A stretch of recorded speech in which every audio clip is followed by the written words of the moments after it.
the winter of 1610, a man in Padua pressed his eye to a small brass tube and saw 4 tiny points of light drifting beside Jupiter, moons that no human had ever witnessed, circling a world that was not our own. Galileo Galilei spent his life looking upward, asking questions that made powerful men uneasy, and finding answers written in the slow dance of celestial bodies. His story moves through candlelit workshops and grand cathedrals, through triumph and trial, through the quiet patience of observation and the courage it takes to say what one has seen.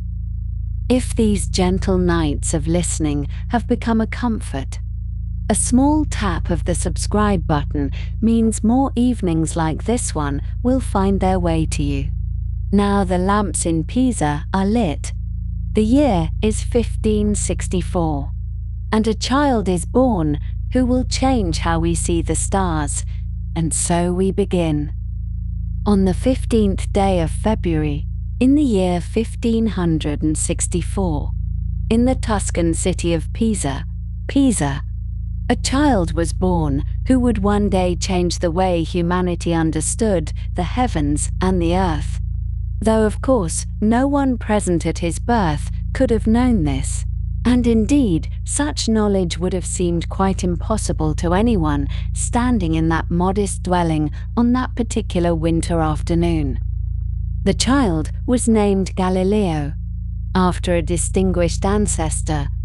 and he arrived into a world that was itself in the midst of quiet transformation, with the Italian peninsula divided among various powers, and the city of Pisa itself having long since passed from its medieval glory as an independent maritime republic into the possession of the Medici family of Florence, who governed Tuscany with varying degrees of attention and who maintained Pisa as a kind of secondary city, important for its university and its location near the mouth of the Arno River, but no longer the proud and independent place it had once been in centuries past. It is a curious coincidence, the sort of thing that historians note with gentle interest, though without attaching any particular mystical significance to it, that Galileo Galilei was born just 3 days before the death of Michelangelo Buonarroti, that towering figure of the Renaissance whose sculptures and paintings had transformed the artistic landscape of Italy and indeed of all Europe. Michelangelo died in Rome on the 18th of February, 1564, at the remarkable age of 88. Having lived through most of the 16th century and having witnessed transformations in art, religion, and politics that would have seemed unimaginable to someone born in the Quattrocento.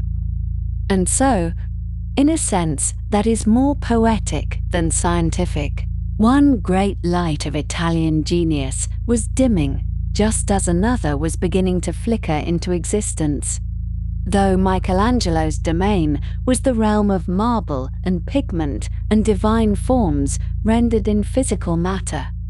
while the infant Galileo would grow to concern himself with the movements of celestial bodies and the behavior of falling objects and the mathematical principles underlying natural phenomena. The family into which Galileo was born was one of some distinction, though by the time of his birth that distinction had become somewhat frayed around the edges, as families sometimes do when generations pass and fortunes shift and the world changes in ways that do not always favor those who once held prominent positions. The Galilei family could trace their origins to Florence, that great center of banking and art and political intrigue, and they considered themselves to be of the minor Florentine nobility, though the precise nature of their noble status was perhaps more a matter of family memory and tradition than of any great current wealth or influence. The most notable ancestor and the one from whom Galileo took his Christian name, was a man called Galileo Galilei, who had lived in the 15th century and who had achieved considerable prominence as a physician, serving in fact on the governing council of Florence and earning enough respect in his lifetime that his descendants chose to take the name Galilei as their family surname, transforming the distinguished ancestor's first name into a marker of family identity that would be carried forward through subsequent generations. This Galileo Galilei had been a man of some learning and civic importance, the sort of figure whose reputation cast a long shadow over his descendants and who served as a reminder of what the family had once been, even as circumstances conspired to reduce their material comforts in the years that followed. The transition from Galilei to Galilei as the family name was a way of honoring this ancestor and of connecting later generations to the family's more glorious past, a practice that was not uncommon in Italian families of this period, where names carried considerable weight and where ancestry was taken seriously as a marker of social standing. And so, when a son was born to Vincenzo Galilei and his wife Giulia in that February of 1564, it was entirely natural that he should be given the name Galileo, connecting him to this ancestral figure and continuing a tradition that had been established several generations earlier. The father, Vincenzo Galilei, was born around the year 1520.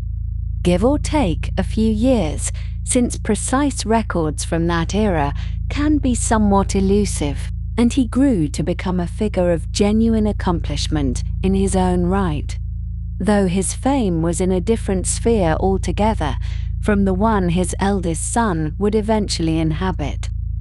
Vincenzo was a musician, and not merely a performer, but a theorist and a thinker about music. Someone who approached the ancient art of sound and harmony with a combination of practical skill and intellectual curiosity that was characteristic of the best minds of the Italian Renaissance. He was particularly accomplished as a player of the lute,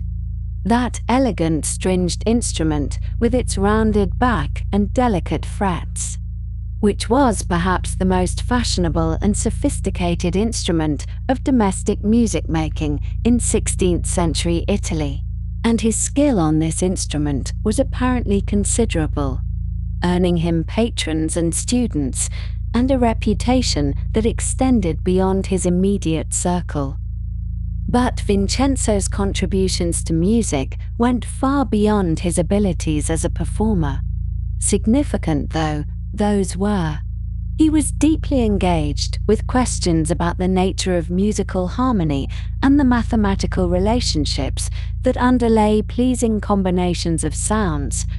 questions that had occupied musicians and philosophers since the time of the ancient Greeks and that were still being debated with considerable vigor in the musical academies and scholarly circles of Renaissance Italy. The dominant theory of musical harmony in Vincenzo's day was derived from the teachings of Pythagoras, that ancient Greek philosopher and mathematician who had supposedly discovered that the most pleasing musical intervals corresponded to simple mathematical ratios, with the octave corresponding to a ratio of 2:1, the perfect fifth to a ratio of 3:2, and the perfect fourth to a ratio of 4:3. This Pythagorean theory of music had been elaborated and refined over the centuries and had become something close to orthodoxy among musical theorists, who regarded it as a beautiful example of the underlying mathematical order of the cosmos. Vincenzo Galilei, however, was not content simply to accept received wisdom, and through a series of careful experiments with strings of different lengths and tensions, He began to challenge some of the assumptions that had been handed down from antiquity. He discovered that the relationships between musical intervals and mathematical ratios were more complicated than the simple Pythagorean formulas suggested, and that the actual behavior of vibrating strings depended on factors such as the thickness and material of the string as well as its length. This willingness to test ancient theories against the evidence of direct observation and experiment, to trust what his ears and his measurements told him over what venerable authorities had written, was a habit of mind that Vincenzo passed on to his eldest son, and scholars who study the origins of Galileo's scientific method often point to the influence of his father's musical investigations as an early model for the empirical approach that would later revolutionize natural philosophy. In the year 1581, when Galileo was a young man of 17 and had only recently begun his university studies, Vincenzo published a treatise with the title Dialogo della musica antica et della moderna, which translates roughly as Dialogue Concerning Ancient and Modern Music, a substantial work in which he set forth his criticisms of Pythagorean musical theory and argued for a more flexible and empirically grounded approach to understanding harmony. The form of the dialogue, with different characters representing different viewpoints and engaging in reasoned debate, was a literary convention with a long history stretching back to Plato, and it allowed Vincenzo to present various perspectives on the questions he was addressing while ultimately guiding the reader toward his own conclusions. This dialogue form was one that Galileo himself would later adopt in some of his most important scientific writings, and one cannot help but wonder whether the son's choice of format was influenced by the father's example, whether there was some continuity of intellectual style as well as substance between the musical theorist and the natural philosopher. The mother of the family, Giulia Ammanati, came from the town of Pescia, a small community in the hills of Tuscany, some distance from both Pisa and Florence, and she brought to the marriage her own family background and her own temperament, which historical sources suggest was not an easy one. The descriptions that have come down to us characterize Giulia as a woman of difficult disposition, someone who was perhaps prone to complaint or conflict or other forms of domestic friction, though such characterizations should perhaps be taken with some caution, since they were often recorded by male observers who may have had their own biases and who were working within cultural frameworks that did not always regard strong-willed women with sympathy or understanding. What seems clear is that the Galilei household was not always a peaceful one, and that the relationships among family members could be strained, a situation that would persist in various forms throughout Galileo's life as he remained entangled in family obligations and disputes well into his adulthood. The dwelling where Galileo first drew breath was located somewhere near the river Arno, that waterway which flows through the heart of Tuscany and which connects Pisa to the inland city of Florence before emptying into the Ligurian Sea. The precise location of this first family home has been the subject of some scholarly inquiry, with various buildings in Pisa having been identified at different times as the birthplace of the famous scientist, though certainty on this point remains elusive and perhaps not terribly important in the grand scheme of things, since what matters is not the particular walls and roof under which an infant first opened his eyes, but rather the family and culture and historical circumstances into which he was born, all of which would shape his development in ways both obvious and subtle. Within a few days of his birth,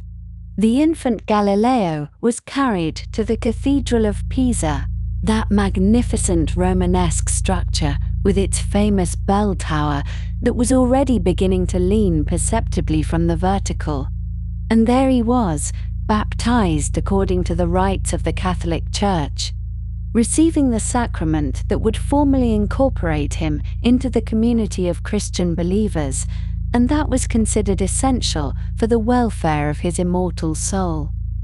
The cathedral was and remains one of the architectural treasures of Pisa, part of a complex of religious buildings including the baptistery and the cemetery, known as the Campo Santo, all of which had been constructed during the centuries when Pisa was a wealthy and powerful maritime republic. And the baptism of the infant Galileo in this ancient and venerable setting connected him to centuries of Pisan history and religious tradition. Even though his family's roots lay in Florence rather than Pisa itself. Galileo was the eldest of the children born to Vincenzo and Giulia. But he was not an only child, and in the years that followed his birth, several siblings arrived to join the household. The exact number of children born to the couple is a matter of some uncertainty, since infant mortality was high in this period, and not all children who were born survived to adulthood. But we know of at least 6 siblings, and possibly more, who died too young to leave much trace in the historical record.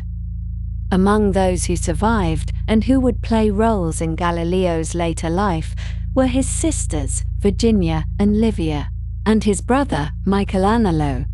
who inherited something of their father's musical talents and who would become a lutenist himself,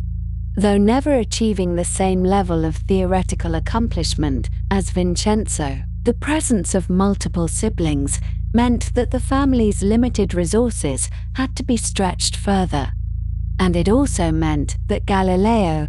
as the eldest son, would later feel considerable obligation to contribute to the support and establishment of his younger brothers and sisters, an obligation that would weigh heavily on him for much of his adult life. The intellectual environment of Pisa during Galileo's early childhood was shaped by several overlapping forces, including the presence of the University of Pisa, one of the oldest and most distinguished universities in Italy, which had been founded in the 14th century and which continued to attract scholars and students from across the Italian peninsula and beyond. The university was a center for the study of medicine, law, philosophy, and mathematics, and its presence gave the city a certain scholarly character, even though it had lost much of its former commercial and political importance. At the same time, Pisa was under the political control of the Medici Dukes of Florence, who had absorbed the city into their expanding domains in the early 16th century. And this Medici rule was itself nested within the larger framework of Spanish hegemony over much of Italy, with the Spanish Habsburgs exercising considerable influence over Italian affairs through their control of Milan, Naples, and other territories. This Spanish Medici political arrangement created a particular atmosphere in Tuscan cities like Pisa and Florence, one that was characterized by a certain conservatism in matters of religion and politics, but that still allowed considerable space for intellectual and artistic endeavor, at least within limits that did not threaten the established order. The Medici dukes were patrons of learning and the arts, continuing a family tradition that stretched back to the great Lorenzo de' Medici of the 15th century. And they supported the university and various scholarly enterprises as part of their broader project of Tuscan cultural development. This patronage system would later play an important role in Galileo's career, as he cultivated relationships with members of the Medici family and eventually secured a position as court philosopher and mathematician to the Grand Duke of Tuscany. But all of that lay far in the future when he was a small child playing in the streets of Pisa and beginning to absorb the sights and sounds and rhythms of 16th century Italian life. When Galileo was approximately 8 years old, around the year 1572, the family made the decision to move from Pisa to Florence, the city of their ancestral origins and the capital of the Medici Grand Duchy. The reasons for this move are not entirely clear from the historical record, but they likely had something to do with Vincenzo's professional opportunities and connections, since Florence was a larger and more prosperous city with more potential patrons for a musician and music theorist of his caliber. The Florentine musical scene was particularly vibrant in this period, with the city home to various academies and circles of learned musicians who were experimenting with new forms of musical expression and engaging in theoretical debates about the nature of harmony and composition. For Vincenzo, who was deeply invested in these theoretical controversies and who was working toward the publication of his dialogue on ancient and modern music, Florence offered a more stimulating intellectual environment and better prospects for advancing his ideas. For the young Galileo, the move to Florence meant leaving behind the city of his birth and the familiar surroundings of his early childhood. But it also meant entering a larger and more dynamic urban environment, one that would shape his education and his intellectual development in important ways. Florence in the 1570s was a city of perhaps 70,000 inhabitants, a substantial metropolis by the standards of the time, and it was filled with churches and palaces and workshops and schools, with merchants and artisans and scholars and clergy going about their daily business, with the great dome of Brunelleschi's cathedral rising above the red-tiled roofs as a constant reminder of the city's artistic and architectural achievements. The young Galileo would have encountered in Florence a world of greater complexity and sophistication than Pisa had offered, a world that would gradually open up to him as he grew older and began his formal education. The family's circumstances in Florence remained modest, as they had been in Pisa, and Vincenzo continued to work as a musician and teacher while pursuing his theoretical studies and writings. The household would have been a busy and somewhat crowded place, with multiple children of various ages and the demands of daily life occupying much of everyone's attention. And yet, there was clearly space for intellectual cultivation as well, for the discussion of ideas and the encouragement of curiosity and the kind of rigorous thinking that Vincenzo brought to his musical investigations. The father's example of challenging received authority through careful observation and experiment. His willingness to question the teachings of venerable ancient sources when they did not accord with what his own senses and measurements revealed, was a lesson that would stay with his eldest son and that would eventually flower into a new way of understanding the natural world. And so the young Galileo grew up in these circumstances, in a family of faded gentility and genuine intellectual accomplishment, in cities that were provincial capitals of a larger political order dominated by the Medici and ultimately by Spain, in an era when the Renaissance was shading into something new and when old certainties about the structure of the cosmos were beginning to be questioned in ways that would have profound consequences. He was baptized in the Cathedral of Pisa. He learned his first lessons in the family home near the Arno.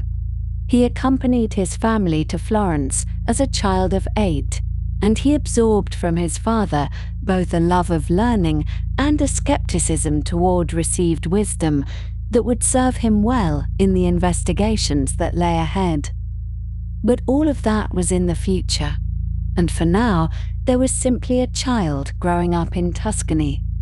one among many children, in one among many families, with no outward sign of the extraordinary journey that awaited him.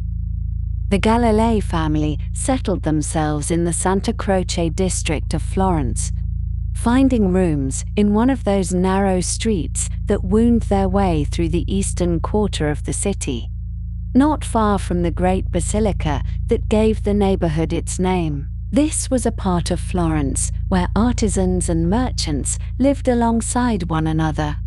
where the sound of hammers on metal and the calls of traders mixed together in the warm afternoon air, and where a young child might grow up surrounded by the evidence of human industry and creativity at every turn. The year was 1564, or perhaps early in 1565, and the family had come from Pisa, seeking better fortune in the larger city, bringing with them their infant son Galileo and their hopes for a more prosperous life among the workshops and counting houses of the Florentine streets.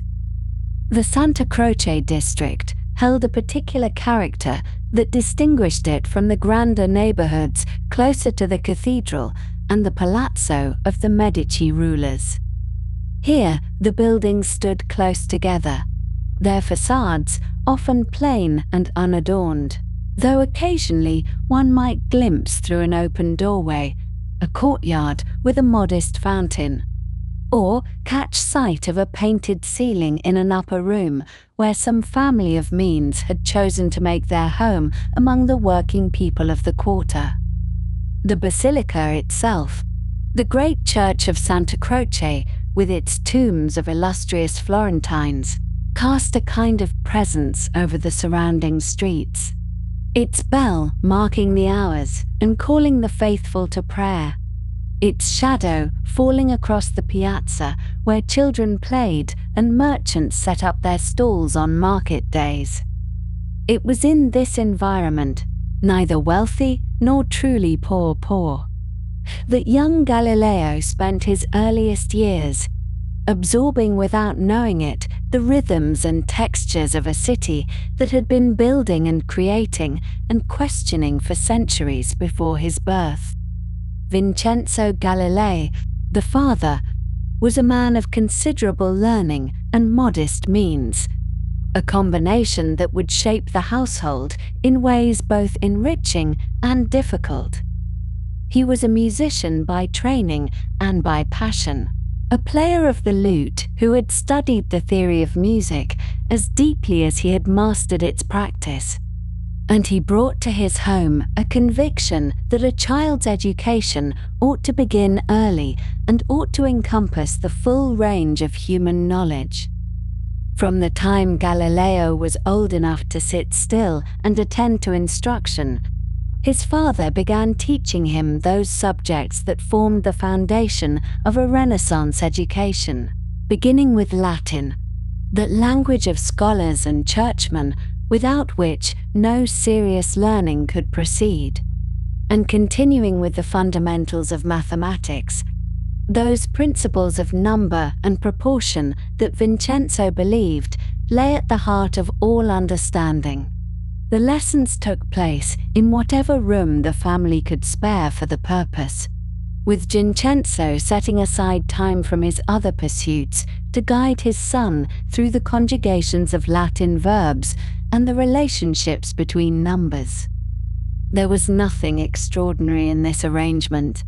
for many families of the middling sort educated their children at home before sending them to formal schools. But Vincenzo brought to the task a particular intensity and a particular method that would leave its mark on the young boy's mind. He did not believe in learning by rote alone, in the mere memorization of rules without understanding, but insisted that his son grasp the reasons behind each principle, the logic that connected one idea to another. This approach, patient and thorough, required more time than simpler methods might have done. But Vincenzo was convinced that true knowledge could not be acquired in any other way, and he was willing to repeat explanations as many times as necessary until the understanding came. Music occupied a central place in these early lessons, for Vincenzo was not merely a performer but a theorist, a man who had engaged in learned disputes about the nature of harmony and the mathematical foundations of musical scales. He taught young Galileo to play the lute, that instrument of strings stretched over a wooden body which produced such delicate and varied sounds when plucked by skilled fingers. And the boy proved to have a natural aptitude for it that pleased his father greatly. The lute requires both technical precision and sensitivity to tone, both the disciplined training of the hands and an ear for the subtle differences between notes. And Galileo developed all of these qualities through years of practice under his father's guidance. He would continue to play the instrument throughout his life, finding in its music a source of pleasure and relaxation even in his most difficult years. And those who knew him in later decades would remark on his proficiency, noting that he played with the skill of a professional musician, though he had never made music his profession.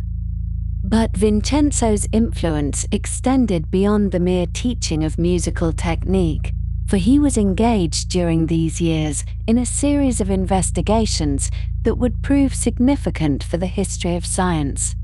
even if their full importance was not recognized at the time. He had become dissatisfied with the traditional theories of music, those ancient doctrines attributed to Pythagoras and his followers, which held that musical harmony depended on simple numerical ratios, and he had set about testing these theories through careful experiment. In the family's rooms in Santa Croce's, he stretched strings of different materials and different thicknesses across wooden frames, attached weights to them to vary their tension, and plucked them one by one, listening carefully to the pitches they produced and measuring the relationships between tension, length, and tone. This was hands-on investigation of a kind that was still relatively uncommon in an age when many scholars preferred to debate the writings of ancient authorities rather than to test claims against the evidence of their own senses.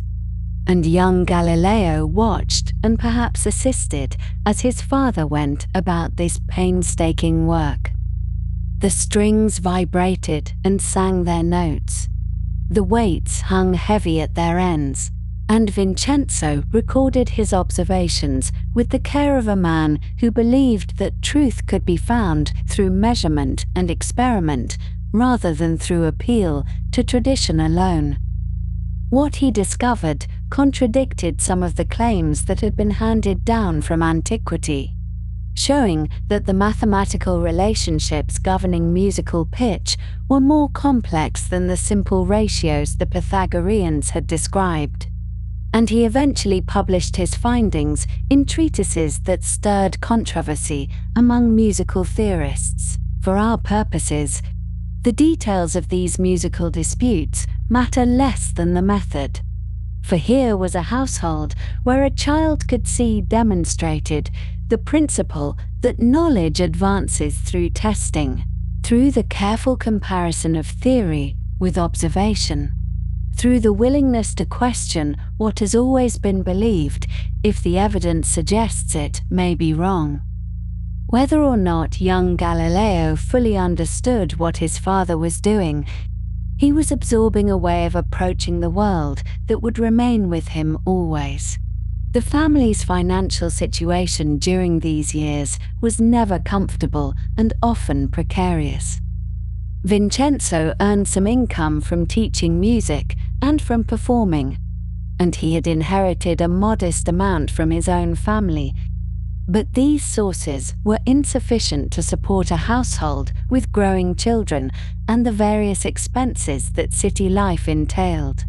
To supplement what he could earn from music, he engaged in cloth trading, buying and selling the textiles that were one of Florence's great industries. Though he had no particular aptitude for commerce and found the work uncongenial, the cloth trade required attention to market prices, to the quality of different fabrics, to the honesty or dishonesty of suppliers and customers. And Vincenzo would have preferred to spend his hours with his lute and his theoretical writings, but necessity compelled him to stand among the merchants and haggle over bolts of wool and linen. Young Galileo grew up aware of these struggles,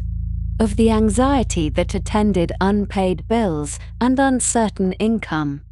of the gap between his father's learning and the family's ability to translate that learning into material security, and this awareness would stay with him in later life, when he would prove far more attentive to financial matters than his father had ever been. There were other children in the household as the years passed, brothers and sisters for Galileo, and the family's rooms must have grown crowded and lively with the sounds of young voices. Galileo was the eldest son, and much was expected of him, including, eventually, the responsibility of providing for his sisters' dowries, a burden that would weigh heavily upon him in adulthood. But in these early years, such concerns lay in the future, and the boy was free to explore his interests and to develop those talents that would distinguish him in time. Among these talents was a marked ability in drawing and painting, an aptitude for representing on paper or canvas the forms and proportions of the visible world. He learned to handle brushes and to mix colors, to observe the fall of light and shadow, to render perspective with something approaching mathematical precision, and his skill was sufficient that artists who met him later in life spoke of it with genuine respect. One such artist was Lodovico Sigilli, a painter of considerable reputation who became a friend of Galileo in adult years and who had occasion to see examples of his drawing. Sigilli remarked that Galileo possessed true artistic ability, that had he devoted himself to painting, he might have achieved distinction in that field, and others who knew him offered similar assessments. This was not mere flattery of a famous man, for those who understood art could see in Galileo's work a trained eye and a steady hand, the results of practice begun in childhood and maintained through the years. The connection between art and science, between the ability to represent the world accurately and the ability to understand it deeply, was one that Renaissance thinkers appreciated, and Galileo would later bring his artistic skills to bear on his scientific work, producing drawings of the moon's surface and of sunspots that combined observational precision with aesthetic clarity. Alongside his artistic abilities, the young Galileo displayed an aptitude for mechanical things, for understanding how devices worked, and for building small machines with his own hands. Stories from his childhood describe him constructing toy mechanisms, little working models of mills and cranes and other contraptions, using whatever materials came to hand. He would observe the machinery he saw in the streets and workshops of Florence, the pulleys and gears and levers that artisans used in their trades, and then he would attempt to reproduce them in miniature, puzzling out for himself the principles that made them function. This was not unusual behavior for a clever child in a city full of workshops, But the persistence and skill with which young Galileo pursued these projects suggested something more than ordinary curiosity. He seemed driven to understand not merely that a machine worked, but why it worked. What forces and motions combined to produce its effects? And this drive would remain with him throughout his scientific career.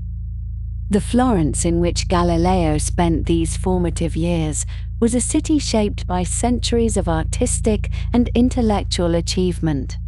A place where the evidence of human creativity was visible at every turn.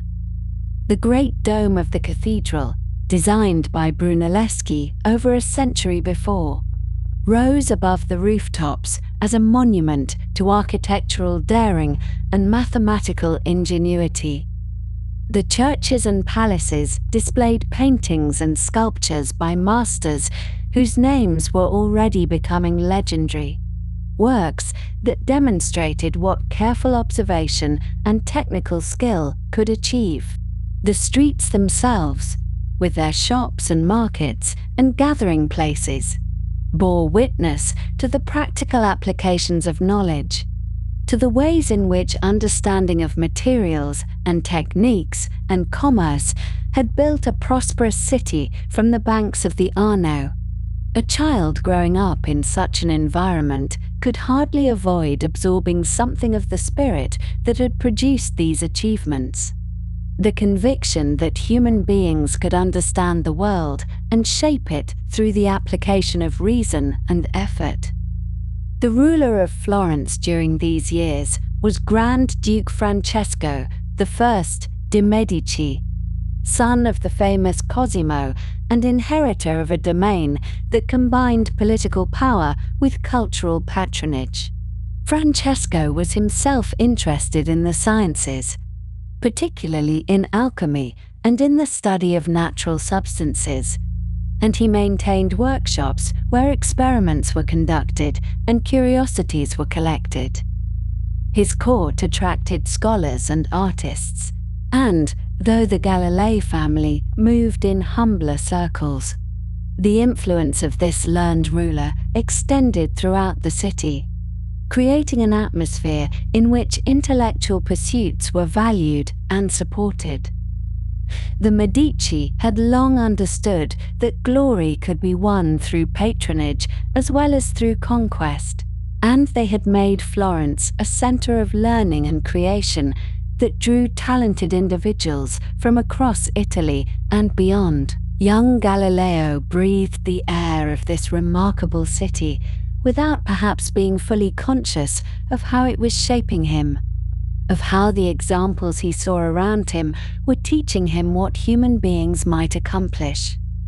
There are stories of the boy's early skepticism, of his tendency to question what others accepted without examination, of a certain stubbornness in the face of claims that did not seem to him well-founded. How much of this is true memory, and how much is later legend, shaped by knowledge of what Galileo became, is difficult to say. For the biographers who recorded these anecdotes often wrote long after the events they described, when Galileo was famous, and when it seemed natural to find in his childhood the seeds of his later greatness. But the general picture that emerges of a boy who was intelligent and curious, who learned eagerly when the subject interested him but resisted instruction that seemed arbitrary or pointless, accords well enough with what we know of his later character. He was not a docile student who accepted whatever he was told, but neither was he merely rebellious, for he could apply himself with great patience and discipline when he saw the purpose in what he was learning. His initial resistance to formal schooling, which some accounts mention, may reflect this tendency, this unwillingness to engage with subjects or methods that seemed to him without value. The schools of the time taught Latin grammar through endless repetition and drill, and for a boy who had learnt from his father to seek understanding rather than mere memorization, Such methods may have seemed tedious and unrewarding. But whatever difficulties he may have had with formal education, he continued to learn, continued to develop his abilities in music and mathematics and drawing, continued to build his little machines and to observe the world around him with a questioning eye. The foundation was being laid, slowly and without fanfare, for the intellectual achievements that would come in later years. The late 16th century was a time of both consolidation and change in Italy,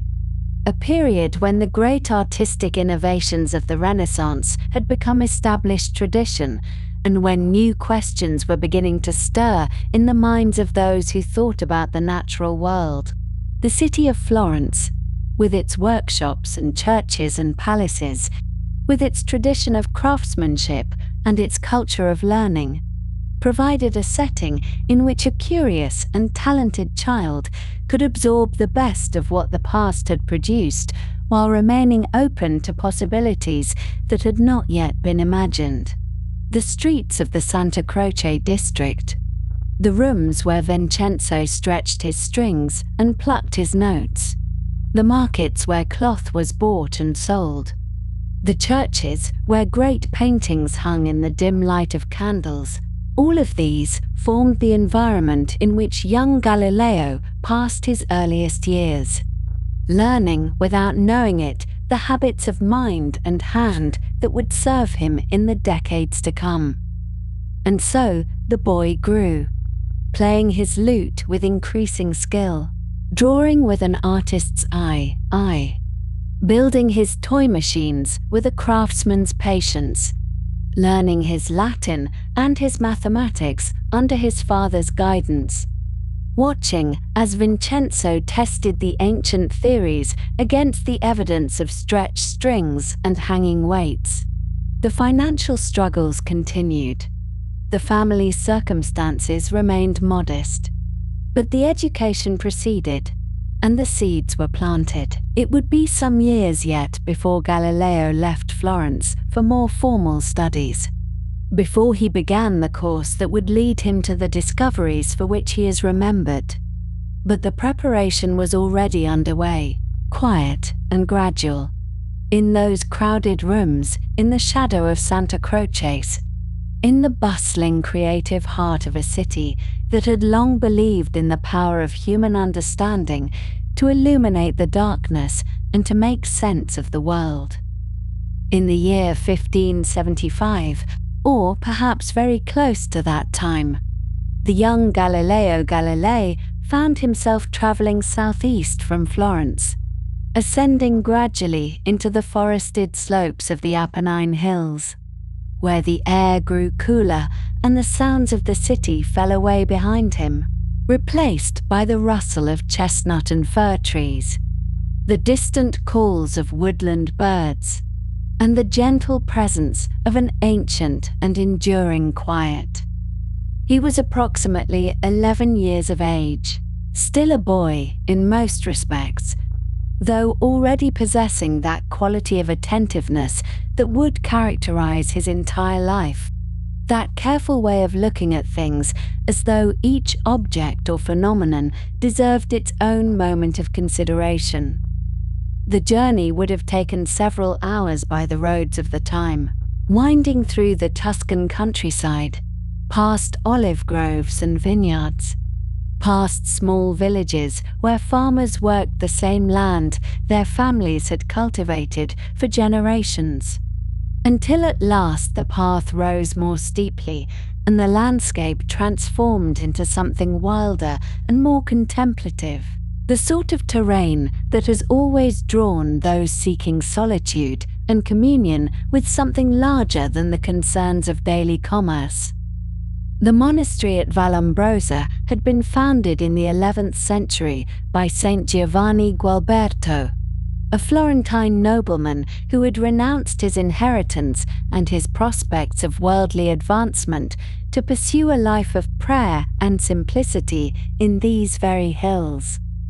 The order he established, known as the Vallombrosans, was a congregation within the broader Benedictine tradition. Though, at the time of Galileo's arrival, the monastery was being administered by members of the Camaldolese order, another Italian congregation that shared the Benedictine emphasis on the motto ora et labora, pray and work, and that had developed over the centuries a particular reputation for scholarship, for the careful preservation and study of texts both sacred and classical, for the belief that the life of the mind was not opposed to the life of the spirit, but rather formed an essential part of the soul's journey toward understanding.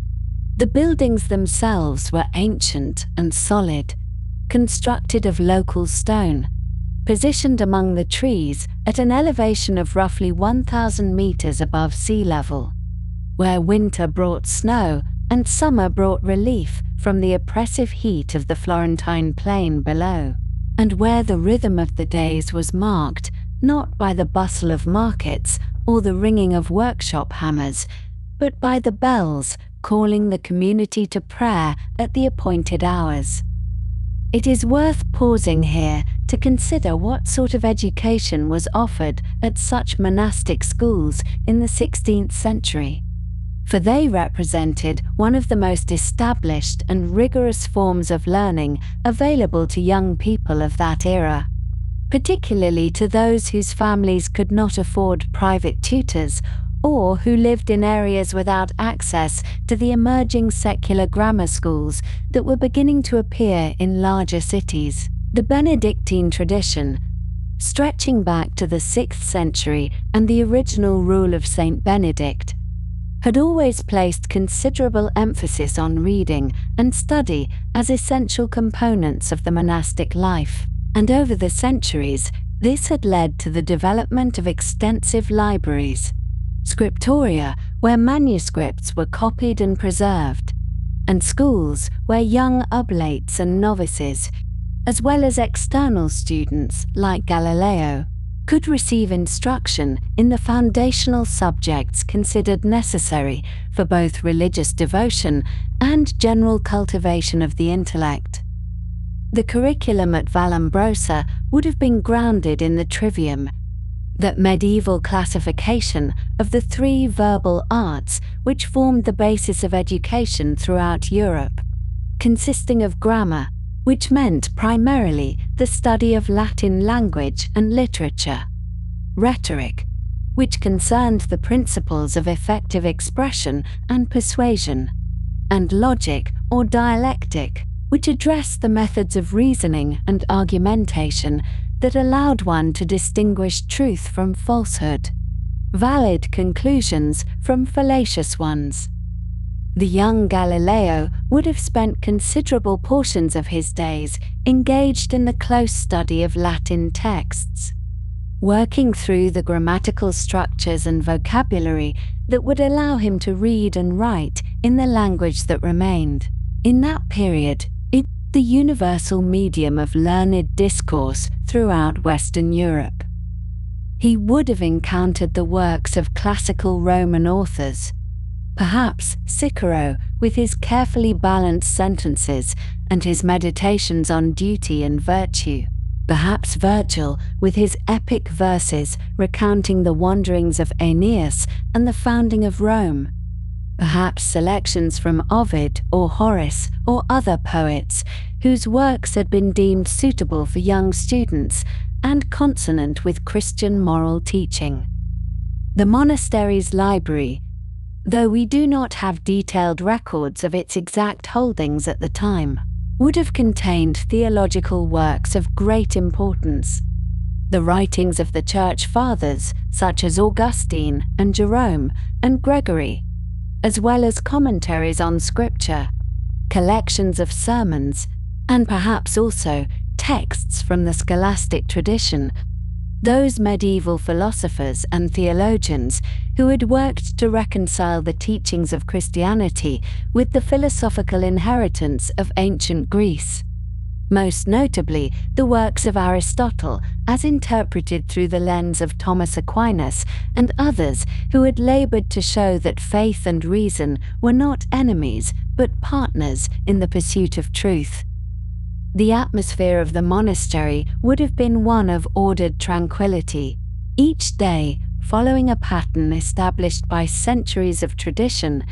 beginning before dawn with the first prayers of matins,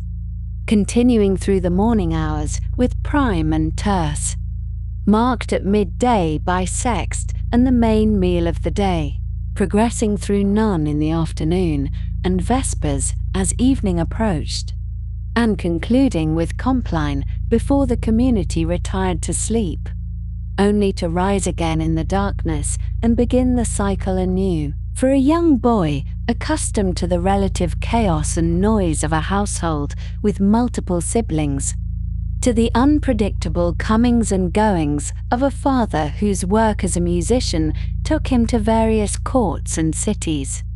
there may have been something deeply appealing about this regularity, this sense that each hour had its proper purpose, and that the entire day was structured around the acknowledgement of something sacred and permanent.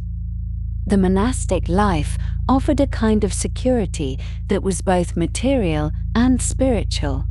a place where one belonged to a community that would persist long after any individual member had passed away, where the concerns of worldly success and failure seemed distant and perhaps even irrelevant, replaced by the simpler and in some ways more profound question of how one might live in accordance with eternal truths. And it appears that Galileo was genuinely attracted to this life, that he gave serious consideration to the possibility of becoming a novice and eventually taking full vows as a member of the religious community.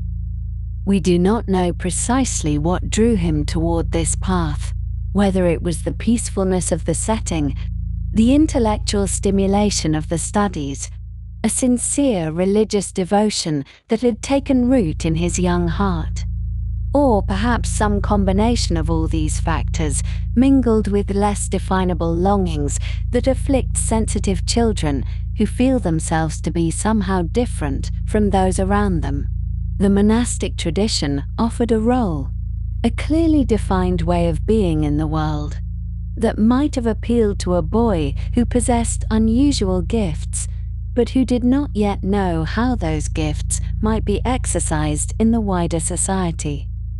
Within the walls of Vallombrosa, one could devote oneself entirely to learning and contemplation without having to justify that devotion in terms of practical outcomes or financial returns, without having to prove that one's reading and thinking and observing would lead to any worldly benefit whatsoever. The life of the mind could be pursued for its own sake,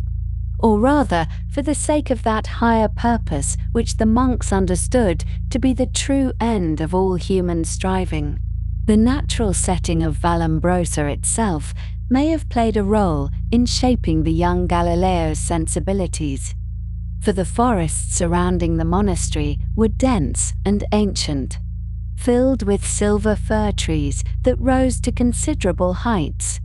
with beech and chestnut groves that changed color magnificently with the seasons, with streams and waterfalls and rock formations that spoke of geological processes stretching back far beyond human memory or record. For a mind that would later become so attentive to the natural world, so committed to careful observation of phenomena that others took for granted or passed over without notice. These years among the trees and hills may have provided an early education of the senses, a training in looking and listening and attending to the textures and patterns of the physical world that no formal curriculum could have offered. The play of light through the canopy, the behavior of water as it found its way downhill, the sounds of birds and insects and the wind moving through branches, the changing qualities of the air at different times of day and different seasons of the year. All of these would have been available to a curious young mind as subjects for contemplation, as phenomena that invited questions, even if no answers were yet forthcoming. It should be noted that the religious education Galileo received at Vallombrosa, while thoroughly grounded in Catholic doctrine and practice, was not necessarily opposed to inquiry or to the exercise of reason, for the scholastic tradition that dominated church intellectual life at this time maintained, following Aquinas, that truth discovered through natural reason and truth revealed through Scripture must ultimately be compatible, being both derived from the same divine source. The monks would have taught their students to think carefully, to construct arguments according to established logical principles, to analyze texts with attention to their precise wording and to the distinctions that might resolve apparent contradictions or difficulties. This was not an education designed to suppress questioning, but rather to channel it along certain approved paths, to ensure that the young mind's natural curiosity was directed toward proper ends and conducted according to proper methods. Whether Galileo already sensed, during these formative years, that his own questioning might eventually carry him beyond the boundaries that the Church considered acceptable, we cannot know. But the intellectual tools he acquired at Vallombrosa would serve him throughout his life, even when he applied them to subjects that his teachers could not have anticipated. The tranquility of this interlude was disrupted, however, by the intervention of Galileo's father, Vincenzo Galilei,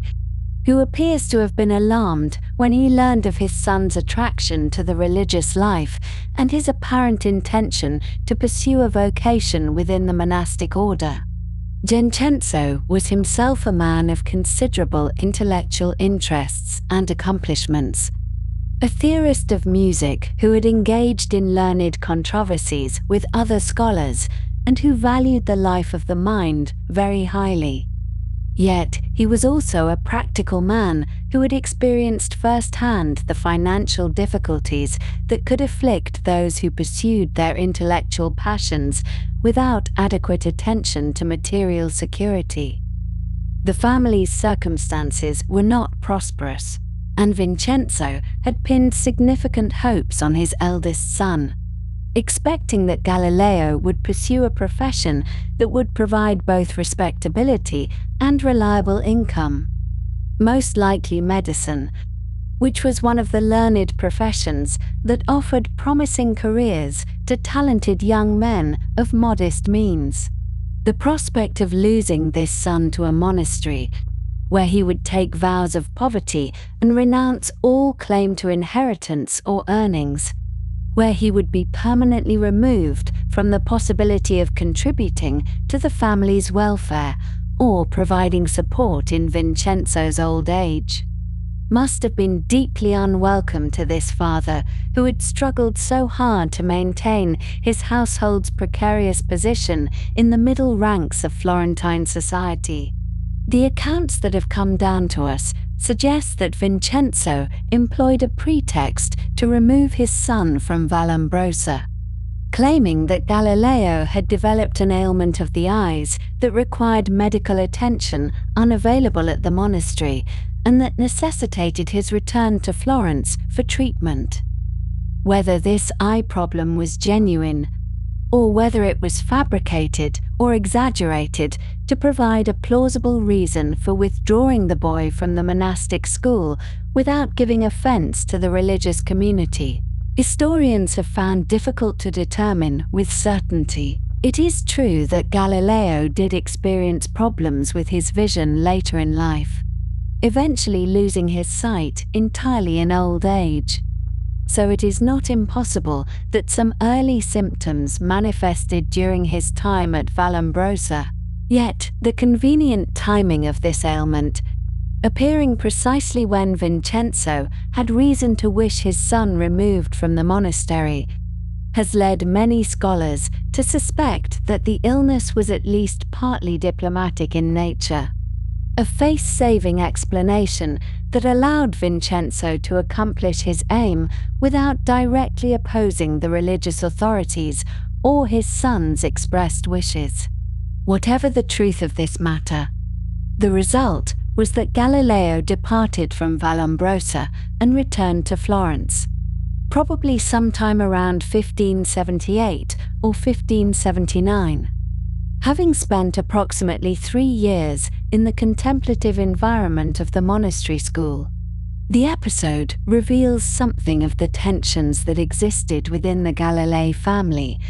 between the father's practical ambitions for his son and the son's own inclinations, which at this point in his life appeared to tend towards religious devotion and scholarly withdrawal from worldly concerns. It also illustrates the extent to which a young person's path in 16th century Italy was shaped by parental authority and family circumstances. For Galileo, whatever his own desires might have been,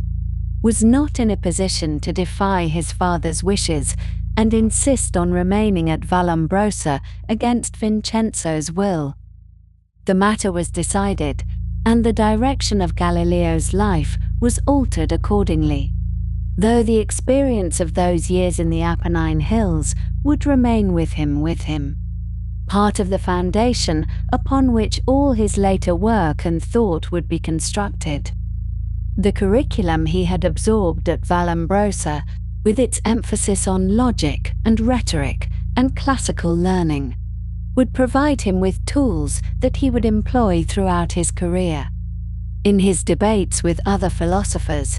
in his writings that sought to persuade readers of his views, in his ability to construct arguments and to identify the weaknesses in the arguments of others. The theological and religious formation he received would shape his understanding of the relationship between faith and natural inquiry, an understanding that would be tested and complicated in the decades to come, but that never disappeared entirely from his consciousness. And the experience of living in that natural setting, surrounded by forests and mountains and the changing phenomena of weather and seasons, may have contributed to the development of that observational sensibility that would characterize his scientific work. That patient attention to how things actually behave, as opposed to how authorities said they should behave. That willingness to look carefully and to trust what his own senses reported, even when it contradicted received opinion. As he returned to Florence, to the household of his parents and the company of his siblings, to the narrower horizons of urban life, and the expectation that he would soon begin preparing in earnest for a practical career, Galileo carried with him the memories of Vallombrosa, the quiet of the cloister, the rhythm of the prayers, the smell of old books in the library, the sight of fir trees reaching toward the sky, the sense of belonging to something ancient and enduring. He was still very young, with most of his life and all of his significant achievements lying before him, unknown and unimagined. The boy who had considered becoming a monk would become instead a mathematician, a physicist, an astronomer, a controversialist, a figure of profound importance in the history of human thought. Yet something of the contemplative spirit he had glimpsed at Vallombrosa would remain within him, a counterpoint to the contentious and ambitious aspects of his character, a reminder of that time when the world had seemed simpler and the path to truth had appeared to lie through prayer and patient study rather than through the tumultuous engagements that would come to define his public life. And so we leave him now, returning to Florence in his early teenage years, carrying the Latin learning and the logical training and the half-formed questions about nature and truth that would eventually grow into something that would change the world, though he did not know it yet. And neither did anyone else. And the future remained as obscure and as full of possibility as it always does for the young. On the 5th of September, in the year 1581, a young man of 17 years made his way through the ancient streets of Pisa, past the leaning tower that had already stood for centuries, past the ornate baptistry with its remarkable acoustics, and through the heavy wooden doors of the University of Pisa, where he would formally inscribe his name into the registry of students.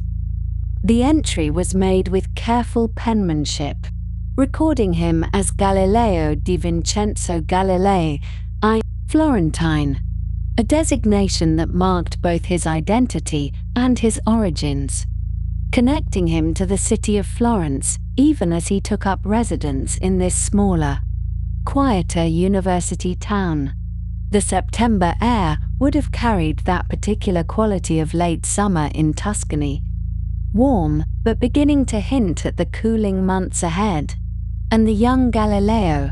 with his reddish hair and alert eyes, would have understood that this moment represented a turning point in his family's careful plans for his future,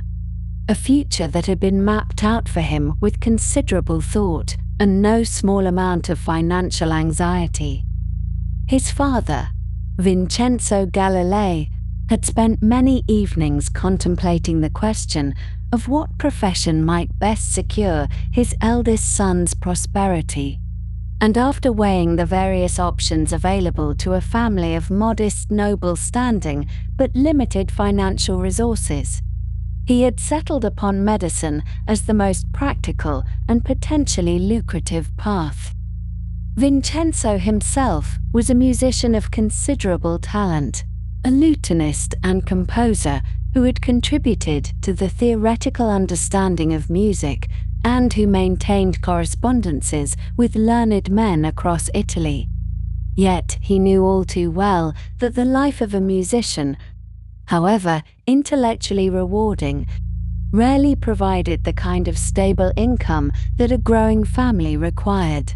He had seen talented men struggle to find patronage, had watched as brilliant composers lived and died in circumstances that could only be described as precarious, and he was determined that his son should not face similar uncertainties. Medicine, by contrast, offered the prospect of a respectable income, social standing, and the kind of financial security that would allow Galileo to support not only himself but also his younger siblings, including his brother Michelangelo and his sisters, whose dowries would eventually need to be provided. The decision was thus made with the practical wisdom of a father who understood both the value of learning and the necessity of earning one's bread, and young Galileo, dutiful if not entirely enthusiastic, enrolled in the medical program as his father had wished. The University of Pisa in those years was an institution deeply committed to the philosophical and scientific traditions that had been established centuries earlier, with a curriculum that drew heavily upon the works of Aristotle and his medieval commentators. The faculty members were, for the most part, men who had been trained in this Aristotelian system and who saw their role as transmitting the accumulated wisdom of the ancients to the next generation of scholars and practitioners. In the medical courses, students would study the texts of Galen and Hippocrates, learning about the four humours that were believed to govern health and disease, and they would attend lectures in which the professor would read from authoritative texts while offering commentary and interpretation. The anatomical demonstrations, when they occurred, were formal affairs in which a professor would read aloud from Galen's anatomical descriptions while an assistant performed the actual dissection, and students were expected to observe carefully and to accept that what Galen had written centuries earlier in Rome represented the definitive truth about the structure and function of the human body. This was the intellectual environment into which Galileo entered, an environment that valued authority and tradition, that regarded the ancient texts as repositories of complete and settled knowledge, and that viewed the role of the student as one of absorption and acceptance rather than questioning and investigation. Yet, even within this rather rigid framework, there were opportunities for intellectual encounter and genuine friendship, and it was during these early years at the university that Galileo came to know Jacopo Mazzoni, a professor of philosophy who would become an important figure in his intellectual development and a correspondent with whom he would exchange ideas for many years. Mazzoni was a man of wide-ranging interests,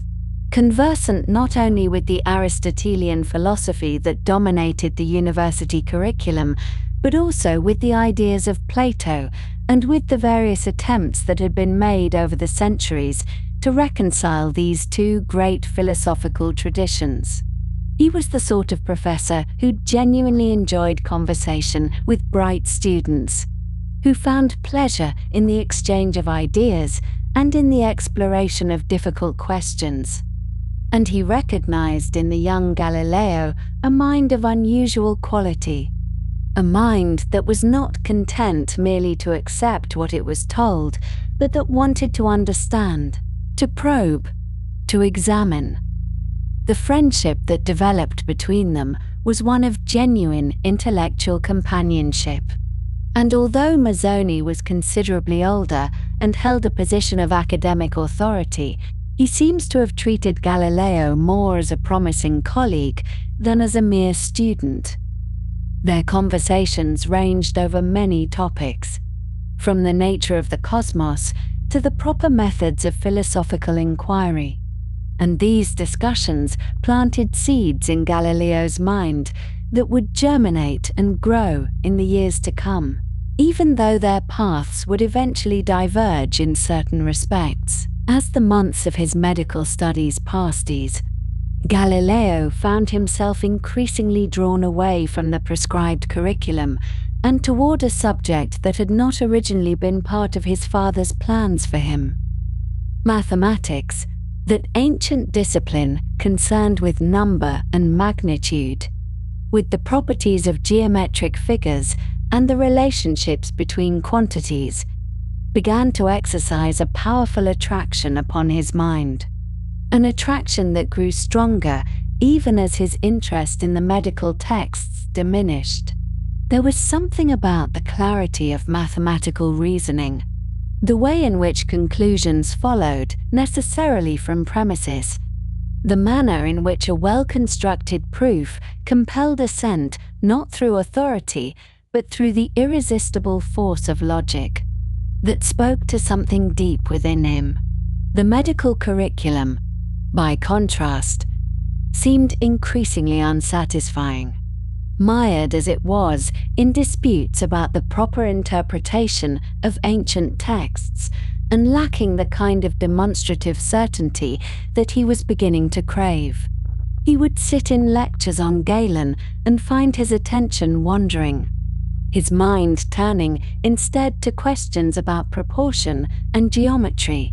about the mathematical relationships that might underlie the natural world, about the possibility of understanding physical phenomena through precise measurement and mathematical analysis. This growing disinterest in medicine and fascination with mathematics would eventually force a confrontation with his father's plans. But for now, the young student found himself caught between duty and inclination,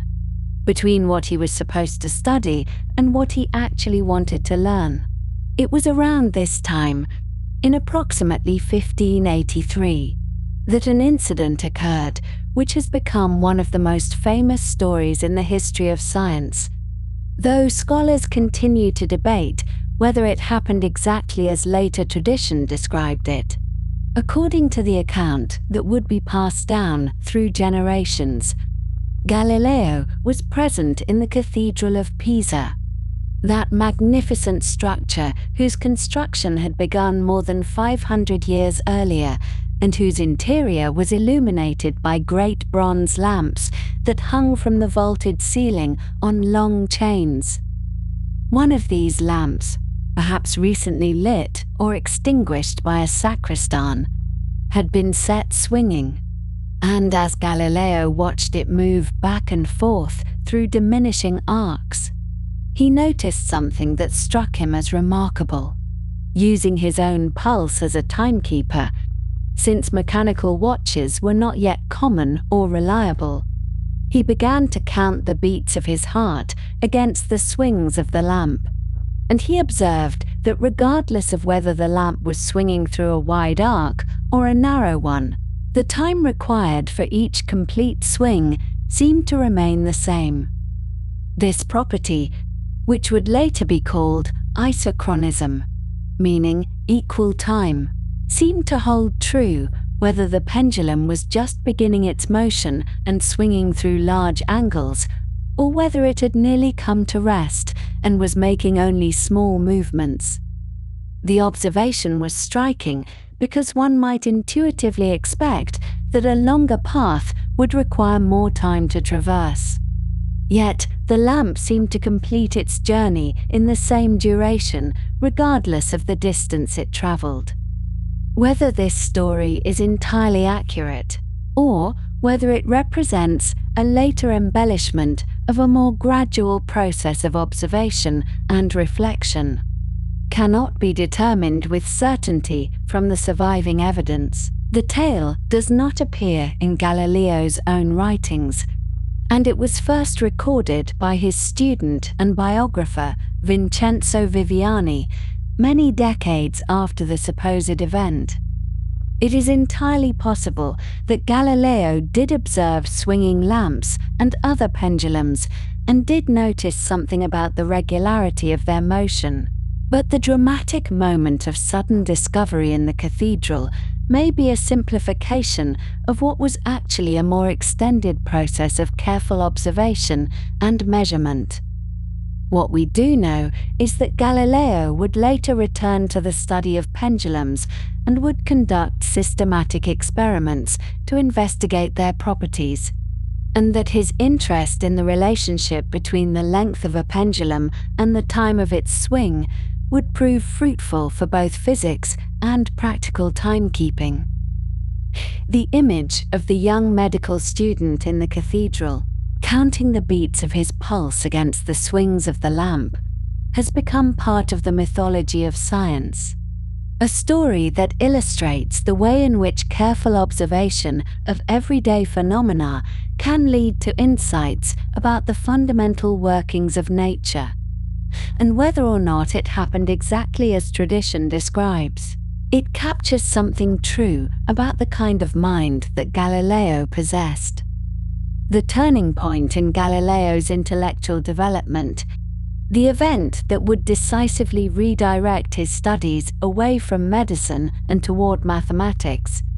came through his introduction to Ostilio Ricci, a man whose influence on the young student would prove decisive.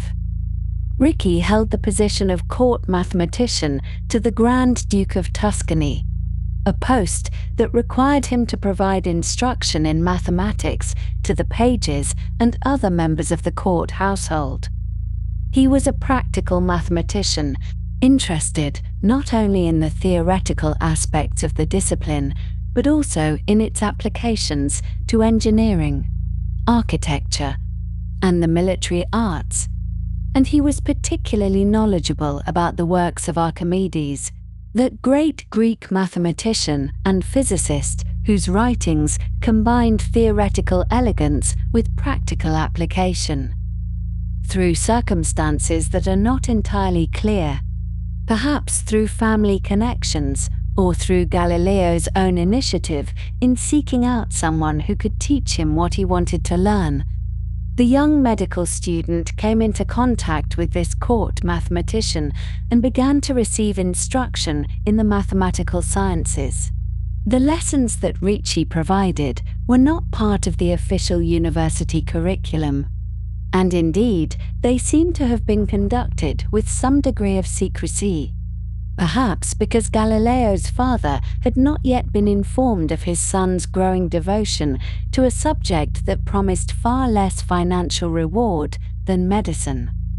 In these private sessions, Galileo was introduced to the elements of Euclid, that foundational text of geometry which sets forth the basic definitions, postulates,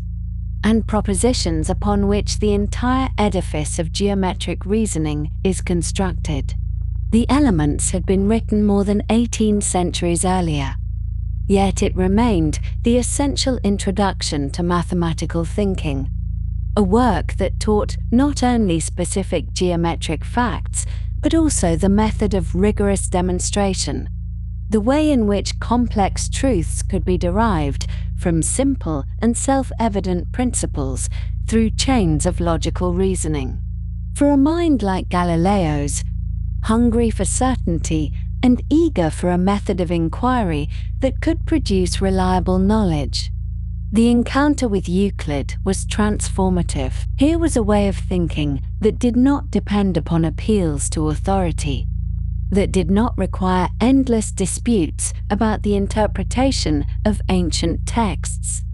but that proceeded through clear definitions and irrefutable proofs to conclusions that any rational mind must accept. The family residence during these years was located at the Bocca d'Arno, that place where the Arno River empties into the Ligurian Sea, and it was here that Galileo would return from his lessons with Ricci, his mind full of geometric propositions and his enthusiasm for mathematics growing ever stronger. The household was a modest one, reflecting the limited means of the Galilei family, and the pressures of financial constraint were never entirely absent from their daily lives.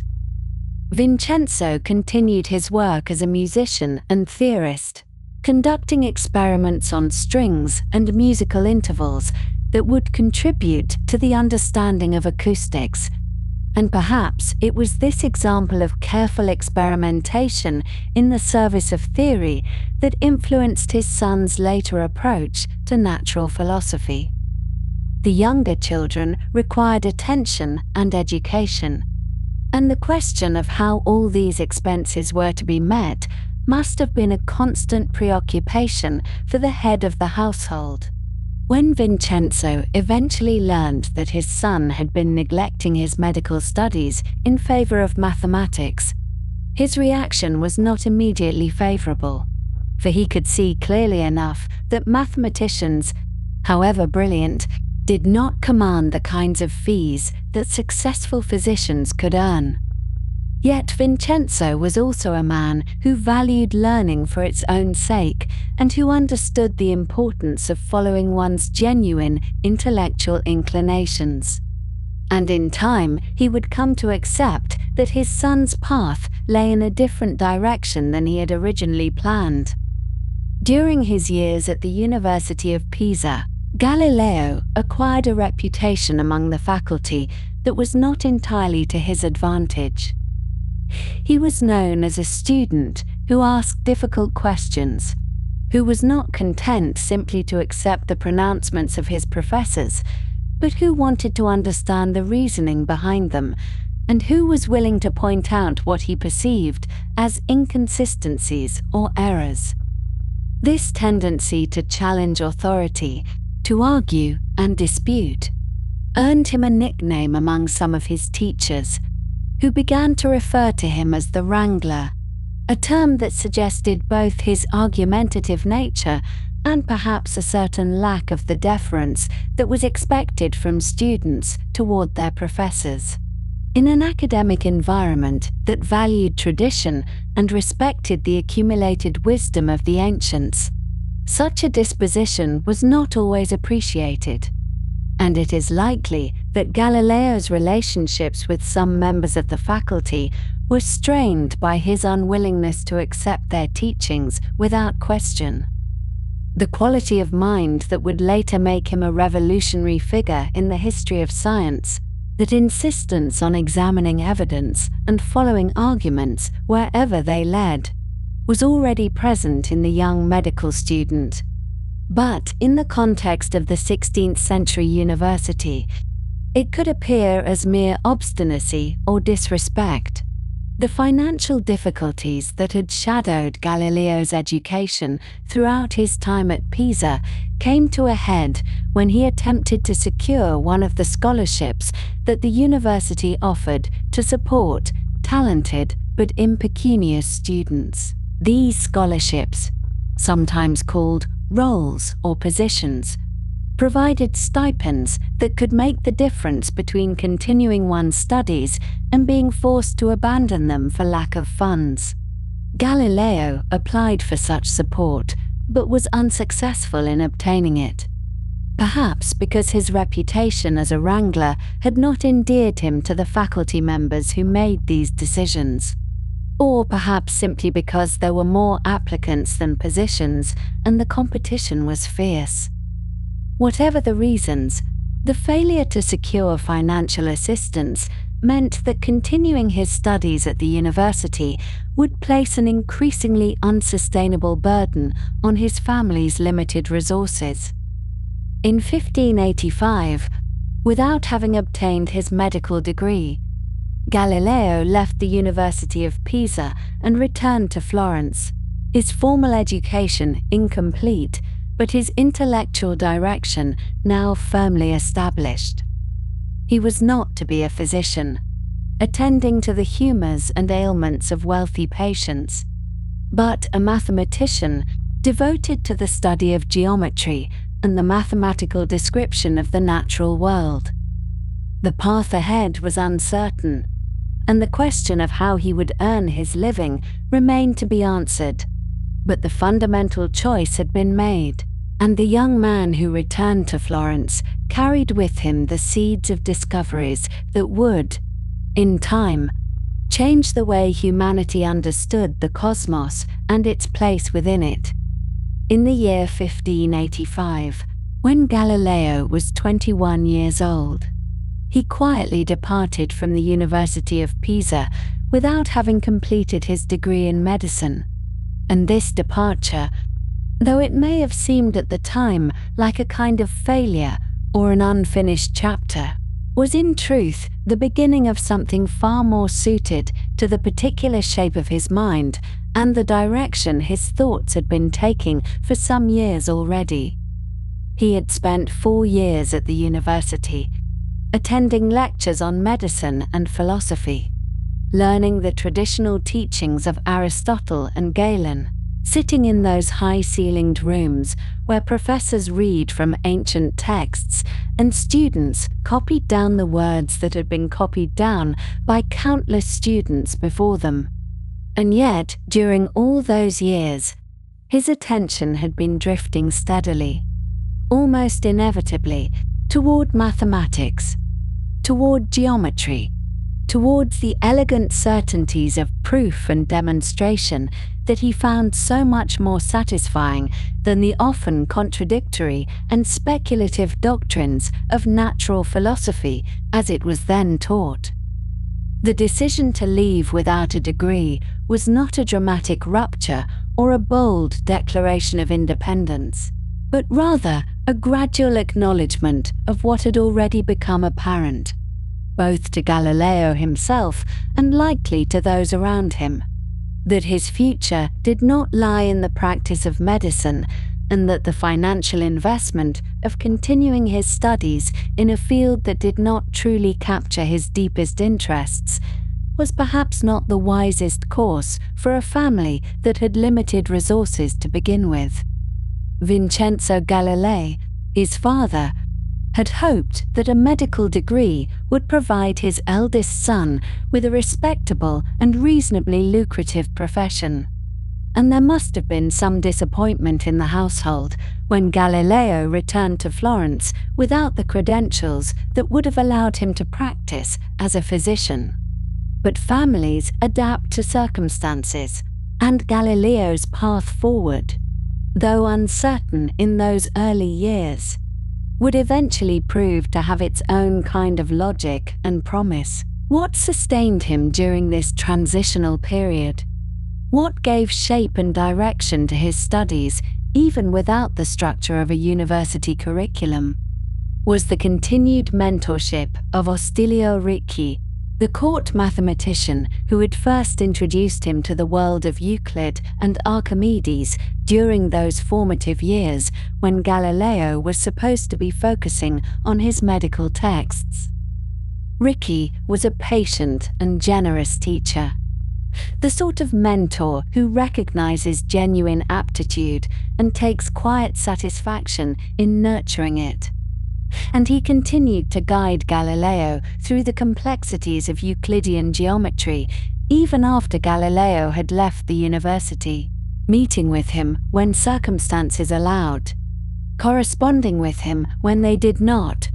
and providing the kind of intellectual companionship that can be so crucial for a young person whose interests do not quite fit the conventional paths laid out before them.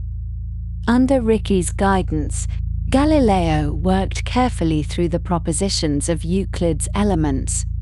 absorbing not just the specific theorems about triangles and circles and proportions, but the underlying method itself, the way in which one could begin with a small number of self-evident axioms and definitions, and then, through careful reasoning,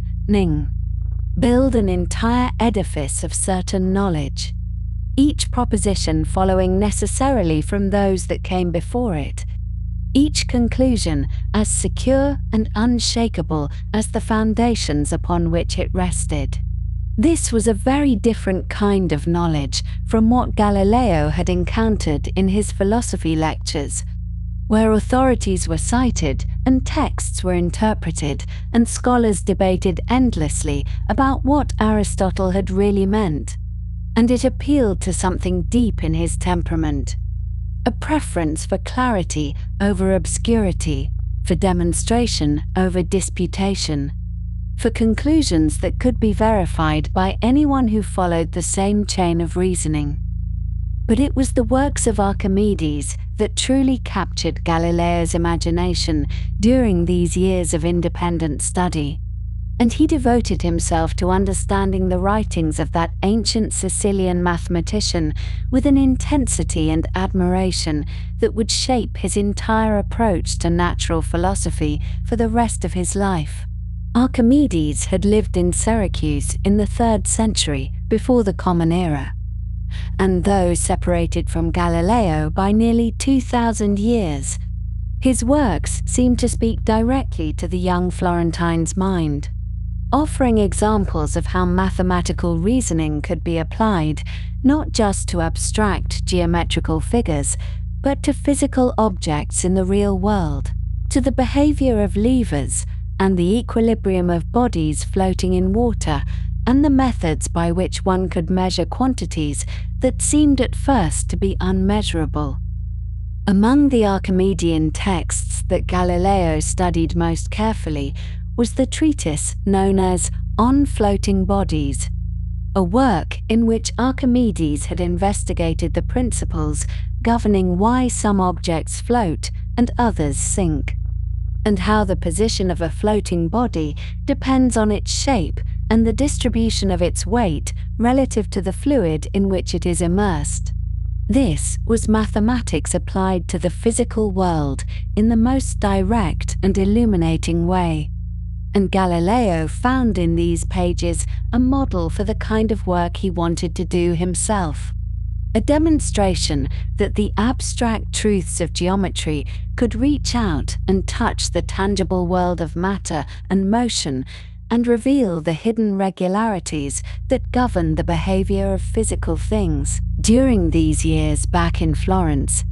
Galileo supported himself by giving private lessons in mathematics to students who wished to learn the subject, teaching them the elements of Euclidean geometry, the basics of practical arithmetic, and the applications of mathematics to problems of measurement and calculation that were useful in commerce and engineering and various practical arts. This was not a particularly lucrative occupation, and it required him to travel sometimes to other cities to find students, including extended periods teaching in Siena. But it allowed him to continue his own studies while earning enough to contribute to the household.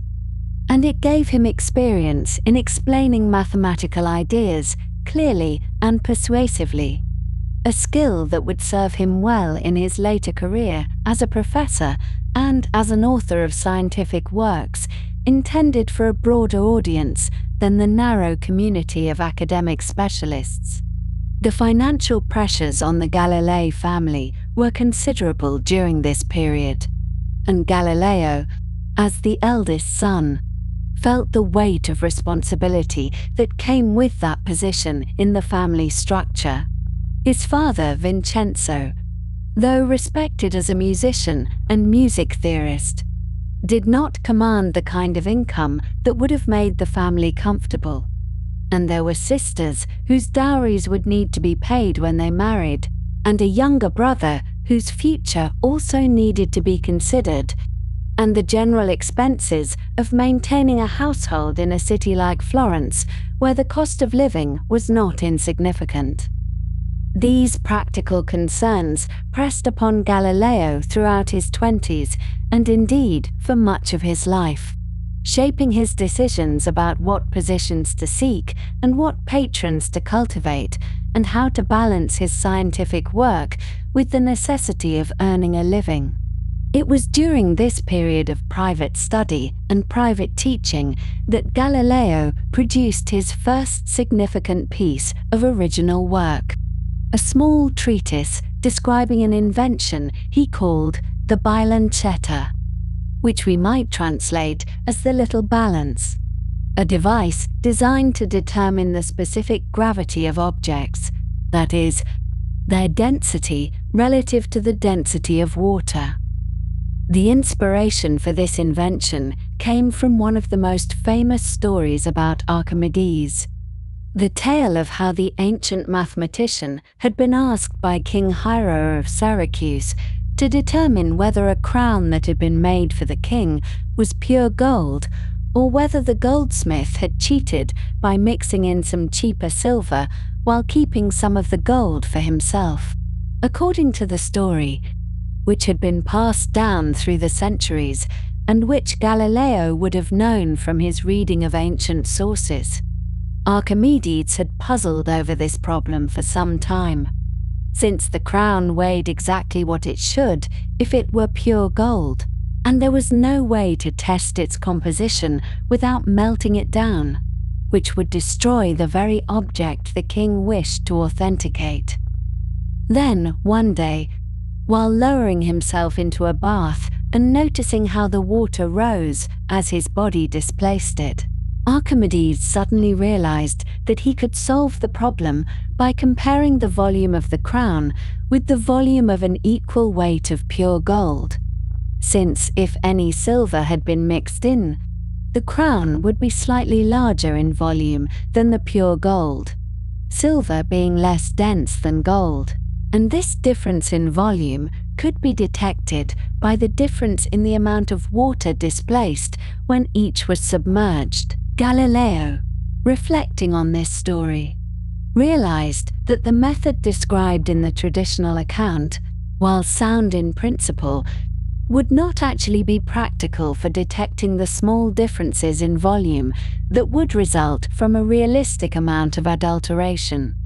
because the change in water level would be too small to measure with any precision. But Archimedes himself, in his treatise on floating bodies, had demonstrated principles that could be applied more subtly, using the fact that an object submerged in water weighs less than it does in air by an amount equal to the weight of the water it displaces. Galileo saw that by using a very sensitive balance, one could weigh an object first in air and then submerged in water. And from the difference in weights, one could calculate the volume of the object and thus its specific gravity. And this method would be far more precise than trying to measure the displacement of water directly. The bilancetta that Galileo designed was a delicate instrument, a balance beam from which objects could be suspended and weighed with great precision, with a scale along the beam that allowed the user to measure exactly how far a counterweight needed to be moved to restore equilibrium when an object was weighed first in air and then in water. By careful reasoning about the principles of the lever and the behavior of floating bodies, Galileo worked out the mathematical relationships that allowed specific gravity to be calculated from these measurements, and he described the construction and use of the device in a short treatise that he titled La Bilancetta, which he completed in 1586, when he was 22 years old. This treatise was not published during Galileo's lifetime in the formal sense of being printed and distributed, but copies circulated in manuscript among those who were interested in such matters,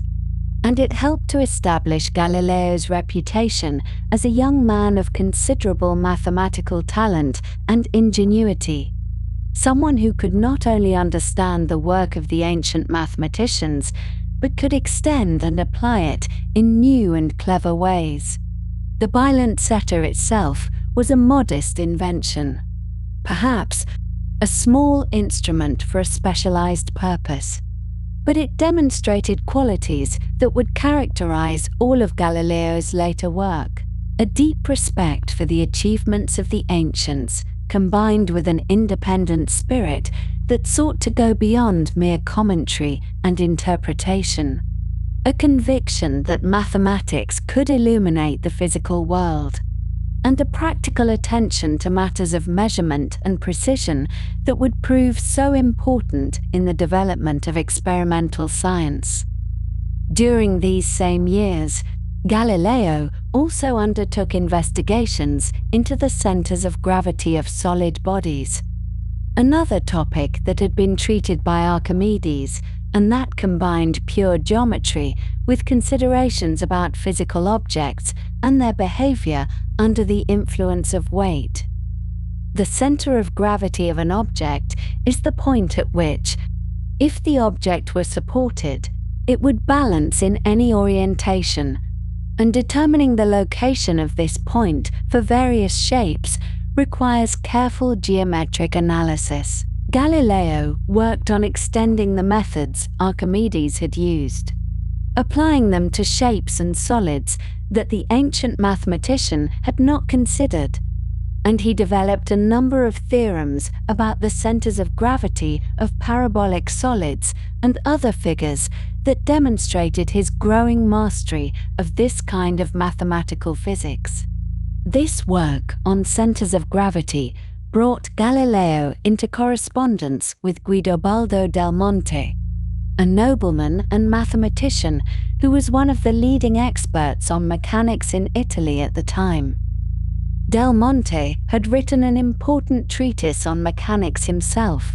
and he was known for his rigorous approach to the subject and his insistence on mathematical precision. When Galileo sent him some of his theorems on centers of gravity, Del Monte recognized immediately that here was a young mathematician of unusual ability, someone whose work met the high standards of the Archimedean tradition and who clearly had the potential to make significant contributions to the field. Guidobaldo del Monte became more than just a correspondent for Galileo. He became a patron and advocate, using his connections and influence to help the young mathematician advance in his career. Del Monte was a marquis a man of wealth and social standing as well as intellectual accomplishment, and his recommendation carried considerable weight with those who made decisions about university appointments and court positions. Over the years that followed, Del Monte would repeatedly intervene on Galileo's behalf, writing letters to powerful figures, speaking well of him to potential patrons, and generally doing what he could to see that this talented young man received the recognition and opportunities he deserved. The correspondence between Galileo and Del Monte continued for many years and touched on many topics. But in these early years, it focused particularly on questions of mechanics, on the behavior of machines and levers and pulleys, and the principles that governed them. Del Monte was interested in the rigorous mathematical treatment of such devices, and Galileo shared this interest, though the two men sometimes disagreed on particular points, and these disagreements led to deeper investigations and clearer understandings of the principles involved. Among the topics that occupied Galileo's attention during his years of independent study was the motion of objects on inclined planes, a subject that might seem simple at first, but which opened up profound questions about the nature of motion and the forces that produce it. If you place a ball on a tilted surface and release it, the ball will roll downward, accelerating as it goes. And the steeper the tilt, the faster the acceleration.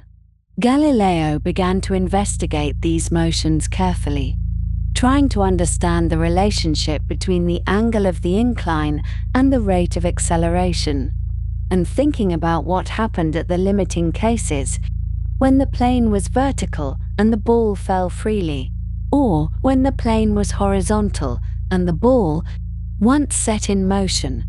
continued moving at a constant speed. These studies of motion on inclined planes were still in their early stages during the years we are considering now,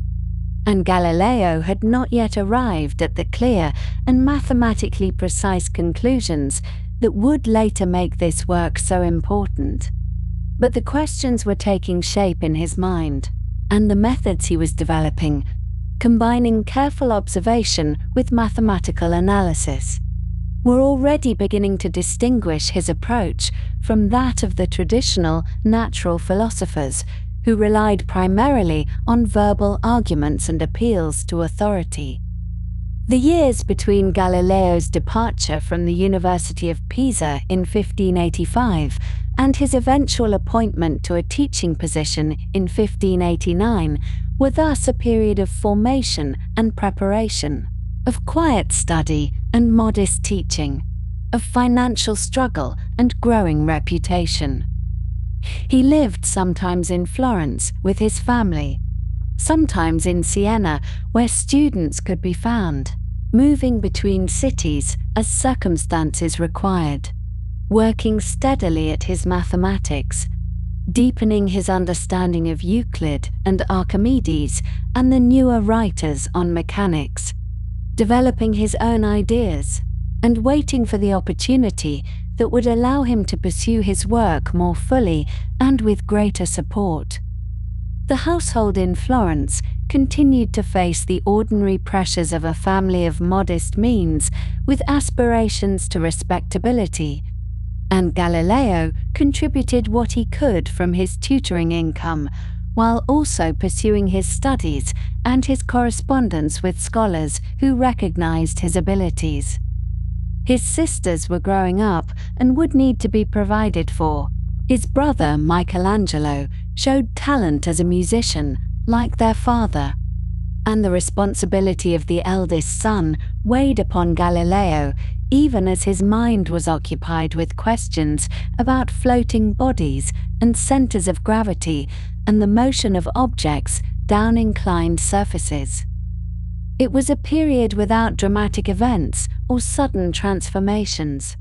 a period of gradual growth and patient accumulation of knowledge and skill. the kind of period that forms the necessary foundation for later achievements, but which, at the time, may have felt uncertain and incomplete. A young man in his early 20s, without a degree or a settled position, teaching basic mathematics to students who needed it for practical purposes, while dreaming perhaps of deeper investigations and larger audiences for his ideas. Yet the connections he was making, the reputation he was building, and the understanding he was developing would all prove to be preparation for what was to come. And the name of Galileo Galilei, which was known in these years only to a small circle of correspondents and students, would eventually become one of the most famous names in the history of human thought, though that was still far in the future. And the young mathematician teaching private lessons in Florence could not have known how the story of his life would unfold. In the year 1587, when Galileo was still a young man of 23 years, he undertook a journey to Rome, a city he had not yet visited, carrying with him a collection of mathematical theorems that he hoped might open doors to the scholarly world he so wished to enter. The journey from Florence to Rome was not a short one, requiring several days of travel through the hills and valleys of central Italy. And one imagines the young mathematician passing the time by contemplating the ideas he would soon present, perhaps rehearsing in his mind the elegant proofs he had constructed concerning the centers of gravity of solid bodies. These theorems represented his most sophisticated mathematical work to date, building upon the ancient methods of Archimedes and extending them in ways that demonstrated both technical skill and genuine originality. And he understood that their reception by the right audience could significantly influence the direction of his career. His destination in Rome was the Collegio Romano, the principal educational institution of the Society of Jesus, where the most learned Jesuit scholars taught mathematics, philosophy, and theology to students who came from across the Catholic world. At this institution, there resided a mathematician of considerable reputation, a German Jesuit named Christopher Clavius, who had been teaching at the college for several decades and had established himself as one of the foremost mathematical authorities in Europe. Clavius was perhaps best known for his work on the reform of the calendar, having served on the commission that Pope Gregory XIII had convened to correct the accumulated errors of the old Julian system, and his calculations had contributed to the establishment of the Gregorian calendar that most of the Catholic world now used to reckon the passage of days and seasons. Beyond this practical achievement, Clavius had written influential textbooks on arithmetic, algebra, geometry, and astronomy, works that were used in Jesuit schools throughout Europe and that had shaped the mathematical education of an entire generation of students. For a young and largely unknown mathematician like Galileo to seek an audience with such an established figure required some measure of confidence, or perhaps simply the recognition that he had few other options if he wished to advance beyond the precarious circumstances of private tutoring and occasional lectures. He carried with him his theorems on centers of gravity, careful demonstrations of how to determine the point within a solid body around which its weight is evenly distributed, a problem that had occupied Archimedes centuries before and that continued to interest mathematicians who sought to understand the mechanical behavior of physical objects. Galileo had extended Archimedes' results to include parabolic solids and other shapes that the ancient geometer had not fully addressed. And these extensions showed that the young Italian possessed not merely the ability to follow established methods, but also the creativity to push those methods into new territory. The meeting between Galileo and Clavius appears to have been cordial, if not effusively warm, as one might expect from an encounter between a cautious senior scholar and an ambitious young man seeking recognition. Clavius examined the theorems that Galileo presented, and while he did not immediately endorse them with unreserved enthusiasm, he did not dismiss them either, offering instead a response that might be characterized as cautiously encouraging. The Jesuit mathematician recognized that the work showed genuine mathematical ability, even if some of the proofs perhaps required further refinement or clearer exposition, and he indicated a willingness to continue corresponding with this promising young scholar from Florence. This outcome, while falling short of the triumphant validation that Galileo might have hoped for in his most optimistic moments, nevertheless represented a significant step forward, for it meant that he had established a connection with one of the most respected mathematical authorities in Europe, a connection that could be cultivated through letters and future exchanges of ideas. The correspondence between Galileo and Clavius would indeed continue over the following years, with the younger man sending revised versions of his theorems and the older man offering measured assessments that balanced recognition of genuine merit with scholarly caution about claims that had not yet been fully verified. This relationship, while never developing into the sort of close intellectual partnership that Galileo might have wished for, nonetheless provided him with a degree of credibility that could be useful when seeking academic positions, for a recommendation from Clavius, however qualified, carried considerable weight in the mathematical community of late 16th century Europe. The visit to Rome in 1587 thus accomplished at least part of what Galileo had hoped, even if the full benefits of the connection with Clavius would take time to materialize. In the following year, 1588, Galileo undertook a rather different sort of scholarly performance, one that demonstrated not only his mathematical abilities, but also his familiarity with literature and his capacity to engage with questions that interested humanist scholars as well as natural philosophers. He was invited to deliver 2 lectures before the Florentine Academy, an institution dedicated to the study and promotion of the Tuscan language and literature. And the subject he chose was one that might seem surprising for a mathematician, namely the geography and dimensions of the Inferno, as described in the great poem of Dante Alighieri. The Divine Comedy, written nearly 3 centuries earlier, remained the supreme literary achievement of the Florentine tradition, and it was studied not merely as poetry, but as a comprehensive vision of the cosmos, of morality, and of human destiny, with its 3 realms of Inferno, Purgatorio, and Paradiso, representing the entire range of possible spiritual conditions.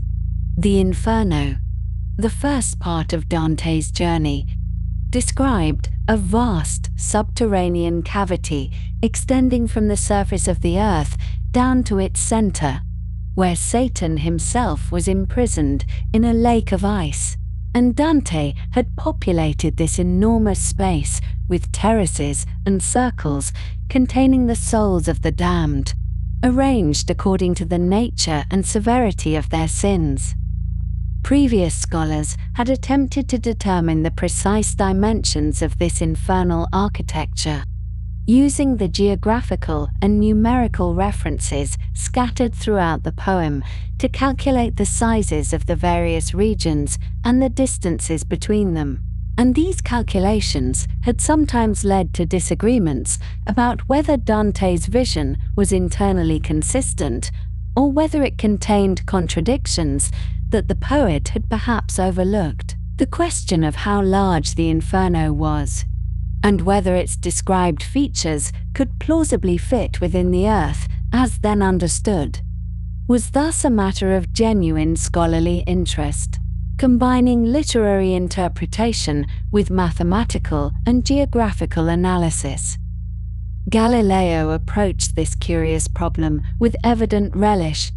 applying his mathematical skills to the task of extracting precise measurements from Dante's verses and then constructing a geometrical model of the entire infernal realm. He calculated the dimensions of the opening at the surface, the angles of the descending terraces, the sizes of the various circles, and the proportions between the different regions, arriving at a comprehensive account that he could present to his audience with the confidence of someone who had mastered both the poem and the mathematics required to analyze it. The 2 lectures on Dante, as they came to be known, showed the Florentine intellectuals assembled at the Academy that this young man was not merely a narrow specialist in abstract mathematics, but someone who could bring quantitative reasoning to bear on questions of humanist concern. Someone who understood that the great works of literature contained structures that could be illuminated by careful analysis. The reception of these lectures was favorable, and they secured for Galileo a degree of attention from Florentine intellectual circles that his purely mathematical work had not yet achieved. The Academy included among its members men of influence and learning, patrons who might assist a promising young scholar in obtaining the stable position he needed, and these men now had reason to view Galileo as someone worth supporting. The lectures demonstrated a certain versatility of mind, a capacity to move between different domains of knowledge and to find unexpected connections between them. Qualities that were valued in the culture of late Renaissance Italy, where the ideal of the learned man encompassed not merely deep expertise in one field, but broad familiarity with many. Whether Galileo himself found the analysis of Dante's Inferno genuinely interesting, or whether he undertook the project primarily as a strategic move to attract attention from the right people, we cannot say with certainty, though perhaps the truth lies somewhere between these possibilities, with genuine intellectual curiosity and practical ambition working together in ways that are not always easy to separate. In this same year of 1588, Galileo made an attempt to obtain a more permanent academic position, applying for the chair of mathematics at the University of Bologna, one of the oldest and most prestigious universities in Europe. The competition for such positions was often intense, involving not merely the assessment of scholarly merit, but also the cultivation of patronage relationships and the navigation of complex political considerations that varied from one institution to another. Galileo's application was ultimately unsuccessful, the position going to another candidate. And this failure was no doubt disappointing to a young man who had been seeking steady employment for several years. The mathematics chair at Bologna would have provided financial security and institutional prestige, opportunities to teach students and to pursue research with the resources of a major university at his disposal. And its loss meant that Galileo would have to continue seeking other avenues to the academic career he desired. Among those who took an interest in Galileo's situation was a nobleman named Guidobaldo del Monte, who was himself a mathematician of considerable ability and who had published important works on mechanics and on the theory of perspective. Guidobaldo had encountered Galileo's work on centers of gravity and had recognized in it the hand of a skilled mathematician, someone whose talents deserved support and encouragement, and he took it upon himself to advocate for the young Florentine in circles where such advocacy might prove effective. Guidobaldo's own interests in mechanics meant that he could appreciate the significance of what Galileo was attempting, and the two men developed a relationship of mutual respect and correspondence that would prove valuable to Galileo in the years ahead. Particularly important was Guidobaldo's connection to his brother, Cardinal Francesco Maria del Monte, who possessed both ecclesiastical authority and political influence in the complex world of late 16th century Italian patronage. Cardinals in this period were often powerful figures who could dispense appointments and favors, who maintained networks of clients and dependents, and whose support could open doors that would otherwise remain firmly closed. Guidobaldo brought his brother's attention to Galileo's case, explaining that here was a young mathematician of genuine promise who deserved consideration for an academic position. And the cardinal proved receptive to this appeal. Through this chain of connections,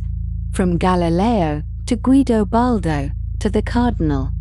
the young mathematician gained access to a level of patronage that could significantly influence his prospects. Galileo also applied for the mathematics professorship at the University of Pisa, the institution where he had studied as a young man before leaving without completing his degree, and this application proved more successful than his attempt at Bologna had been. The position at Pisa was not as prestigious as a chair at Bologna would have been, and the salary attached to it was quite modest, but it nonetheless represented the kind of stable institutional appointment that Galileo had been seeking for years. His chances were significantly improved by the influence of Grand Duke Ferdinando I de' Medici, the ruler of Tuscany, who took an interest in ensuring that the University of Pisa was staffed with capable scholars. The Grand Duke's support, combined with the advocacy of Cardinal del Monte and the recommendation that Galileo could cite from Christopher Clavius, created a combination of patronage that the university authorities found persuasive. In 1589, Galileo received the appointment to the mathematics chair at Pisa, finally achieving the academic position he had sought for so long. He was 25 years old, and while the salary was small and the teaching duties not particularly distinguished, he had at least established himself within the university system and could begin to build a career from this foundation. The young man who had left Pisa without a degree now returned as a professor, a transformation that must have provided some measure of satisfaction even if the circumstances remained humble. He would teach mathematics to students who were mostly interested in other subjects, would continue his own research on problems of motion and mechanics, and would work to cultivate the relationships with patrons and correspondents that might eventually lead to better opportunities. Throughout these years of seeking positions and cultivating connections, Galileo continued his intellectual work on the problems that most interested him, particularly questions concerning the motion of bodies and the principles of mechanics. He had begun to develop ideas about falling objects that departed from the traditional teachings found in university curricula, questioning certain aspects of the Aristotelian physics that had dominated European thought for centuries. According to Aristotelian principles, heavier bodies should fall faster than lighter ones, their greater weight driving them more rapidly toward the center of the Earth. But Galileo had begun to suspect that this account was mistaken, that the speed of falling might not depend on weight in the way that tradition suggested. He was not yet in a position to publish these ideas, which remained somewhat provisional and which would require further development before they could be presented with the clarity and rigor he desired. But they occupied his thoughts alongside his more immediately practical concerns about employment and patronage. His thinking about motion was influenced by the work of earlier scholars who had also questioned aspects of Aristotelian physics, among them a mathematician named Giambattista Benedetti, who had died just a few years earlier in 1590. Benedetti had proposed that bodies of the same material should fall at the same speed regardless of their size, a claim that contradicted Aristotelian teaching and that anticipated some of the conclusions Galileo himself would eventually reach. The influence of Benedetti on Galileo's thinking about motion is not always easy to trace precisely, for Galileo did not always acknowledge his intellectual debts as fully as later scholars might wish. But it seems clear that he was aware of Benedetti's work and that it shaped some of his own developing ideas. This was how natural philosophy progressed in this period, through the gradual accumulation of insights from various sources, through correspondence and conversation, and the reading of treatises that circulated among those interested in understanding how the physical world operated.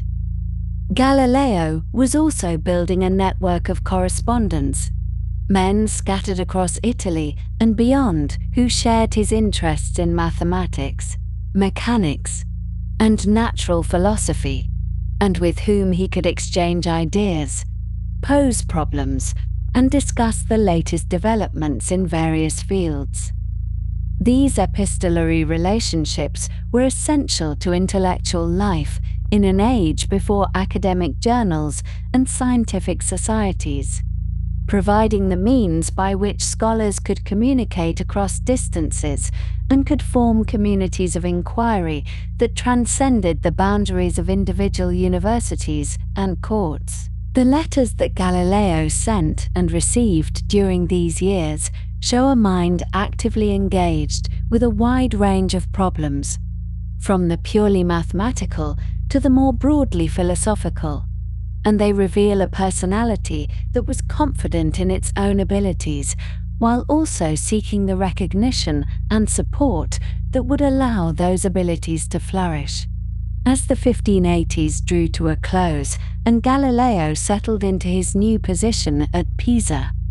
he stood at the beginning of a career that would eventually make him one of the most famous natural philosophers in European history, though of course he could not know this at the time, and the path ahead remained uncertain in many ways. He had published no major works. His name was known only within fairly limited circles, and his financial circumstances remained precarious despite the professorship he had finally obtained. But he had established connections with influential patrons, had demonstrated his abilities to scholars who could recognize genuine talent, and had begun developing the ideas about motion and mechanics that would occupy him for decades to come. The groundwork had been laid, carefully and sometimes laboriously, through visits to Rome and lectures in Florence, through letters to distant correspondents and the slow cultivation of patronage relationships. And the young professor at Pisa could now turn his attention more fully to the intellectual problems that most compelled his interest, secure, at least for the moment, in a position that allowed him to pursue his investigations while fulfilling his obligations to his students and to the institution that employed him. In the summer of 1589, Galileo Galilei returned to the city of his birth, not as a student this time,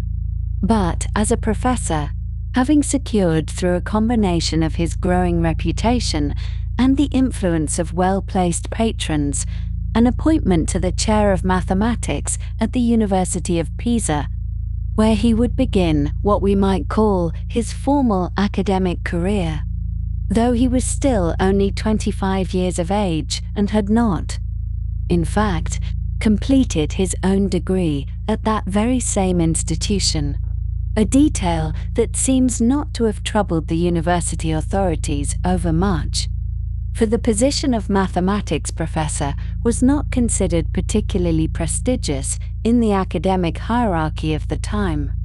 and the young man from Florence had demonstrated sufficient competence in his public lectures and his work on the hydrostatic balance to convince those responsible for such appointments that he was capable of teaching the required material to students who were, for the most part, studying medicine or philosophy and regarded mathematics as a somewhat tedious requirement rather than a subject of central importance to their education. The contract that Galileo signed with the University of Pisa was for a period of 3 years, and his annual salary was set at 60 scudi, which was, it must be said, rather a modest sum, representing as it did the lowest salary paid to any professor at the university, a reflection not of any particular failing on Galileo's part, but rather of the relatively humble status accorded to mathematics within the academic world of late Renaissance Italy, where the philosophers who lectured on Aristotle and the physicians who taught the medical arts commanded far greater salaries and far greater respect, and where a mathematician was considered something rather closer to a skilled tradesman than to a true scholar of the liberal arts, a situation that Galileo found increasingly irksome as the years went by, though at first he seems to have been grateful enough simply to have secured a regular income and a position from which he might continue his investigations into the nature of the physical world. The duties of a professor of mathematics at Pisa were not particularly onerous in terms of the hours required in the lecture hall, for the subject was not central to the curriculum, and the number of students who attended the mathematics lectures was typically quite small. But the content of what Galileo was required to teach was rigidly prescribed by tradition and expectation, and he would have spent his time in the classroom working through the propositions of Euclid's Elements, that ancient compilation of geometric knowledge that had served as the foundation of mathematical education for many centuries, explaining to his students the properties of triangles and circles, the relationships between angles and lines, and the logical methods by which one might prove that certain statements about geometric figures were necessarily and eternally true, a kind of reasoning that Galileo found deeply congenial to his temperament, for he believed throughout his life that mathematics was the language in which the book of nature was written, and that those who wished to understand the physical world must first master the grammar and vocabulary of this universal tongue. In addition to Euclidean geometry, Galileo was required to teach the rudiments of astronomy, which in the curriculum of the time meant the Ptolemaic system, that elaborate arrangement of circles and epicycles and equant points by which the ancient astronomer Claudius Ptolemy had sought to account for the observed motions of the sun, moon, and planets across the sky, a system that placed the Earth firmly at the center of the cosmos and described the heavenly bodies as moving in complex but regular patterns around our stationary world, carried along on crystalline spheres that nested one within another like the layers of an onion, or perhaps more accurately, like a set of concentric shells of varying sizes, each turning at its own rate and in its own direction, to produce the appearances that astronomers had recorded since antiquity. And while Galileo may already have harbored private doubts about certain aspects of this geocentric picture of the universe, he taught the Ptolemaic astronomy dutifully enough. For it was what the curriculum demanded and what his students expected to learn. And he was not yet in a position to propose any comprehensive alternative, the Copernican system being at this time still a matter for technical discussion among specialists rather than a topic suitable for undergraduate instruction. It was during these years at Pisa, however, that Galileo began to develop the ideas that would eventually lead him to question not the arrangement of the heavens, but something perhaps even more fundamental to the scientific thought of his time, namely the physics of Aristotle, that comprehensive system of natural philosophy that had dominated European intellectual life for centuries, and that provided what seemed to most educated people of the era a satisfying and coherent account of why objects moved as they did, why heavy things fell and light things rose, why the elements sought their natural places in the order of the cosmos, and why the terrestrial realm of change and corruption differed so fundamentally from the celestial realm of perfect and eternal circular motion. A grand edifice of thought that Galileo would spend much of his career dismantling, though he could not have known at this early stage just how far his investigations would eventually take him from the comfortable certainties of the Aristotelian worldview. The fruit of Galileo's early thinking about motion was a manuscript that he composed during his time at Pisa, a work that he titled De Motu, which is simply the Latin phrase meaning on motion, and which he never published during his lifetime, perhaps because he recognized, even as he wrote it, that his ideas were not yet fully developed, that there were difficulties and inconsistencies in his reasoning that he had not yet managed to resolve, and that the work represented a stage in his thinking rather than a final destination, a series of tentative explorations rather than a polished treatise ready for the scrutiny of the learned world. And so the manuscript remained among his papers, to be studied by scholars only centuries later, when historians of science began to piece together the development of Galileo's thought and to trace the long and winding path by which he arrived at the conclusions that would make him famous. In the De Motu,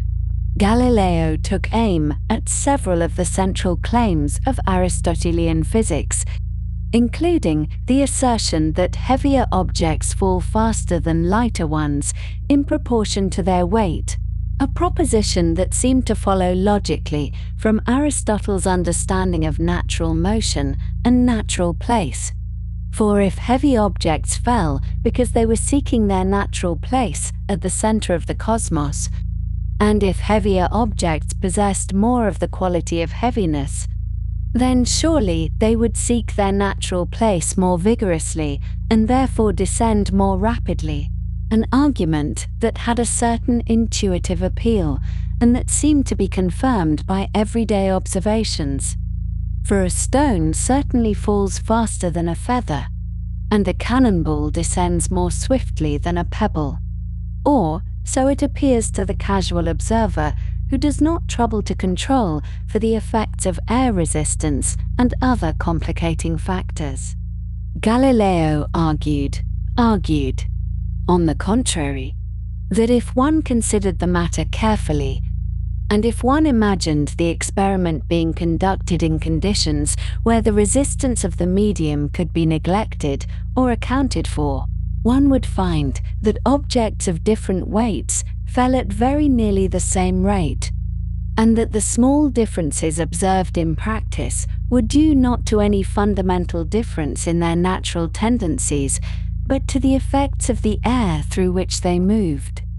a conclusion that he supported by a combination of logical argument and what we might call thought experiments. Mental exercises in which he imagined what would happen if one tied two objects together, or if one dropped them from a great height, or if one performed the experiment in a medium of greater or lesser density, reasoning his way toward conclusions that contradicted the received wisdom of the Aristotelian tradition, but that seemed to him to follow necessarily from a careful consideration of the phenomena. Whether Galileo actually performed physical experiments to test his ideas during this period is a matter of some uncertainty, for the evidence is fragmentary and the later accounts are not always reliable. But it does seem likely that he engaged in at least some practical investigations of falling bodies and of objects rolling down inclined planes, for he describes such experiments in his later published works with a degree of circumstantial detail that suggests first-hand experience rather than mere speculation. And the inclined plane in particular would become a crucial tool in his investigation of accelerated motion, allowing him to slow down the process of falling so that it could be observed and measured with the crude timekeeping devices available in his era. For a ball rolling down a gentle slope takes considerably longer to travel a given distance than a ball dropped vertically through the same height.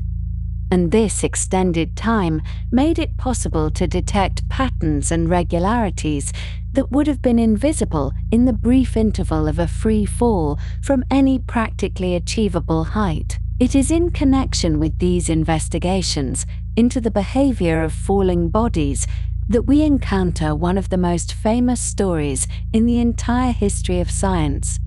The tale of Galileo dropping objects of different weights from the top of the Leaning Tower of Pisa to demonstrate that they would reach the ground at the same time, regardless of their mass. A dramatic public experiment that has captured the imagination of countless generations, and that appears in nearly every popular account of Galileo's life and work, often accompanied by fanciful illustrations showing the young professor releasing cannonballs from the tower's distinctive tilted summit, while astonished onlookers gape from below, their Aristotelian certainties crumbling like the tower's foundations as the heavy and light balls strike the ground in the same instant. The story is a good one, and there is certainly something appealing about the image of Galileo confounding the conservative professors of Pisa with a simple demonstration that anyone could witness and understand. But it must be said that the evidence for this famous experiment is rather thin, and most historians of science now regard the tower story as probably apocryphal,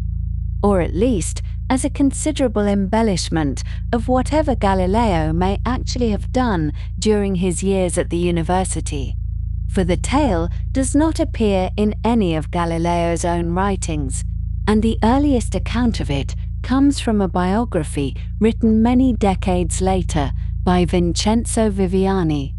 who had been Galileo's student and assistant during the final years of the great scientist's life,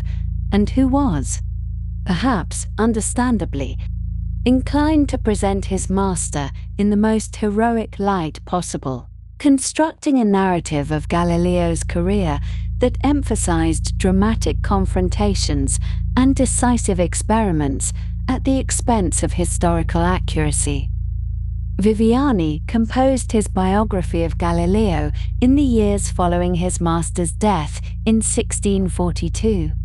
Drawing on his own memories of conversations with the elderly scientist and on documents and letters that he had access to as Galileo's literary executor.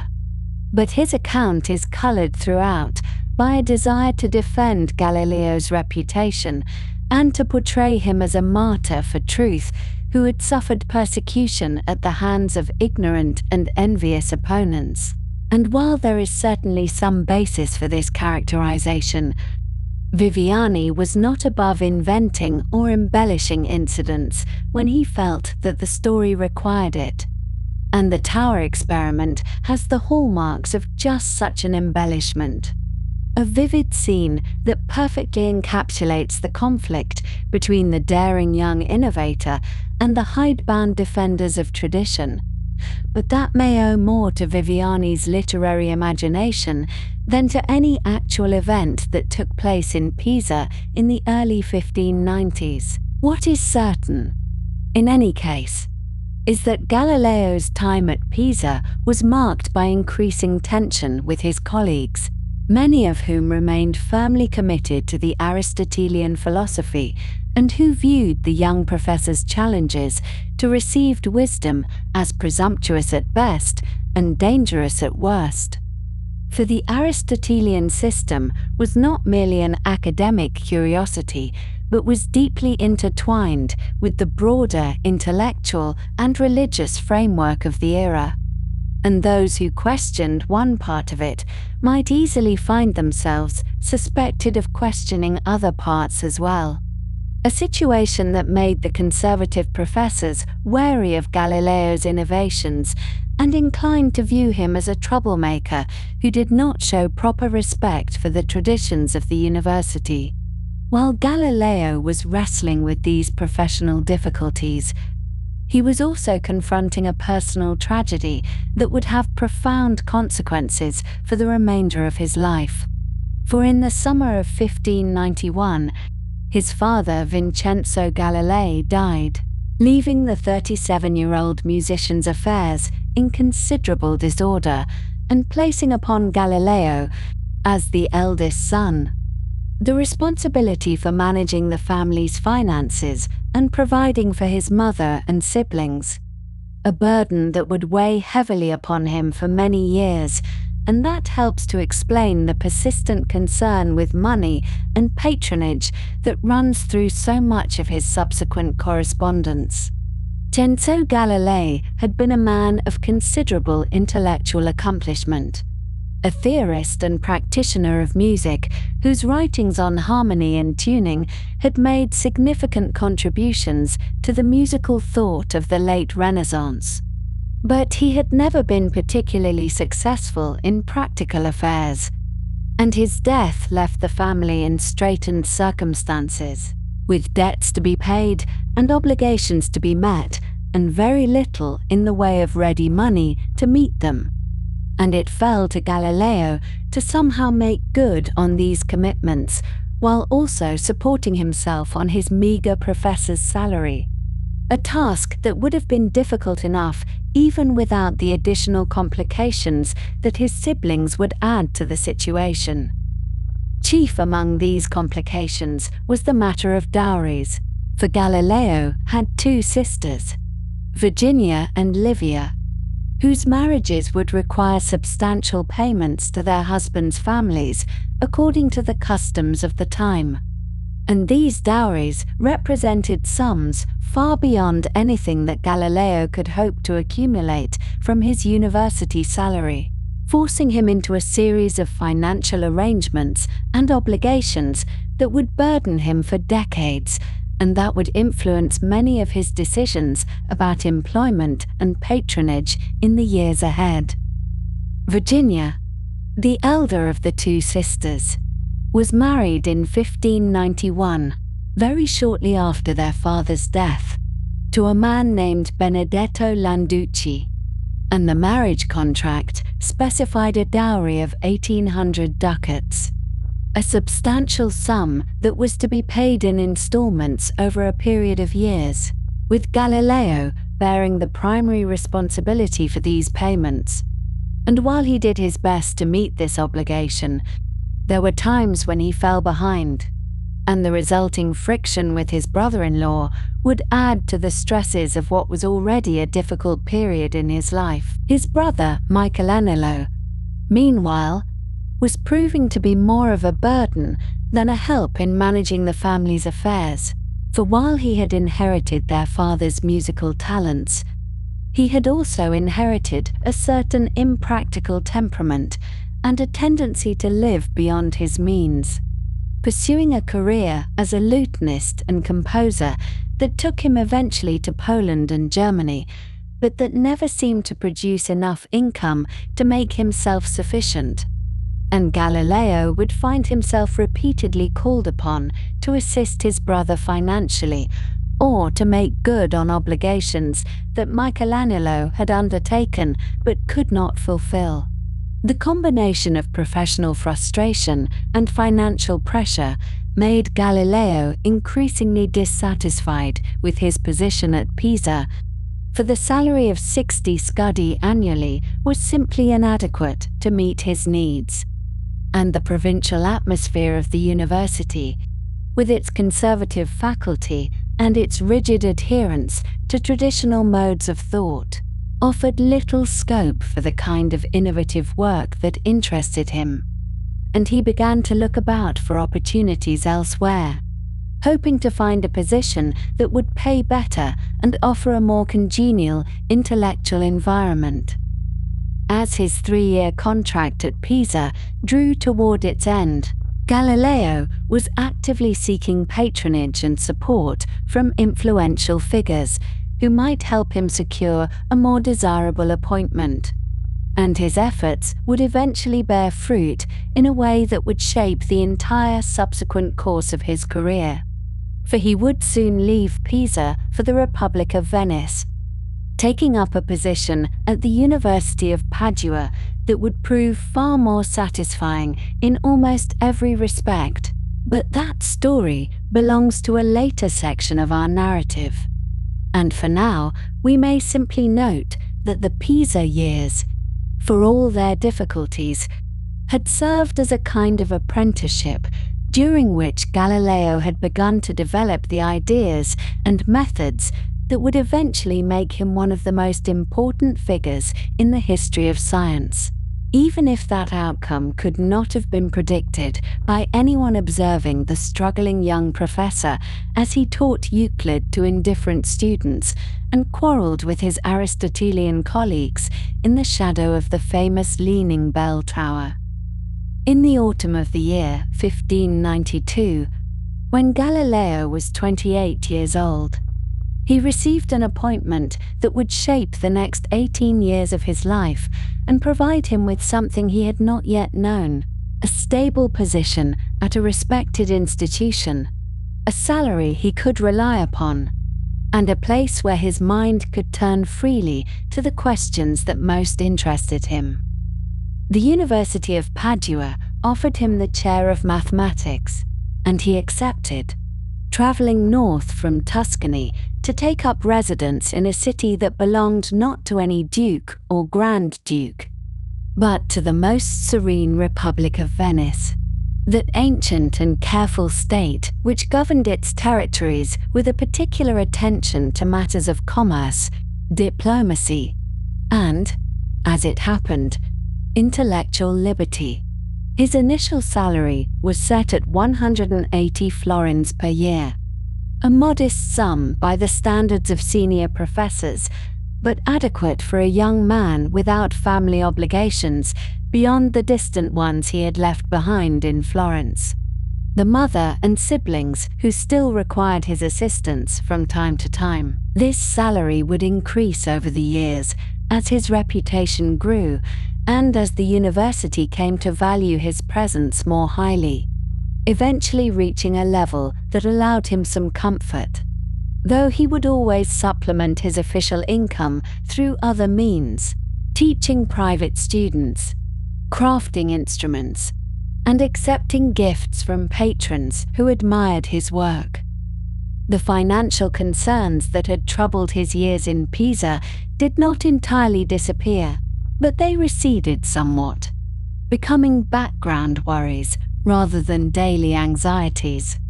and he could breathe a little more easily in this new place. Padua itself was a city of considerable antiquity, its university founded in the year 1222, making it one of the oldest centers of learning in all of Europe. The institution had grown over the centuries into a place of genuine prestige, attracting students from across the continent who came to study law, medicine, philosophy, and the mathematical sciences. The anatomical theatre, where dissections were performed for the instruction of medical students, was famous throughout learned circles, and the tradition of investigation, of looking carefully at the natural world rather than simply accepting what ancient authorities had written, was stronger here than in many other places.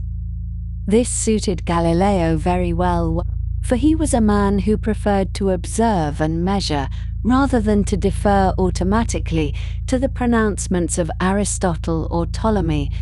however revered those ancient thinkers might be. The university stood within the broader political context of the Venetian Republic, and this context mattered enormously for someone of Galileo's temperament and interests. Venice governed itself through a complex system of councils and committees,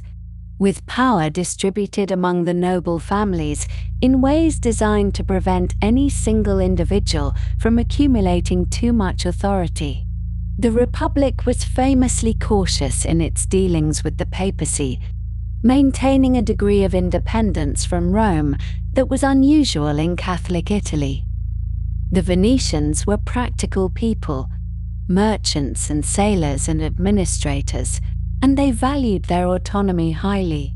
resisting interference in their affairs, whether that interference came from foreign powers or from the Church itself. This meant that scholars working within Venetian territory enjoyed a freedom of inquiry that was not always available elsewhere, a freedom to investigate, to question, to publish findings that might raise eyebrows or provoke objections in more rigidly controlled states. To understand why this mattered, one might consider the fate of Giordano Bruno, that restless and brilliant friar who had wandered across Europe teaching strange doctrines about the infinity of worlds and the movement of the earth among the stars. Bruno had been arrested by the Inquisition in Venice in 1592. The same year Galileo arrived in Padua, and he had been handed over to Rome, where he languished in prison for years while his case was examined. In February of the year 1600, Bruno was led to the Campo de' Fiori in Rome and burned at the stake for heresy, his tongue clamped to prevent him from speaking as the flames consumed him. The exact nature of his heresies was complex, involving theological matters as well as cosmological speculations, but the message was clear enough that there were limits to what one could safely say about the nature of the universe, limits enforced with terrible finality by authorities who believed themselves guardians of eternal truth. Galileo was not Bruno. He was more cautious by nature, more interested in mathematical demonstration than in metaphysical speculation, and he remained throughout his life a sincere, if sometimes unconventional Catholic. But he was certainly aware of what had happened to Bruno, and he understood that the Venetian territories offered a measure of protection that might prove valuable should his own investigations lead him into controversial territory. Here in Padua, under the sheltering wing of the Republic, he could pursue his studies with somewhat less fear than he might have felt in Rome or Florence, or indeed in his native Pisa, where the Grand Duke's relationship with the papacy was close and where the Inquisition operated with fewer obstacles. He found lodgings in the city, settling eventually in a house in the Borgo dei Vignali, a street that ran near the great Basilica of Santo Antonio, where pilgrims came to venerate the relics of that beloved saint. The basilica itself was an impressive structure, its domes and towers rising above the rooftops, its interior filled with the accumulated treasures of centuries of devotion. Galileo would have passed it often as he walked to and from the university. Its presence, a constant reminder of the faith that structured daily life in this place, as in every other Italian city of the time. His house was comfortable enough, a place where he could receive visitors, conduct experiments, and store the instruments and papers that accumulated as his work progressed. Later, he would move to other lodgings as his circumstances changed. But this neighborhood near Santo Antonio remained associated with his Paduan years, a quiet corner of a busy city where he could pursue his thoughts in relative peace. He would later describe these years at Padua as the happiest of his life, and there is no reason to doubt this assessment, for everything we know suggests that he flourished here in ways he had not flourished before and would not quite flourish again. He was young enough to feel the excitement of discovery, yet old enough to have developed the skills and knowledge necessary to make genuine contributions. He was secure enough financially to focus on his work, yet not so wealthy that he had no need to exert himself. He was free enough intellectually to explore unconventional ideas, yet constrained enough by his teaching duties and social obligations to remain grounded in practical concerns. It was, by any measure, a fortunate conjunction of circumstances, and he made the most of it. His teaching duties at the university centered on mathematics in its various applications, for the chair of mathematics in those days encompassed more than what we might now call pure mathematics. He taught Euclid, working through the elements with his students,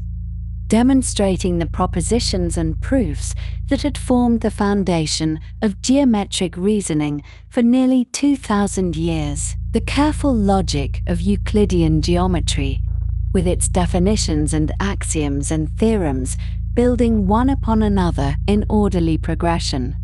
appealed to Galileo's temperament, and he was skilled at conveying its beauties to those who studied under him. But he also taught mechanics, the science of motion and force, and the behavior of physical bodies. And this was where his own interests increasingly lay, for he was beginning to develop ideas about falling objects and projectiles that would eventually reshape the entire field. Additionally, he gave instruction in fortification, the art of designing defensive works that could withstand the increasingly powerful artillery of the age. This was eminently practical knowledge, valuable to the young noblemen who came to Padua from across Europe and who might one day find themselves commanding troops or advising princes on matters of military architecture. The geometry of bastions and ravelins and curtain walls, the angles that would deflect cannonballs rather than absorbing their full force, the mathematics of fields of fire and lines of sight, all of this fell within the scope of his teaching, and he addressed it with the same methodical care he brought to his more theoretical investigations. For Galileo, there was no sharp division between the practical and the theoretical. Both involved the application of mathematical reasoning to the physical world, and both could yield genuine understanding of how things worked. Beyond his official duties at the university, Galileo supplemented his income by taking on private students, and these proved to be a significant source of additional revenue. Young noblemen from wealthy families, foreign visitors on educational tours of Italy, aspiring military officers seeking advanced instruction in mathematics and engineering. All of these came to him for lessons, and they paid well for the privilege. He taught them individually or in small groups, tailoring his instruction to their needs and interests,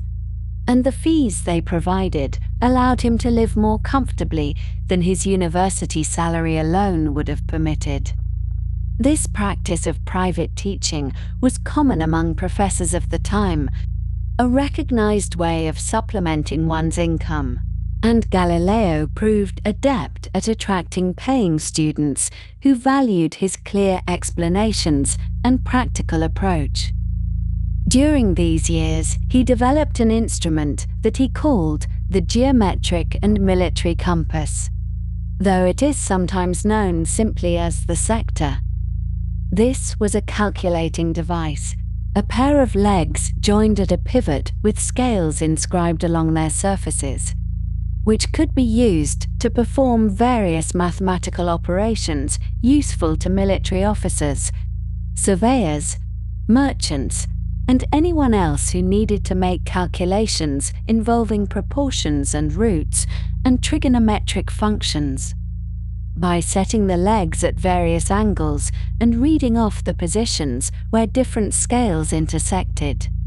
one could solve problems quickly that might otherwise require lengthy computation.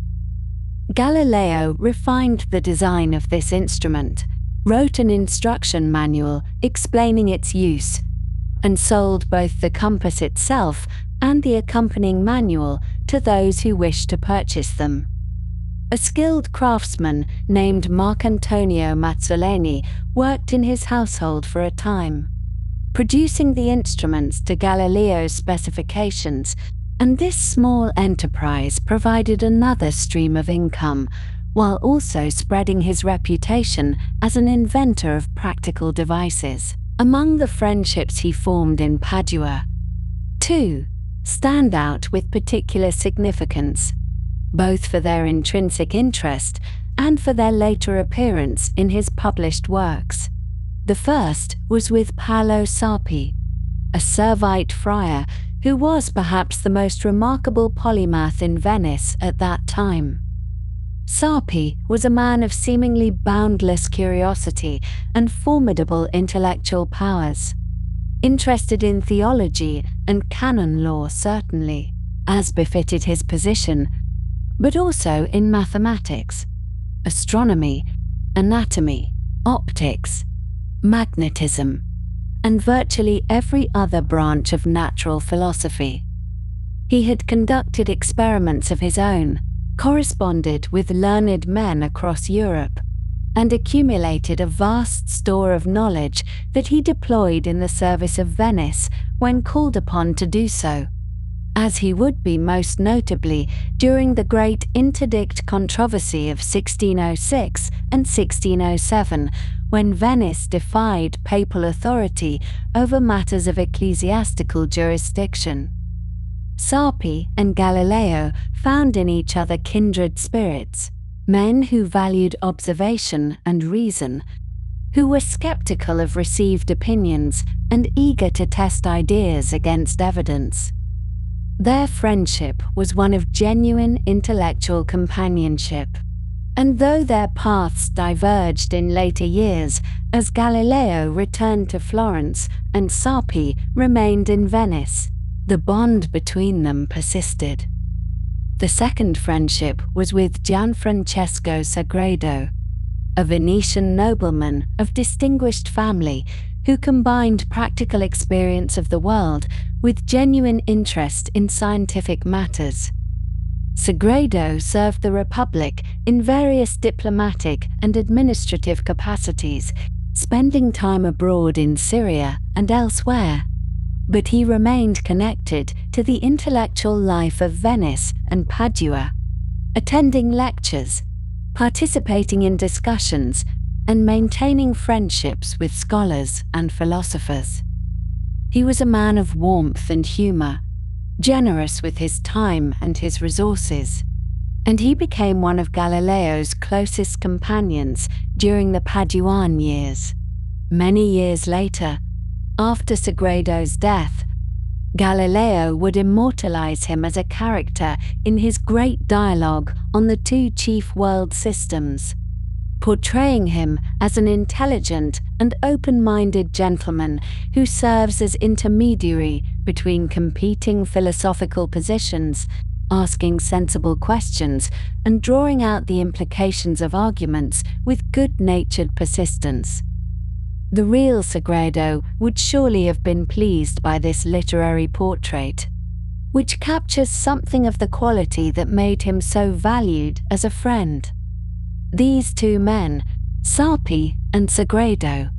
were part of a broader intellectual circle that made Padua and Venice such stimulating places for Galileo during these years.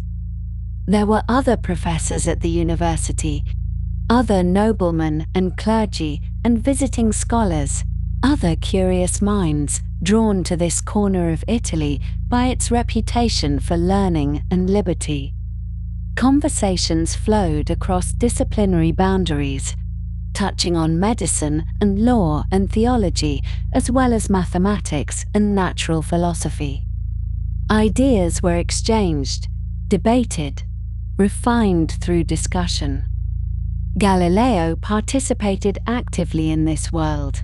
contributing his own insights while absorbing what others had to offer, and the stimulation he received helped to sharpen his thinking and broaden his horizons. The combination of all these factors,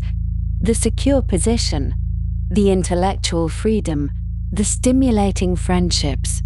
the opportunities for both teaching and research, the income sufficient for a comfortable life, made Padua into something like an ideal home for Galileo during this phase of his career. He was able to pursue his investigations into motion and mechanics, gradually developing the ideas that would eventually appear in his later published works. He was able to improve his practical skills as an instrument maker, learning what it meant to craft devices that actually worked in the hands of real users. He was able to hone his abilities as a writer and communicator, explaining complex ideas clearly to students of varying preparation and aptitude. All of these developments, happening gradually over the 18 years he would spend in Padua, prepared him for what was to come, though he could not have known then what extraordinary turns his life would take. For now, in the early 1590s, he was simply a young professor settling into a new position, finding his footing in an unfamiliar city, beginning to build the relationships and routines that would structure his days. The century was drawing toward its close, the year 1600 approaching with all its symbolism of new beginnings, and Galileo was poised, though he did not yet know it, on the threshold of discoveries that would change his life and, in time, reshape humanity's understanding of its place in the cosmos. But those discoveries lay in the future, and for the moment there was the quiet satisfaction of work well begun, of friendships forming, of a mind finding its proper occupation in a place that welcomed inquiry. The happiest years, he would call them, looking back, and in those early days at Padua, with the Basilica of Santo Antonio rising nearby and the waters of the Venetian lagoon not far to the east, with Sarpi and Sagredo and other good companions to share his thoughts, with students to teach and instruments to make and problems to solve. He could feel, perhaps, the first intimations of that happiness settling around him like the soft light of an autumn afternoon. It was sometime around the year 1599, or perhaps in the early months of 1600, that Galileo Galilei, then a professor of mathematics at the University of Padua, came to know a young Venetian woman named Marina Gamba, and their meeting would mark the beginning of a domestic arrangement that would shape the next decade of his life in ways both tender and complicated. Though we know remarkably little about the circumstances of their first encounter, which is often the case with the private lives of historical figures, particularly when those lives involve relationships that existed outside the formal structures of marriage and church documentation. Marina was younger than Galileo by perhaps a decade or more,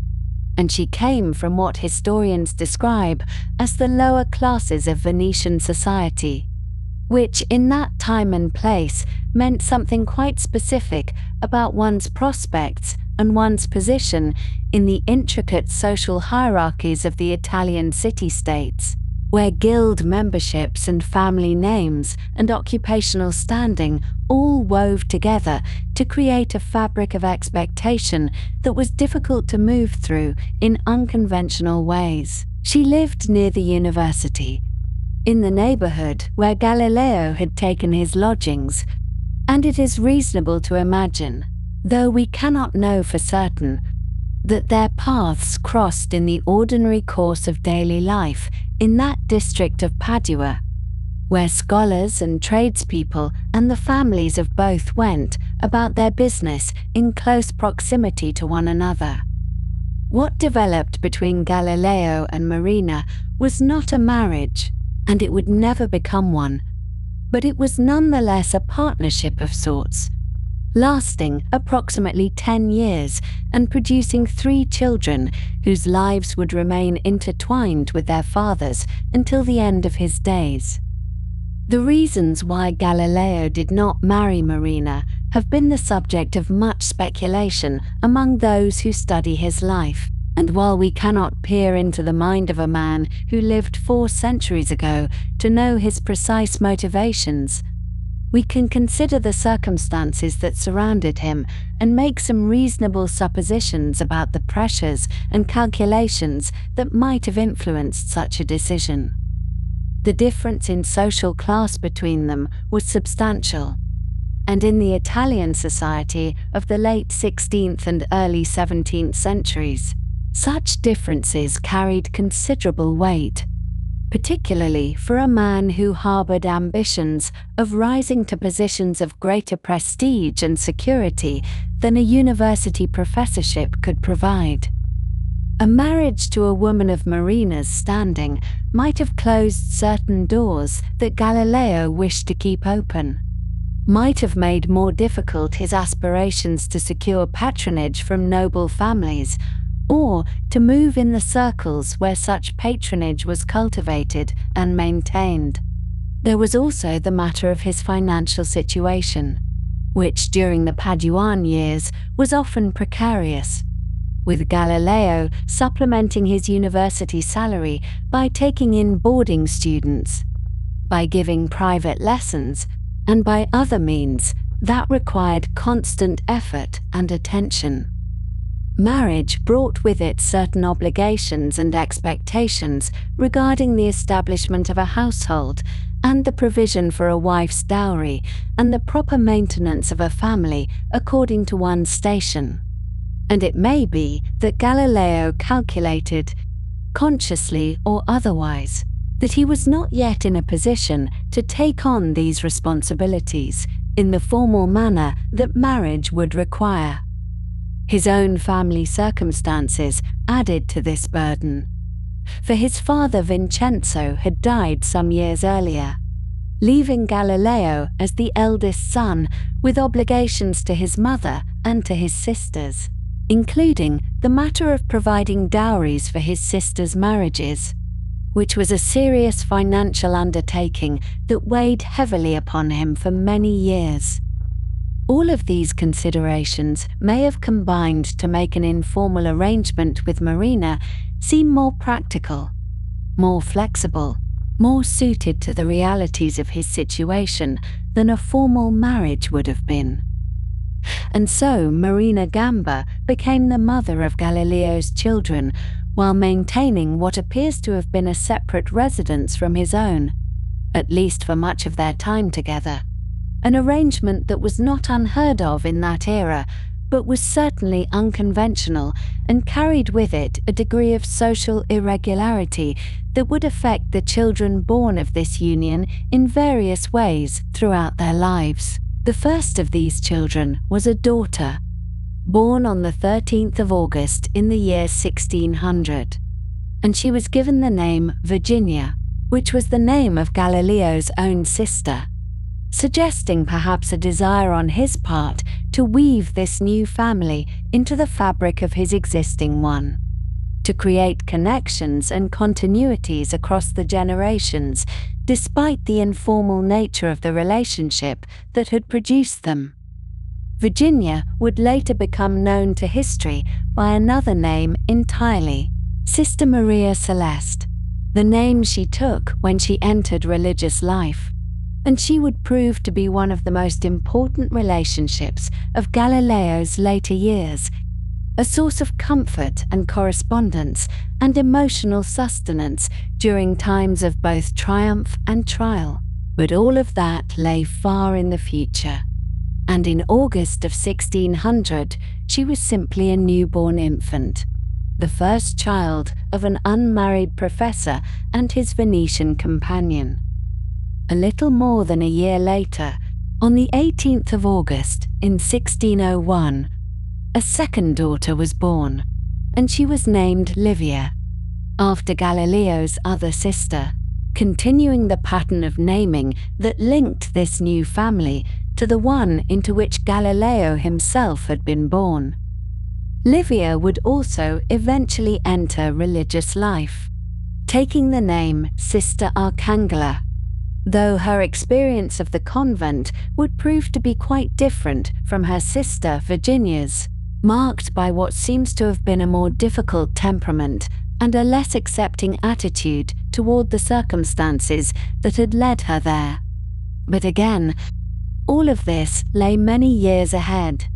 and in the summer of 1601, she was simply the second daughter, another girl in a household that was taking shape in its unconventional way along the edges of respectable Paduan society. The arrival of two daughters in such quick succession was not without its implications, for daughters required dowries, and dowries required money, and Galileo was already stretched thin by his obligations to his own sisters and his mother. And the thought of what provisions would need to be made for these girls as they grew must have added to the weight of financial concern that he carried throughout these years. 5 years passed before the third child arrived, a longer gap than had separated the first two, and when Marina gave birth again on the 21st of August in 1606, it was to a son, who was given the name Vincenzo, after Galileo's father, the musician and music theorist who had died back in 1591, but whose influence on Galileo's thinking and approach to the world had been profound and lasting. The birth of a son was a different matter than the birth of daughters in the context of that time and place. For a son could carry forward a family name, could inherit property and position, could be legitimated in ways that might allow him to take his place in society without the stigma that attached to illegitimate birth. And indeed, Galileo would eventually take steps to legitimate Vincenzo, though this would not happen until many years later, when Galileo had returned to Florence and established himself in the service of the Grand Duke of Tuscany. For the time being, it did differ, however. Vincenzo was simply the third child, the only son, joining his two older sisters in the complicated domestic arrangement that Galileo and Marina had created between them. The nature of this arrangement, with Marina maintaining a separate residence while the relationship continued, was one that required a certain amount of negotiation and management, and we can only imagine the emotional dynamics that must have existed within this unconventional family structure. Galileo was a man of considerable intellectual energy and ambition, devoted to his work and to the advancement of his ideas, and the years in Padua were among the most productive of his entire career. a time when he was developing the ideas and making the observations that would eventually bring him fame and controversy in equal measure. The presence of Marina and the children in his life during this period formed a kind of domestic backdrop to this intellectual activity, a realm of personal connection and responsibility that existed alongside the realm of telescopes and pendulums and mathematical demonstrations. How he balanced these aspects of his life, how he experienced the joys and frustrations of fatherhood, while also pursuing his ambitious program of research and teaching, are questions that the historical record does not fully answer. But we know that the children were important to him, that he took an active interest in their welfare and their futures, even if the arrangements for their care were unconventional. The question of the children's education and prospects would have been a pressing one for Galileo, particularly as they grew older and the time approached when decisions would need to be made about their futures. For the daughters, the options available to women of uncertain status in early 17th century Italy were limited, and the matter of dowries loomed large. For without adequate dowries, the girls would not be able to make marriages appropriate to their father's standing, and the stigma of their illegitimate birth made their situation even more precarious. The solution that would eventually be found for Virginia and Livia was entrance into a convent, which was a common path for daughters of families who could not provide sufficient dowries or who wished to avoid the complications that might arise from attempting to marry daughters whose birth was irregular. This solution had its own costs, both financial and emotional, and the circumstances under which Virginia and Livia entered the convent of San Matteo in Arcetri would later be a source of some concern, for they were placed there at ages younger than was strictly canonical, a matter that required special dispensation and that suggests a degree of urgency on Galileo's part to settle their futures before other circumstances might make such placement more difficult. For Vincenzo, as a son, different possibilities existed, and Galileo's eventual legitimation of him would open doors that would otherwise have remained closed, allowing him to inherit property, to marry respectably, and to take his place in society as a gentleman rather than as a man marked by the circumstances of his birth. But all of this lay years in the future, and during the Paduan years, the family existed in a kind of provisional state, with Galileo attending to his work and his teaching and his various projects, while Marina cared for the children in her separate establishment. The two of them connected by ties that were real and lasting, but that existed outside the formal structures that would have given those ties official recognition and social legitimacy. Around the year 1613, some time after Galileo had left Padua and returned to Florence to take up his position as mathematician and philosopher to the Grand Duke of Tuscany, Marina Gamba married a man named Giovanni Bartoluzzi, thus regularizing her own position in society and establishing a household that was conventional in the ways that her arrangement with Galileo had not been. By this time, the relationship between Marina and Galileo had evidently come to an end, though the precise circumstances of its ending are not recorded in any document that has come down to us, and we are left to imagine the conversations and the decisions and the emotions that must have accompanied this transition in both of their lives. The children remained with their father, or were provided for by him, rather than going with their mother into her new marriage, which suggests that the primary attachment and responsibility had shifted to Galileo, or perhaps that this had always been the understanding between them. with Marina serving as the mother and caretaker during the children's early years, but Galileo assuming primary responsibility for their futures as they grew older. What we can say with some confidence is that the domestic context of Galileo's most productive research years was shaped by this unconventional arrangement, by the presence of Marina and then by her absence, by the births of 3 children and the gradual assumption of responsibility for their welfare and their futures, by all the ordinary concerns and complications of family life playing out alongside the extraordinary intellectual achievements that were making Galileo famous throughout Europe. The man who was refining his telescopes and observing the moons of Jupiter and arguing about the nature of sunspots was also a father concerned about dowries and education and the provisions that would need to be made for children whose birth circumstances created obstacles that would need to be navigated with care. These 2 aspects of his life, the scientific and the domestic, were not separate compartments, but rather threads woven together in the fabric of his daily existence, each influencing the other in ways that are difficult to trace, but that must have been real and significant.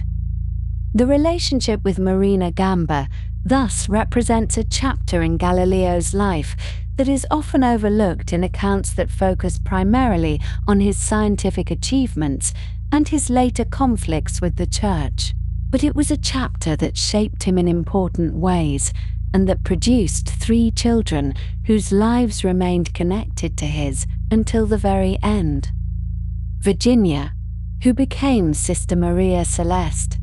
would become his closest correspondent and his greatest comfort in his later years, and her letters to him, which survive while his to her have been lost,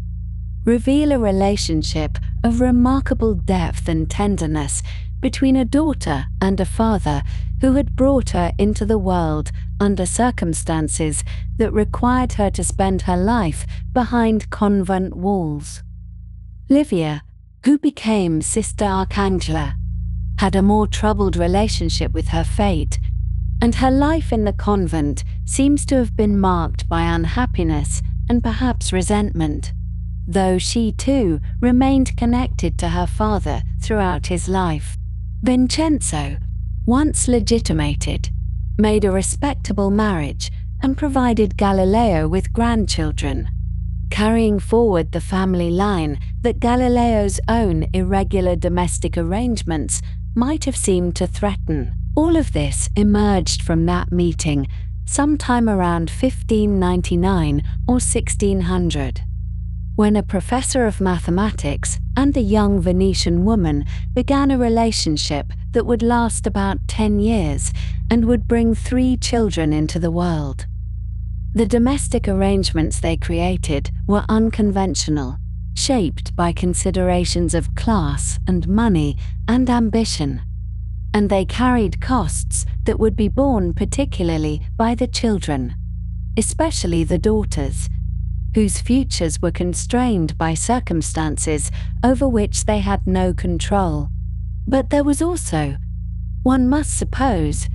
affection and care and the ordinary human connections that bind parents to children and partners to one another, even when those connections exist outside the formal structures that society provides for their recognition. Galileo's life during the Paduan years was full and complicated, marked by intellectual excitement and financial worry and domestic responsibility all intertwined. And Marina Gamba was part of that life, a presence that helped shape the man who would later become famous and controversial and, eventually, confined to his villa under the watchful eye of the Inquisition. But all of that lay far in the future, and in the years around 1600, life went on in its ordinary way, with children being born and growing up, and a household being maintained in its unconventional fashion. all while the work of science continued and the foundations were being laid for discoveries that would change how humanity understood its place in the universe. During the years that Galileo spent as a professor at the University of Padua, which began in 1592 and would continue for nearly 2 decades, he found himself engaged in a remarkable variety of practical and theoretical pursuits that extended well beyond the lectures he delivered in the university halls. The salary provided by his teaching position, while respectable, was never quite sufficient to meet his many obligations, which included supporting members of his family and maintaining the kind of household that befitted a man of learning. And so, Galileo turned his considerable intellect toward the development of instruments and devices that might be sold to those who had need of them. And in doing so, he created tools that would prove useful to surveyors, military commanders, architects, and merchants alike. Among the most significant of these practical inventions was an instrument that Galileo began developing around 1597, which he called the Compasso Geometrico et Militare, or the geometric and military compass. This device, which is sometimes referred to in English as a sector, was not entirely original in its basic concept, for other mathematicians and instrument makers had created similar calculating tools in the years before Galileo took up the challenge. However, Galileo brought to this work his characteristic combination of mathematical insight and practical sensibility, refining and perfecting the earlier designs until he had produced an instrument of remarkable versatility and precision. The compass he developed was elegant in its construction and thoughtful in its arrangement of scales and markings, each element positioned with care so that the user might perform calculations with efficiency and accuracy. The geometric and military compass consisted of 2 flat arms or legs, joined together at one end by a pivot that allowed them to be opened to various angles. Along the faces of these arms, Galileo inscribed a series of graduated scales, each designed for a particular type of calculation. The genius of the instrument lay in the way it allowed the user to solve problems of proportion without the need for elaborate arithmetic. For by setting the arms to specific angles and measuring distances along the scales with a pair of dividers, one could quickly determine relationships between quantities that might otherwise require lengthy computation. The compass was, in essence, an analog calculating device, and in the hands of someone who understood its principles, it could save considerable time and reduce the likelihood of errors that might creep into written calculations. The uses to which this instrument could be put were wonderfully varied, and Galileo designed it with this versatility very much in mind.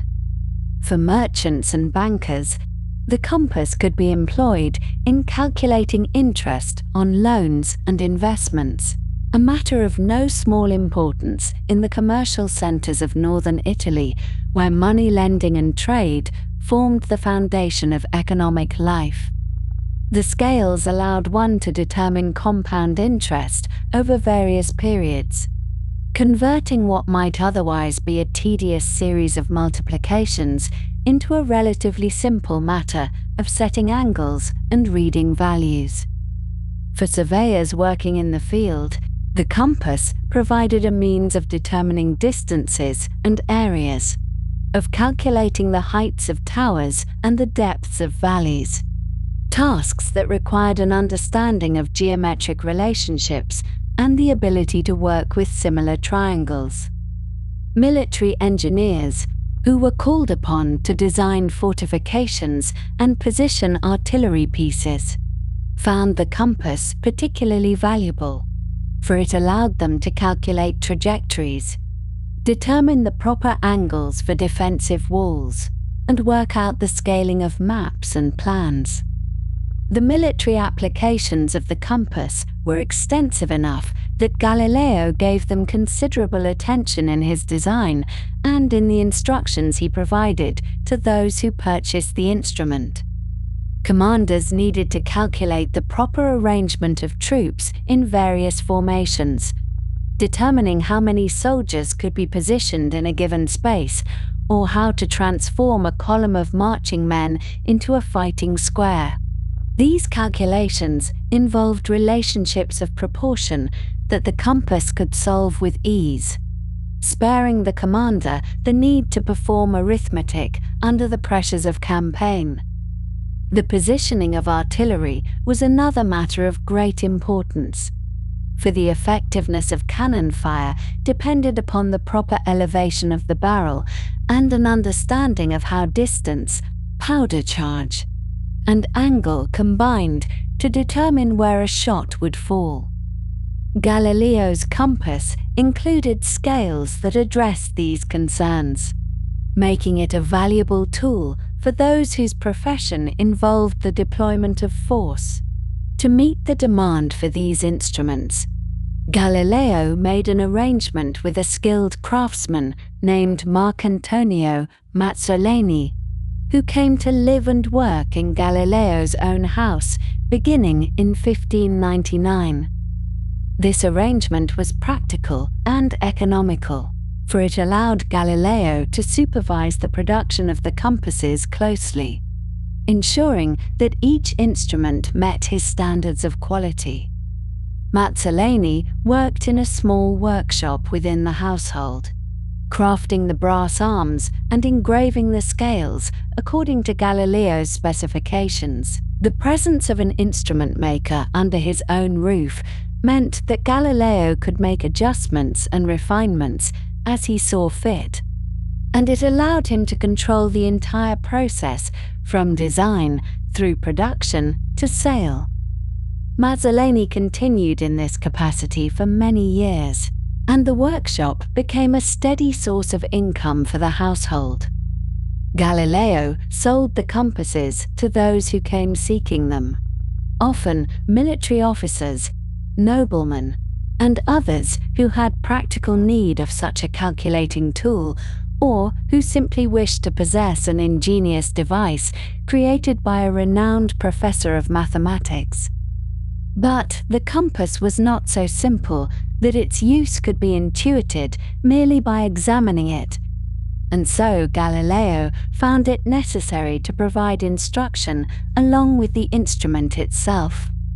Initially, this instruction took the form of lessons, which Galileo would give personally to those who purchased a compass,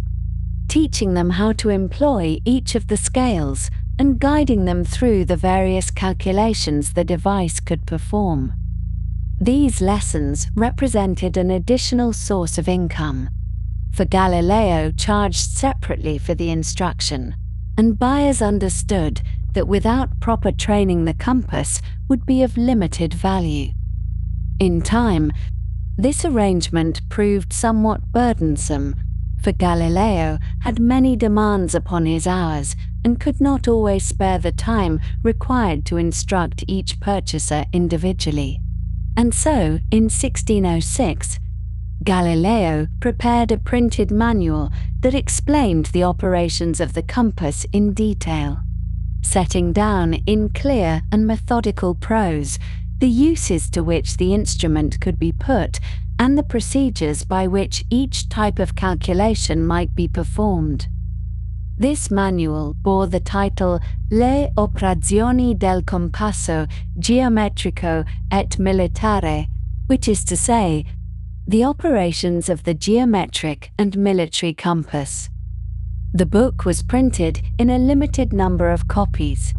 for Galileo intended it primarily to accompany the compasses he sold, rather than to circulate widely as a separate publication. He had the copies printed at his own expense and kept them on hand to provide to buyers, And in this way, the manual became part of the package that customers received, along with the instrument itself and such further instruction as they might require. The writing of the manual was clear and practical, avoiding unnecessary elaboration and focusing on the concrete steps needed to accomplish each task. The publication of this manual led, however, to an unpleasant episode that occupied a portion of Galileo's attention in the following year. A young man named Baldassare Capra, who had been among those to whom Galileo had taught the use of the compass, published in 1607 a book of his own that presented the operations of the instrument in Latin. This publication troubled Galileo considerably, for it appeared to him that Capra had taken the substance of his own work and presented it as original, translating the ideas and procedures into another language, while offering no acknowledgement of their source. The matter was one of intellectual property and personal honor, for in the scholarly world of that era, a man's reputation rested in large part upon the originality of his contributions, and to have one's ideas claimed by another was a serious offense. Galileo pursued legal action against Capra, bringing the matter before the appropriate authorities and pressing his case with characteristic vigor. The proceedings resulted in a judgment in Galileo's favor, with Capra's book being suppressed and his conduct publicly censured. But Galileo was not content to let the legal judgment speak for itself, and he composed a written defense of his position that he titled Difesa, in which he set forth the history of the compass's development, documented his own priority in creating and teaching its use, and responded to Capra's claims with detailed argumentation. This publication served not only to vindicate Galileo's honor, but also to establish a clear record of his contribution for any who might later have cause to wonder about the matter. The dispute with Capra was an irritation that diverted Galileo from more productive work, but it demonstrated his willingness to defend his intellectual achievements when he believed they had been wrongly appropriated.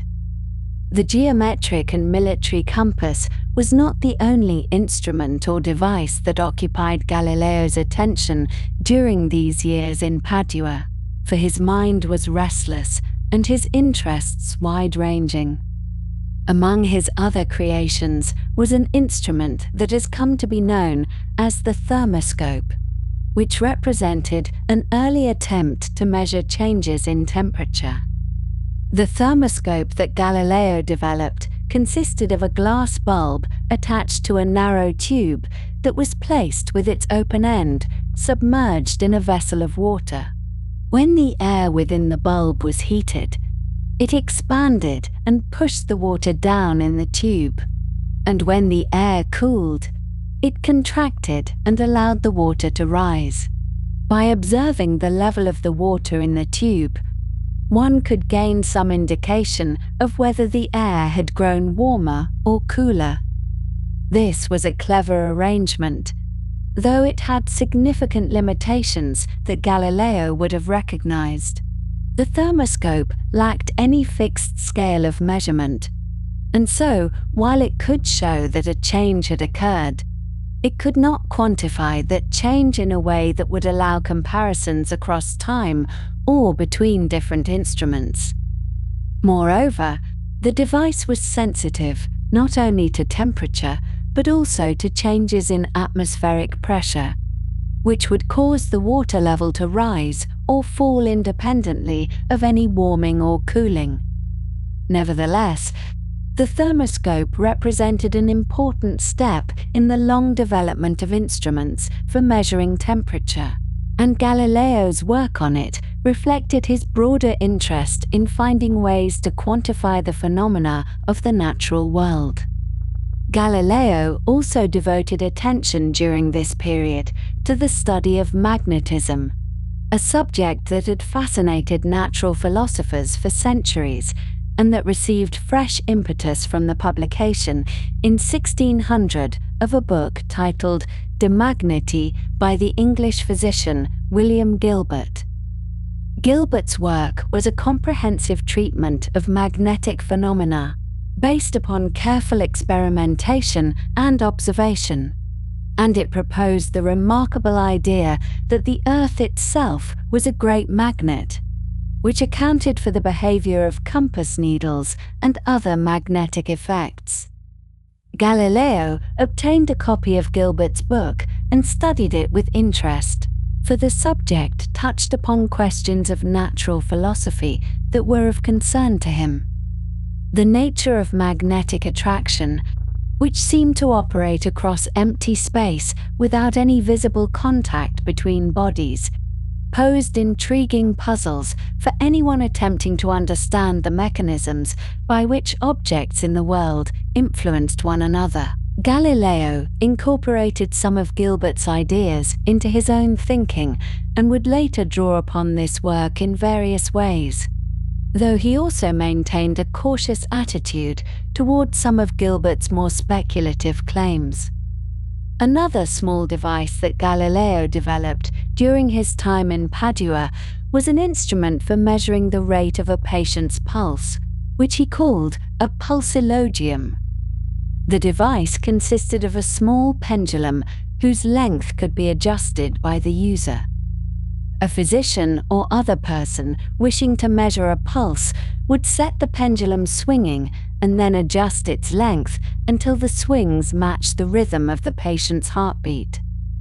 Once this synchronization was achieved, the length of the pendulum served as a measure of the pulse rate, which could be compared against other measurements taken at different times or from different patients. The pulsilogium was a practical application of Galileo's understanding of pendulum motion, which he had been studying for many years, and it demonstrated how theoretical knowledge of natural phenomena could be turned to useful purposes. The device found some favor among physicians, though it never achieved widespread adoption, and it remains an interesting example of Galileo's ability to move between abstract investigation and practical invention. Some years earlier, in 1594, Galileo had obtained a patent from the Venetian authorities for a machine designed to raise water, which could be used for irrigation or for draining flooded areas.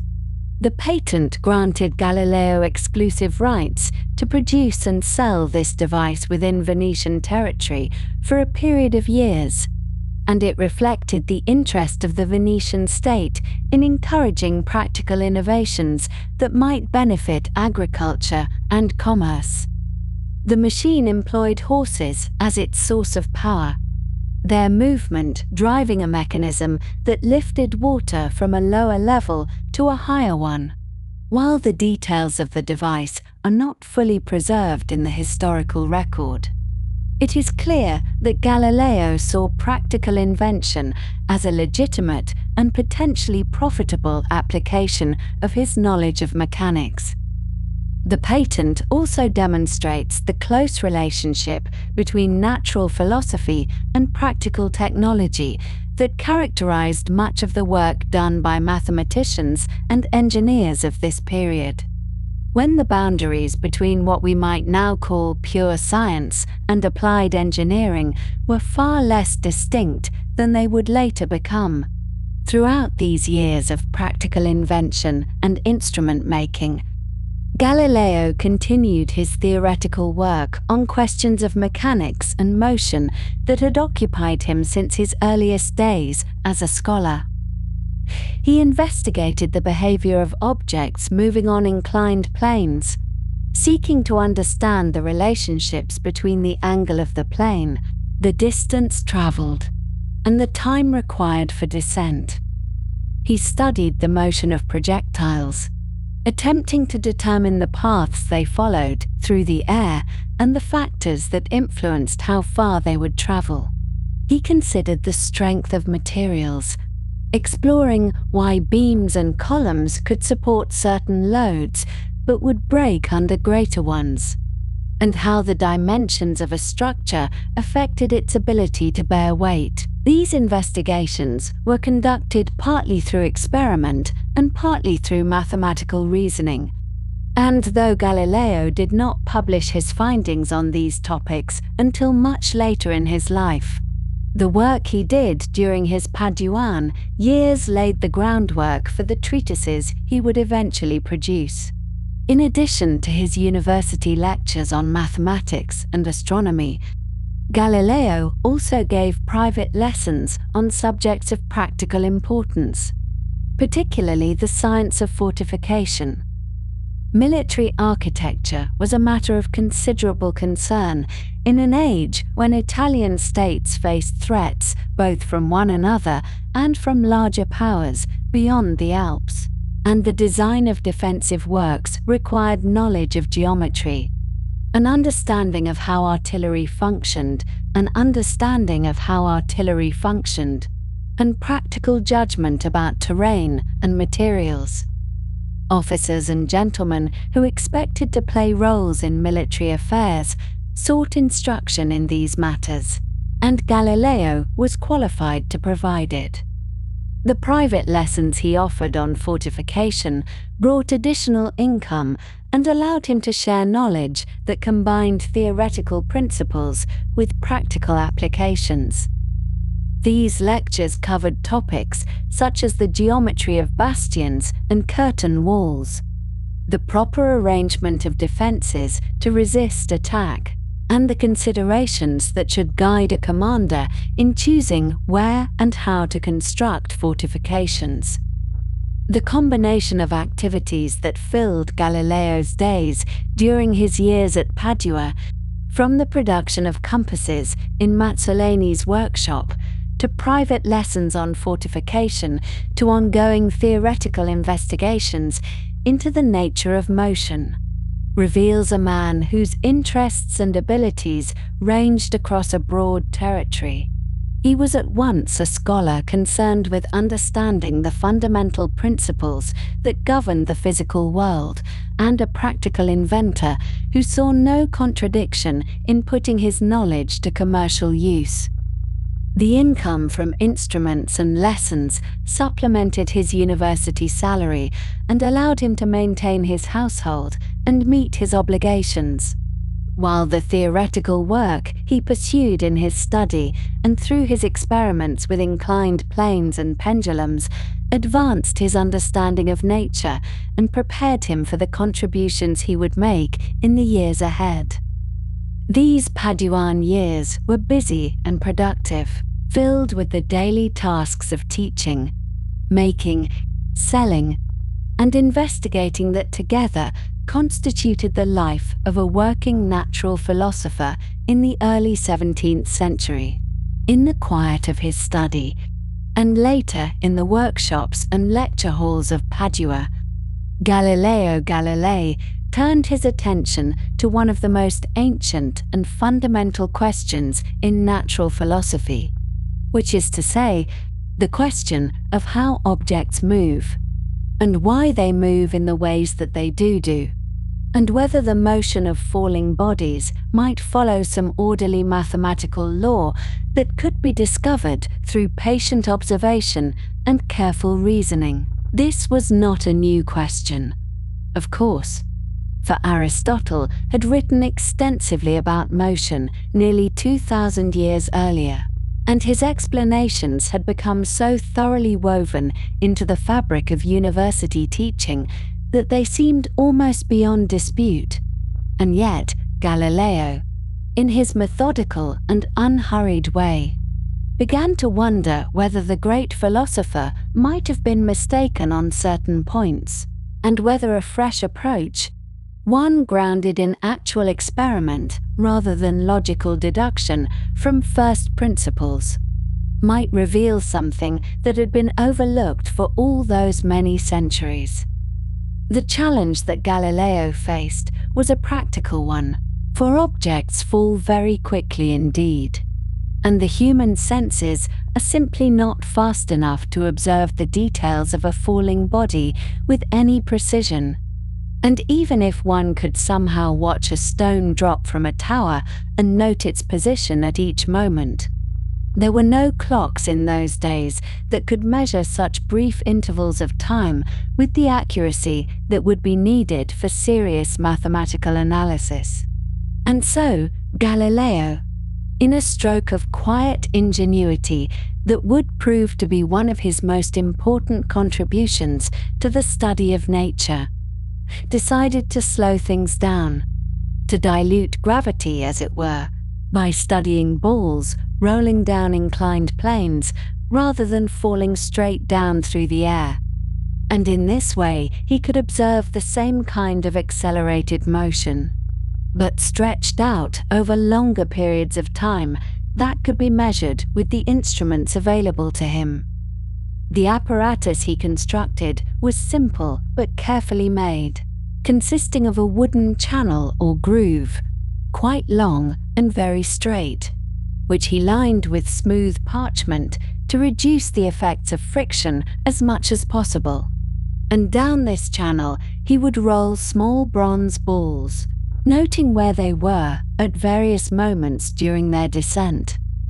The timing of these experiments was accomplished by means of a water clock,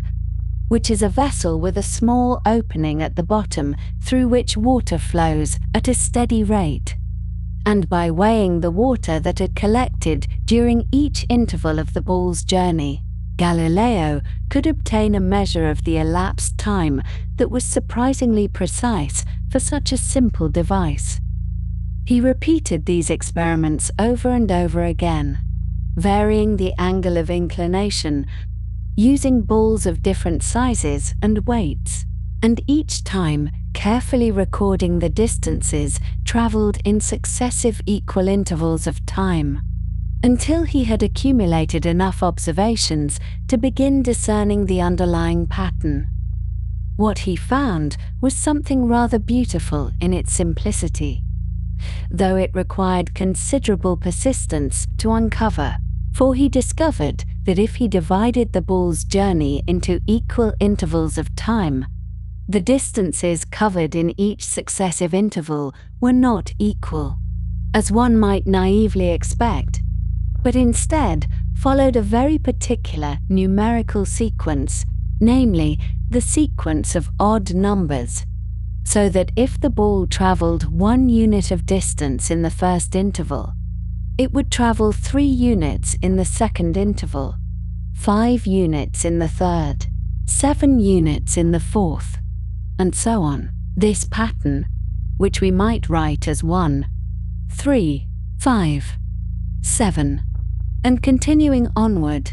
was not arbitrary or accidental, but reflected a deep truth about the nature of uniformly accelerated motion,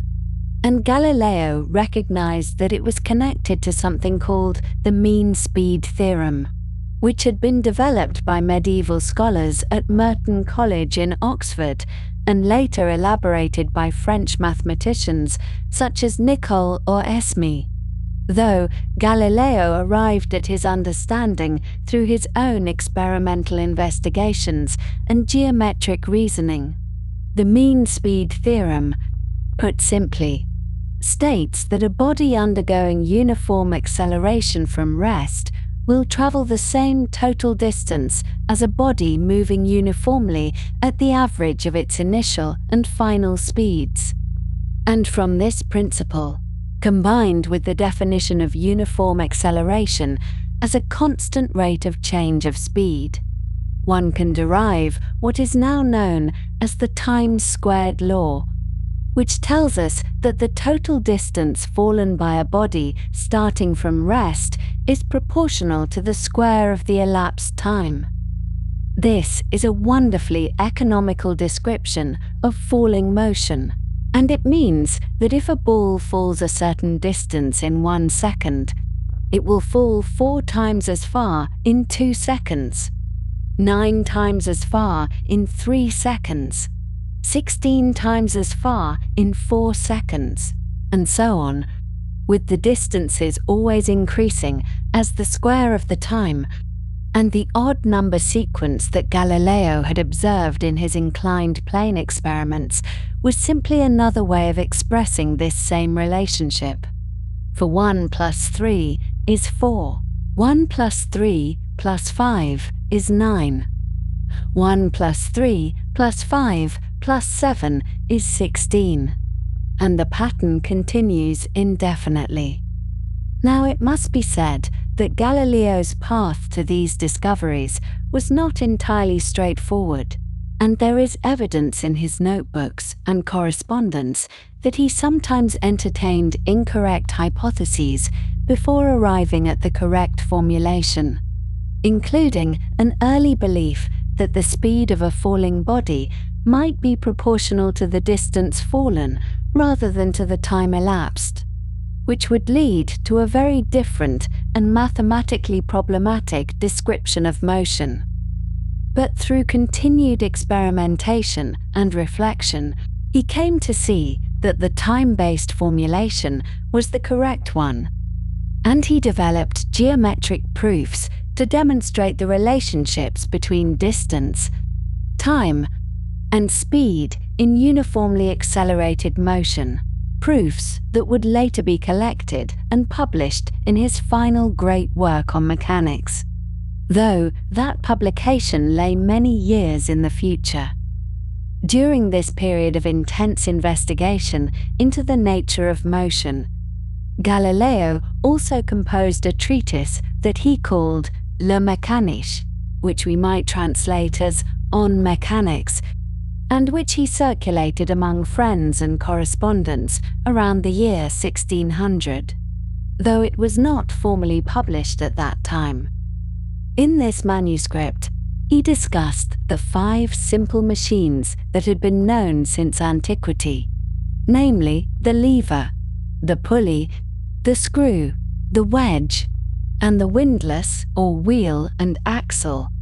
and he sought to provide a unified understanding of how these devices work, showing that they all operate according to the same fundamental principles, and that none of them can truly create something from nothing, but rather they allow us to trade off one quantity against another, exchanging force for distance or speed in ways that conserve what we might now call mechanical advantage. One of the principles that Galileo developed in connection with these studies is sometimes called the principle of virtual velocities, or the principle of virtual work, and it provides a way of analyzing mechanical systems by considering small imaginary displacements and asking what would happen if the various parts of the machine were to move slightly in their constrained paths. This is a rather abstract way of thinking about physical systems, and it anticipates later developments in theoretical mechanics, though Galileo's own treatment was geometric and intuitive rather than algebraic, and he expressed his reasoning in terms of ratios and proportions, as was the custom of his time. In thinking about motion on inclined planes and the operation of simple machines, Galileo was led to consider what would happen in the ideal case where friction and other resistances could be entirely eliminated. And this process of idealization, of imagining perfect conditions that can never quite be achieved in practice, but which reveal the underlying laws more clearly, was one of his most important methodological innovations. He reasoned that a ball rolling down one inclined plane and then up another would rise to the same height from which it started, regardless of the angles of the two planes, so long as there was no friction to slow it down, and if the second plane were made perfectly horizontal, the ball would never rise to any height at all, and therefore it would continue rolling forever at a constant speed, never slowing down and never speeding up, because there would be no reason for it to do either. This line of thinking brought Galileo very close to what we now call the the principle of inertia, which is the idea that an object in motion will continue moving in a straight line at a constant speed unless some external force acts upon it. And this principle would later become the foundation of Newton's laws of motion. Galileo himself did not quite state the principle of inertia in its full and general form, partly because he was still thinking in terms of circular motion rather than rectilinear motion. And he imagined that objects moving horizontally near the Earth's surface would follow the curvature of the Earth rather than a perfectly straight line. But nonetheless, his experiments and his reasoning about ideal friction-free motion were essential steps toward the modern understanding of mechanics, and they represented a decisive break from the Aristotelian view that objects naturally come to rest unless continually pushed or pulled by some external agent. Among the friends and correspondents with whom Galileo shared his developing ideas about motion was Paolo Sarpi, a Venetian friar and polymath who served as theological advisor to the Republic of Venice and who was deeply interested in mathematics, astronomy, and natural philosophy. The two men exchanged letters discussing the laws of falling bodies and the results of Galileo's experiments, and Sarpi, who was himself a careful thinker and no friend to dogmatic authority in intellectual matters, encouraged Galileo's investigations and helped him clarify his reasoning.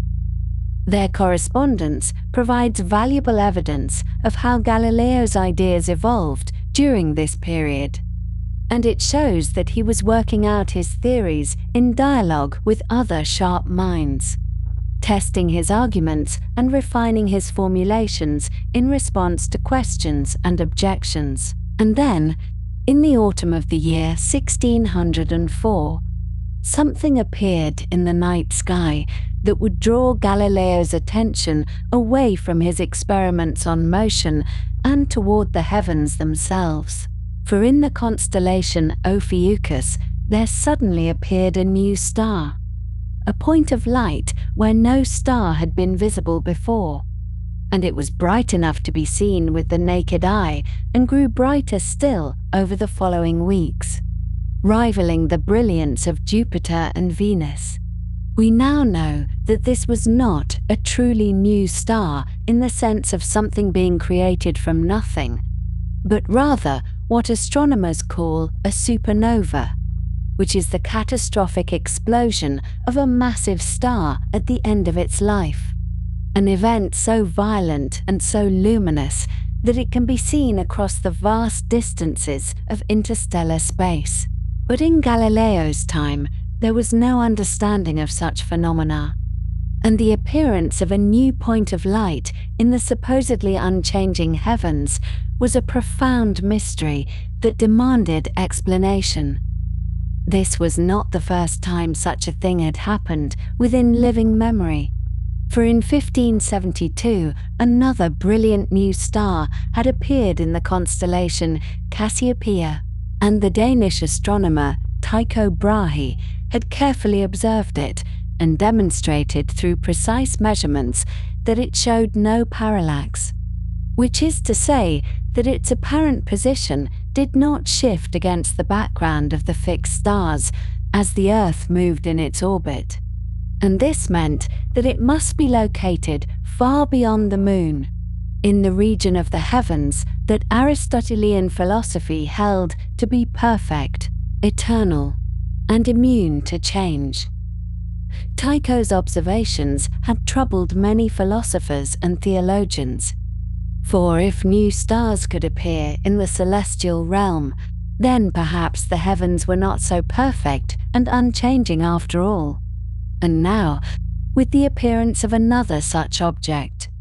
the question arose once more with renewed urgency. Galileo gave 3 public lectures on the new star, presenting his observations and his arguments to audiences at the University of Padua, And in these lectures, he marshaled the evidence to show that this stellar nova,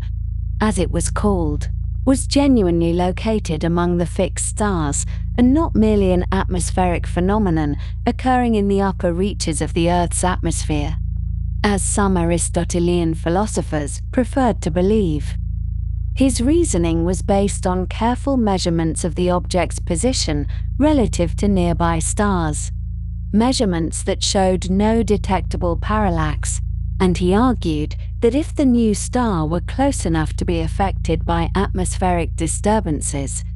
it would show a noticeable shift in position as the observer moved from one location to another, or as the Earth rotated beneath it. And since no such shift could be detected, the object must be very far away indeed, far enough to be located in the celestial realm itself. This conclusion was not welcome to everyone,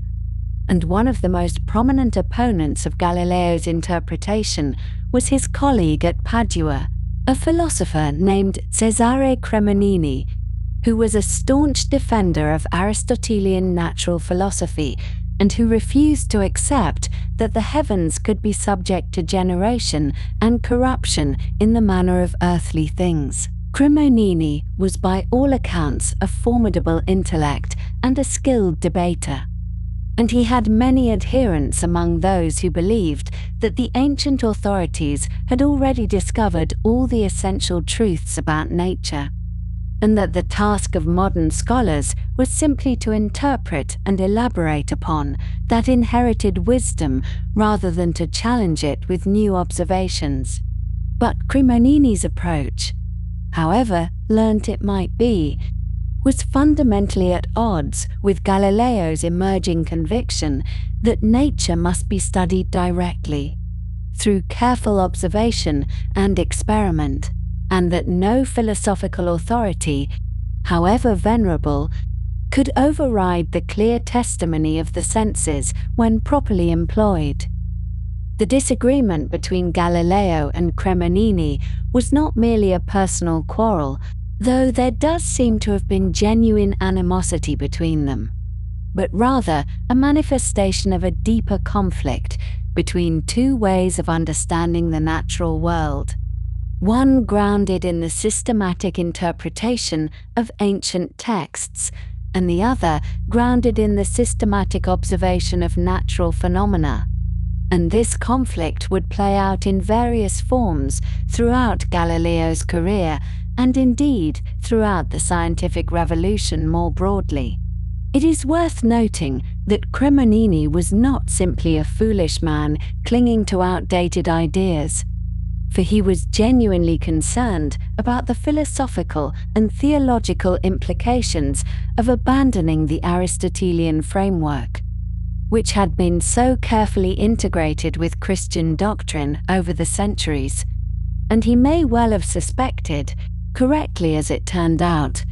that accepting new evidence about the heavens would eventually lead to much more radical conclusions than anyone fully anticipated. In his private correspondence during these years, Galileo began to reveal convictions that he was not yet ready to defend in public, namely his growing belief that Copernicus had been correct in placing the Sun at the center of the planetary system and treating the Earth as merely one planet among several, orbiting the Sun and rotating on its own axis. The Copernican system was not a new idea by this time, for Copernicus himself had published his great work, De Revolutionibus, in 1543, more than 60 years before Galileo observed the new star. But it had not won universal acceptance, and many astronomers continued to prefer the traditional Earth-centered system of Ptolemy, either because they found the mathematical arguments inconclusive or because they were troubled by the physical and theological difficulties that the heliocentric theory seemed to raise. Galileo's Copernican convictions were strengthened by his studies of motion and his rejection of Aristotelian physics. For if the Earth were truly in motion, as Copernicus claimed,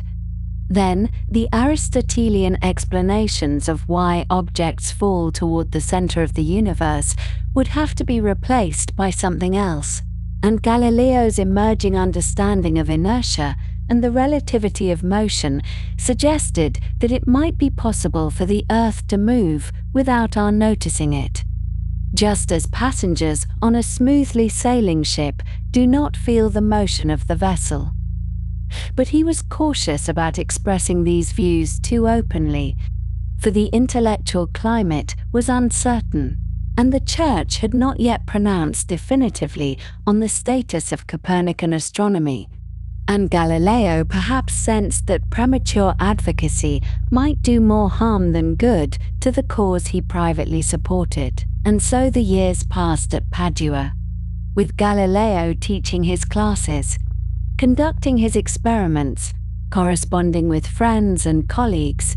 and quietly accumulating evidence and arguments that would eventually transform the understanding of both motion and the heavens.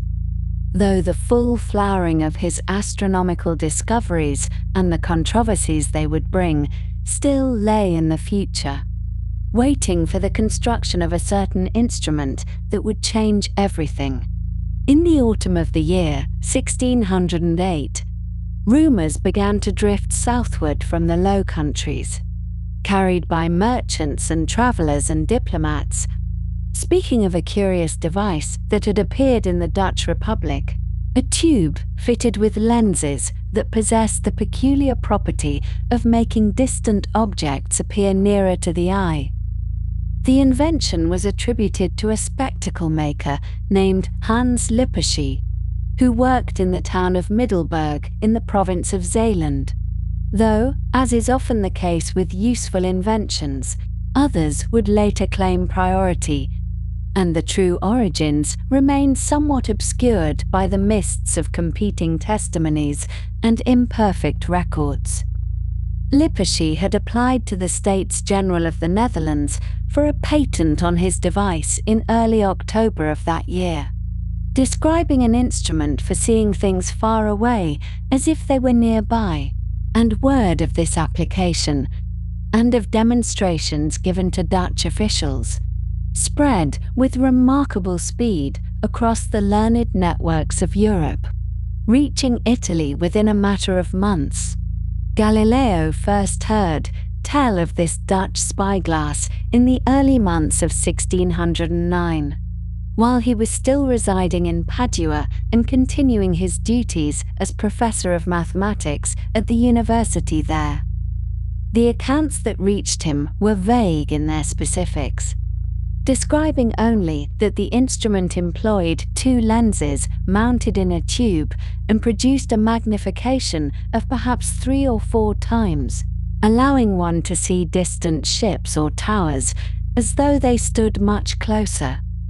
No detailed instructions accompanied these rumors,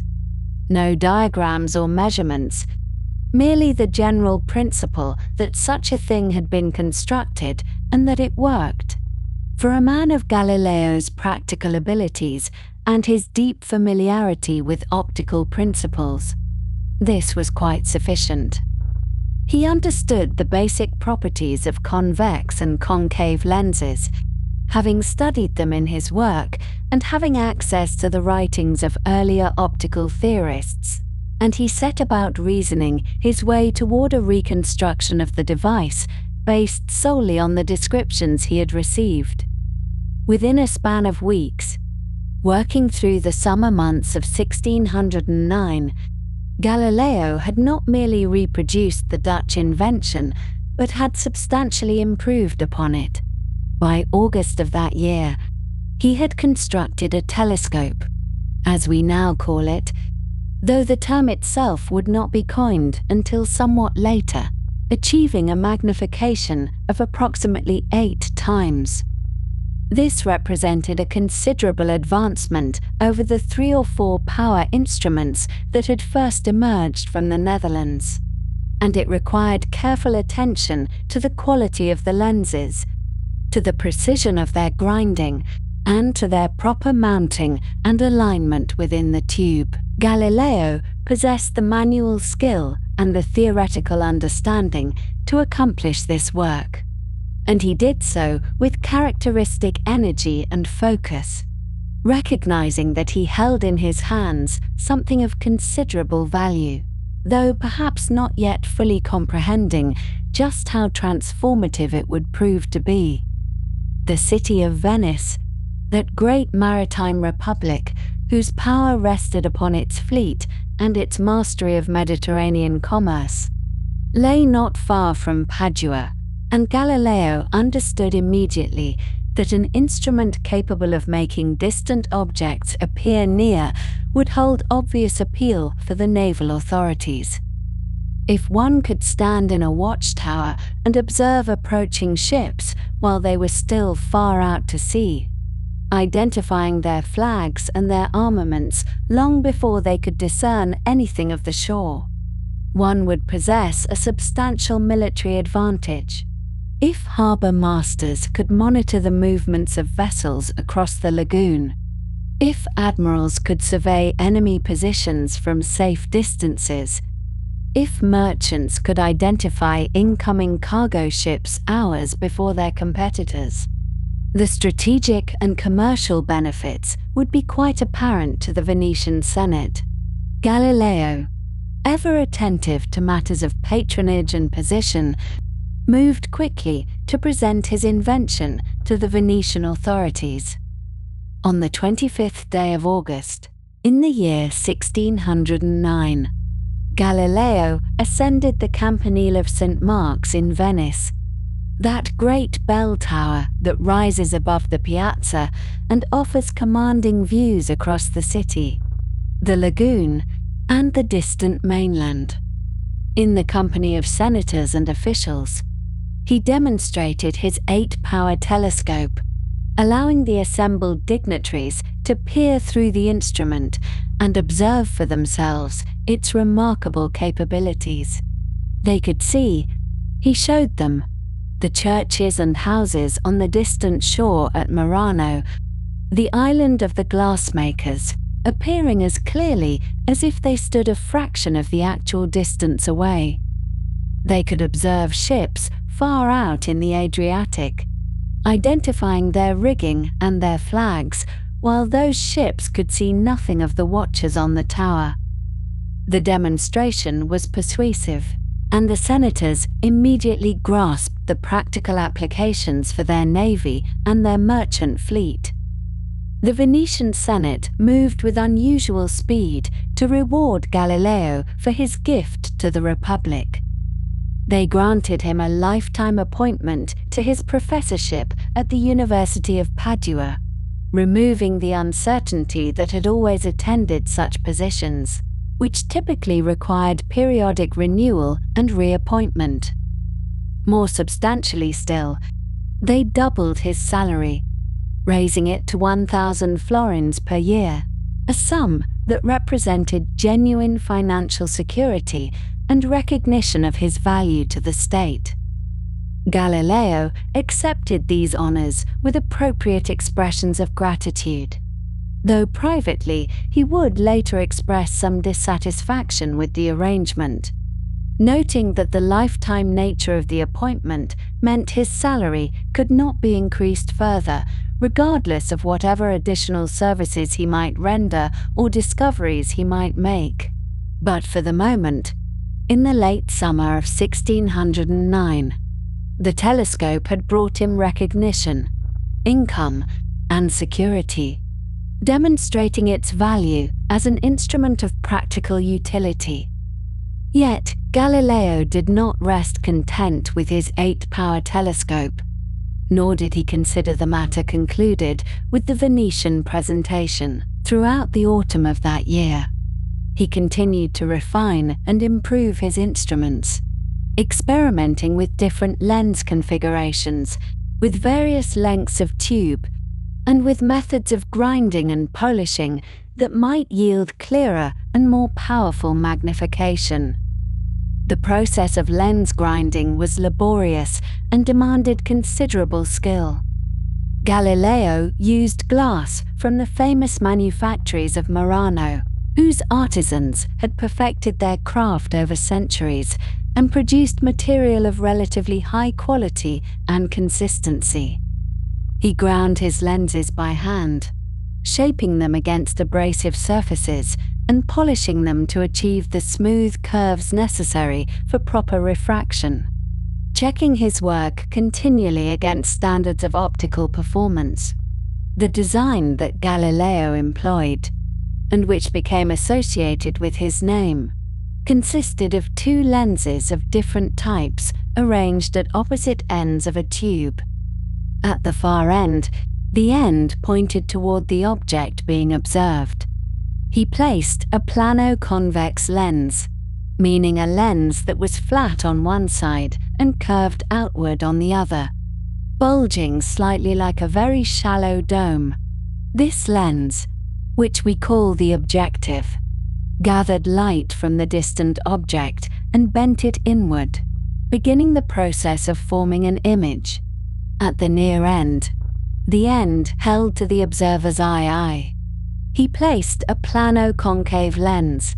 meaning one that was flat on one side and curved inward on the other, creating a slight hollow or depression in the glass. This eyepiece intercepted the converging light before it reached a focus and bent it outward again, allowing the eye to perceive an enlarged, upright image of the distant scene. This arrangement produced a relatively narrow field of view, meaning that one could see only a small portion of the sky or landscape at any given moment. But the image appeared right side up, which was advantageous for terrestrial observation. By late in the year 1609,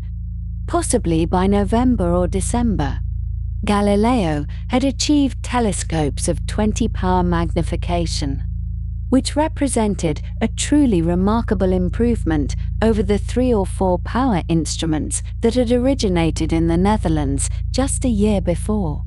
With 20 times magnification, objects that had been invisible to the naked eye might now be glimpsed, and objects that had appeared as mere points of light might be resolved into disks or shapes with discernible features. The astronomical implications were only beginning to dawn, though Galileo's practical mind was already turning in that direction, wondering what secrets the heavens might yield to this new extension of human sight. It is worth pausing here to note that Galileo was not entirely alone in recognizing the potential of the telescope for astronomical observation.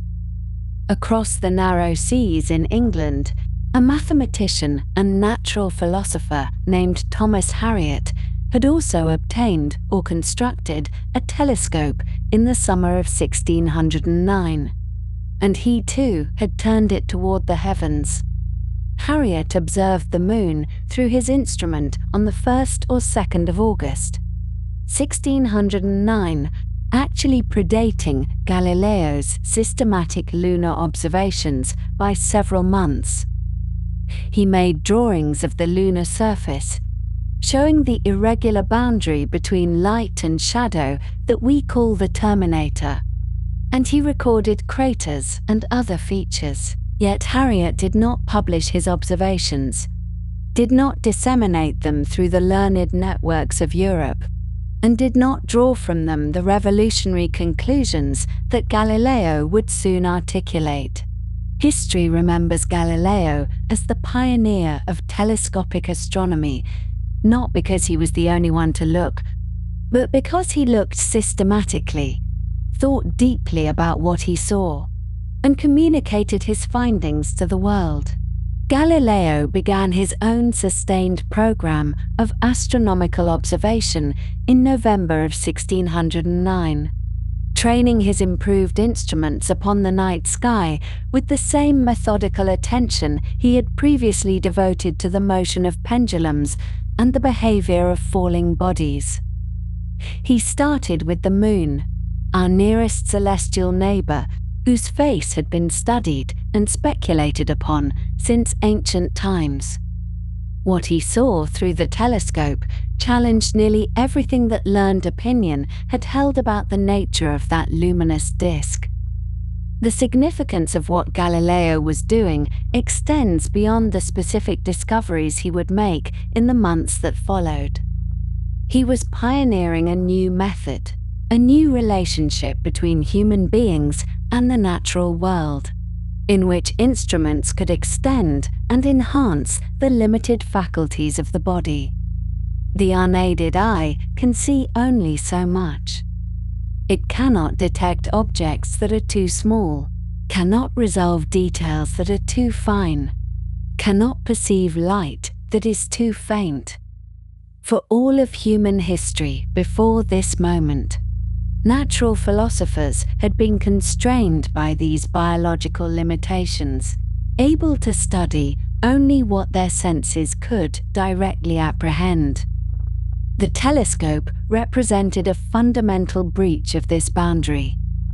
It demonstrated that human ingenuity could construct devices that amplified perception,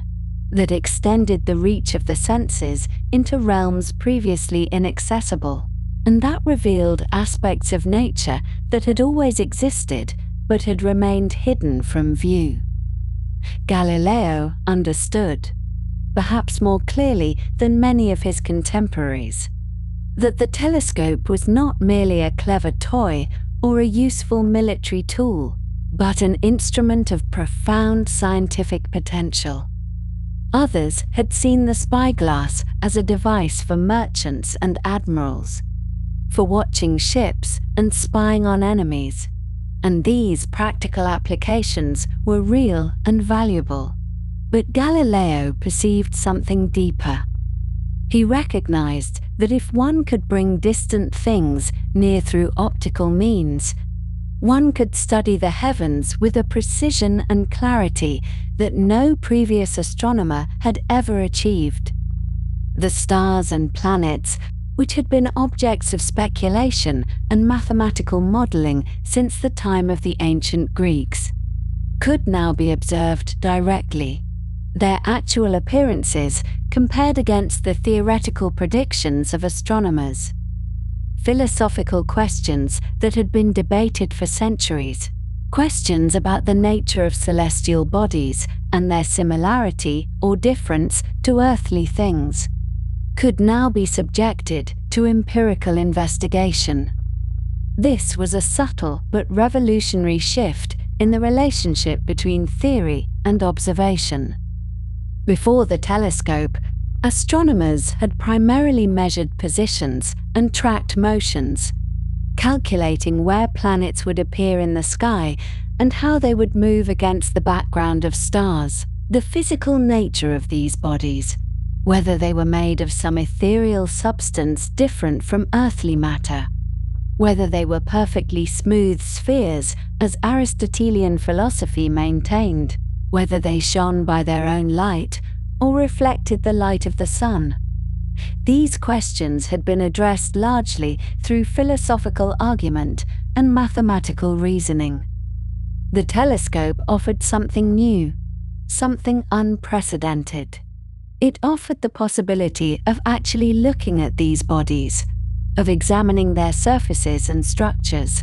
of accumulating visual evidence that might confirm or refute the ancient theories.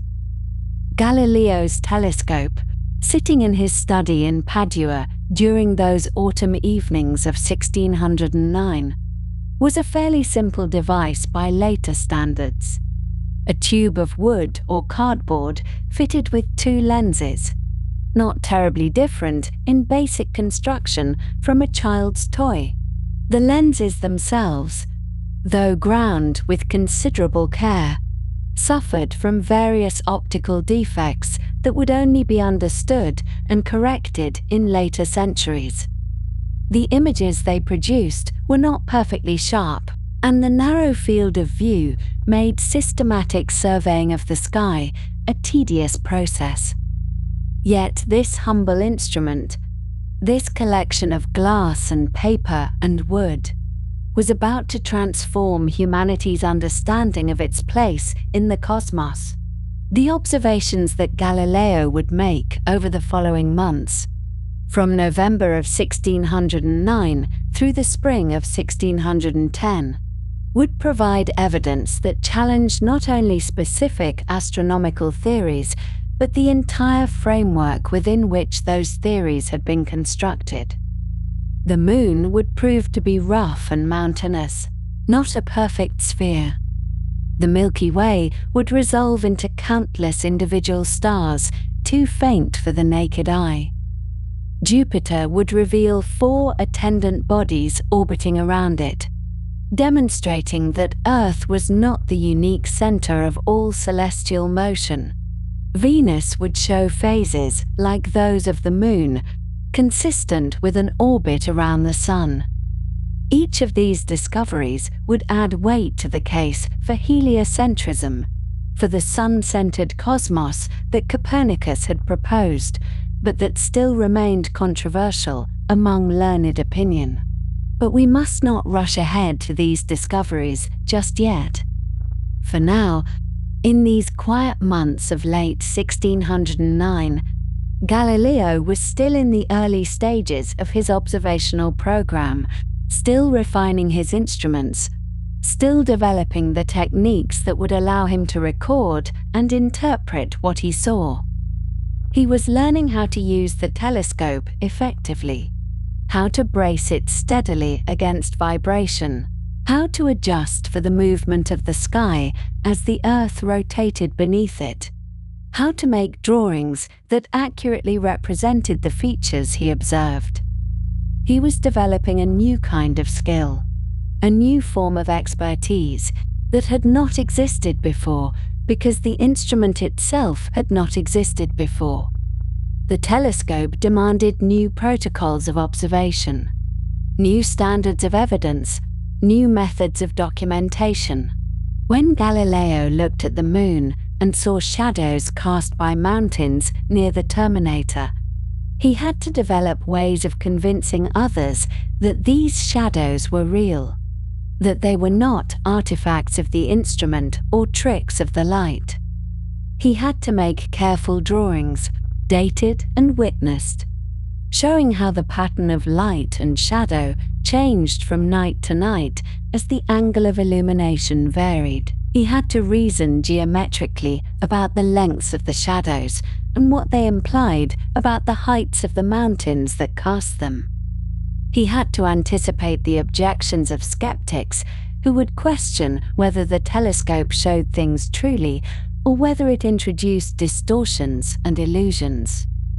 All of this lay ahead in the months and years that would follow. For now, Galileo stood at the threshold, possessed of an instrument that could extend human vision into the depths of space, and beginning the systematic program of observation that would change astronomy forever. The nights were growing longer as winter approached, providing more hours of darkness for his work. The skies over the Venetian plain offered reasonably clear viewing on many evenings, and Galileo, patient and methodical, trained his lenses upon the Moon and began to draw what he saw, documenting the features of that familiar yet suddenly strange world with the care of a natural philosopher who understood that he was glimpsing things no human eye had ever seen before. In the closing months of the year 1509, as autumn settled across the Italian peninsula and the nights grew longer and cooler, Galileo Galilei turned his improved telescope toward the heavens in a sustained and systematic way, beginning observations that would quietly but fundamentally alter humanity's understanding of the cosmos. The instrument he had refined through patient work in his workshops, grinding and polishing lenses with ever greater precision, was now capable of magnifying distant objects by approximately 20 times. And though this may seem modest by later standards, it represented a remarkable leap beyond what any human eye had previously been able to perceive. The moon, that familiar companion of earthly nights, became his first subject of careful scrutiny, and what he observed through those early winter evenings would prove deeply unsettling to the established philosophical framework that had governed celestial thinking for nearly 2,000 years. The prevailing view of the heavens, inherited from Aristotle and refined by generations of scholars, held that the celestial realm was fundamentally different from the earthly one. The moon, the sun, the planets, and the stars were believed to exist in a region of perfect, unchanging, incorruptible substance, moving in eternal circular paths because circular motion was considered the most perfect form of movement. The terrestrial world below the moon was the realm of change, decay, generation, and corruption, composed of the four classical elements of earth: water, air, and fire. Above the lunar sphere, however, all was thought to be composed of a fifth element, the quintessence or ether, which was by its very nature perfect and unalterable. The moon itself, according to this conception, ought to be a smooth, unblemished sphere, perhaps glowing with its own ethereal light, or reflecting the sun's illumination from a surface of crystalline perfection. What Galileo saw through his telescope told an entirely different story. Night after night, through November of 1509, he observed the boundary between the illuminated and dark portions of the lunar surface, that shifting line astronomers call the terminator, and he noticed something that no philosopher gazing at the moon with unaided eyes had been able to detect. The terminator was not a smooth, regular curve as it would be on a perfect sphere. Instead, it appeared jagged and irregular, with points of light extending into the dark region and patches of shadow intruding into the illuminated portion. As he watched over successive nights, these irregularities changed in a systematic way, and Galileo, drawing upon his training in geometry and perspective, recognized what they must signify. The lunar surface was not smooth at all, but rather rough and uneven, marked by mountains that caught the sunlight before the lower terrain around them, and by valleys and depressions that remained in shadow even as nearby elevations were already illuminated. His artistic training proved invaluable in recording and interpreting these observations. Galileo had studied drawing and perspective in his youth, learning the techniques that Renaissance artists used to represent three-dimensional forms on flat surfaces. And this education allowed him to recognize the patterns of light and shadow he observed as evidence of topographical relief. When he saw a bright point of light standing alone in the dark portion of the moon near the terminator, he understood that this must be a mountain peak tall enough to catch the sun's rays while the plains around it remained in darkness, just as a mountain on Earth might be lit by dawn while the valleys below remain in shadow. By measuring the distance of these bright points from the terminator and applying geometrical reasoning, he was even able to estimate the heights of some lunar mountains, calculating that some exceeded 4 miles in elevation, perhaps rivaling or surpassing the heights of mountains on Earth. The drawings he made during these observations display a careful attention to detail that reflects both his artistic sensibility and his scientific rigor. He sketched the moon's face at various phases, showing the craters, which appeared as circular depressions with raised rims casting shadows inward when the sun struck them at low angles, and the rough, uneven terrain that seemed to characterize much of the lunar surface. These were not the idealized, schematic representations of earlier astronomers, but rather honest attempts to record what the telescope actually revealed, complete with irregular shapes and asymmetrical features that defied any notion of celestial perfection. The lunar surface, as Galileo depicted it was a rugged landscape, not unlike parts of the Earth, marked by what appeared to be mountains, valleys, and plains, subject to the same geometrical principles of light and shadow that governed the appearance of terrestrial landscapes. He also observed a phenomenon that had puzzled observers for centuries: the faint visibility of the entire lunar disk when the moon was in its crescent phase. The unilluminated portion of the moon, rather than being completely dark, showed a dim greyish glow that allowed the entire circular outline to be perceived. This phenomenon, which we now call earthshine, Galileo correctly interpreted as sunlight reflected from the Earth onto the dark portion of the moon and then back to observers on Earth. This explanation was significant because it implied that the Earth, like the moon, was capable of reflecting sunlight, and that, from the perspective of an observer on the moon, the Earth would appear as a luminous body in the sky. This made the Earth seem less unique, less the fixed and special center of creation, and more like another body in the heavens, capable of the same reflective properties as celestial objects. All of these observations pointed toward a conclusion that was philosophically momentous, even if Galileo presented it in relatively restrained terms. The moon was not a perfect, ethereal body made of some incorruptible celestial substance. It was rough, mountainous, cratered, and apparently composed of material not unlike the Earth itself. The sharp division between the terrestrial and celestial realms, which had been a cornerstone of Aristotelian natural philosophy for centuries,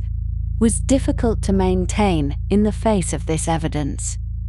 If the moon was not perfect, then perhaps the heavens were not fundamentally different from the Earth, and the entire cosmological framework that placed humanity at the center of a hierarchical universe, with the corrupt Earth below and the incorruptible heavens above, began to seem less certain. Galileo also turned his telescope toward the stars themselves, and here too he made discoveries that expanded the known universe in ways both literal and conceptual. When he looked at familiar constellations such as Orion or the Pleiades, he found that his telescope revealed far more stars than were visible to the unaided eye. Where naked eye observers counted 6 or 7 stars in the Pleiades, Galileo saw more than 40. Where the sword of Orion appeared to contain just a few dim stars, his telescope showed 80 or more. The entire sky, it seemed,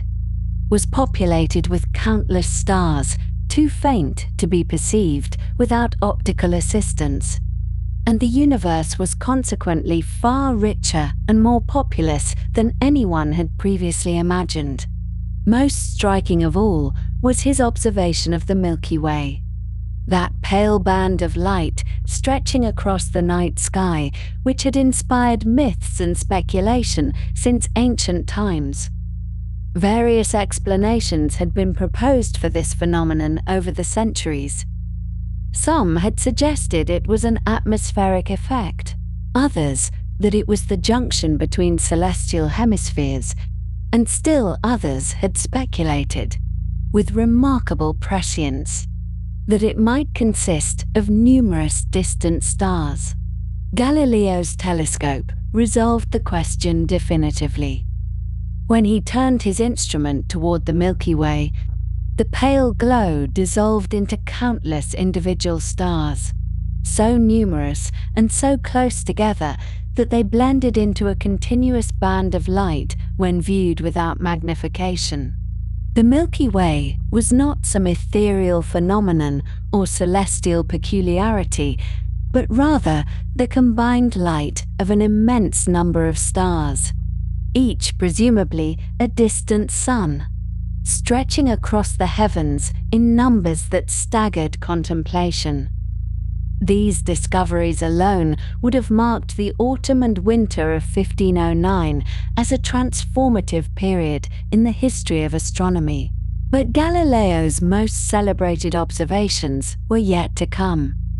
In the first weeks of January 1610,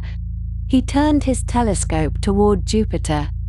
the largest and brightest of the planets visible in the evening sky during that season, and he noticed something curious. Near the planet, arranged in a rough line, were 3 small stars that he had not previously observed in that location. He noted their positions carefully, observing that 2 appeared to the east of Jupiter and 1 to the west, all 3 roughly aligned with the planet's equator. The following night, January 8th, he looked again and was surprised to find that the arrangement had changed. Now all 3 small stars appeared to the west of Jupiter. His first assumption was that Jupiter itself had moved, as planets do in their wanderings against the background of fixed stars, and that it had passed the 3 small stars so that they now lay on the opposite side. But this did not quite accord with the predicted motion of Jupiter,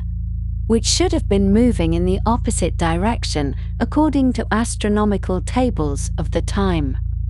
Galileo noted this discrepancy with interest but without drawing immediate conclusions, waiting to see what further observations might reveal. On January 10th, after a cloudy night had prevented observation on the 9th, Galileo looked again and found only 2 of the small stars visible, both now to the east of Jupiter. The third had apparently disappeared.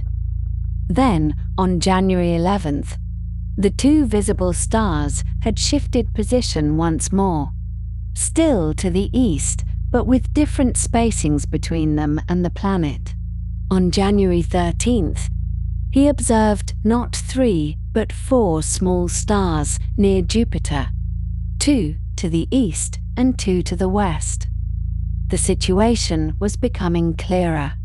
These were not fixed stars at all, but bodies that moved in a regular pattern around Jupiter, sometimes appearing on one side, sometimes on the other, sometimes passing behind or in front of the planet, and thus becoming temporarily invisible. Over the following weeks, Galileo continued his observations with great diligence,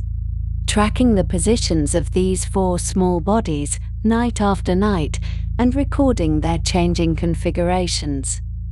He discovered that each of the 4 had its own orbital period, with the innermost completing its circuit most rapidly and the outermost moving most slowly, just as one would expect if they were orbiting Jupiter at different distances. He had discovered what we now call the Galilean moons, 4 substantial satellites orbiting the giant planet, each following its own regular path through space, bound to Jupiter by the same force that kept the Earth's moon in attendance upon our own world. The names we use today for these moons, Io, Europa, Ganymede, and Callisto, were suggested by another astronomer, Simon Marius, who claimed independent discovery around the same time, though Galileo disputed his priority. Galileo himself chose a different name, one that reflected the practical realities of patronage and advancement in early 17th century Europe. He called them the Medicean stars, Medicia Sidera in Latin,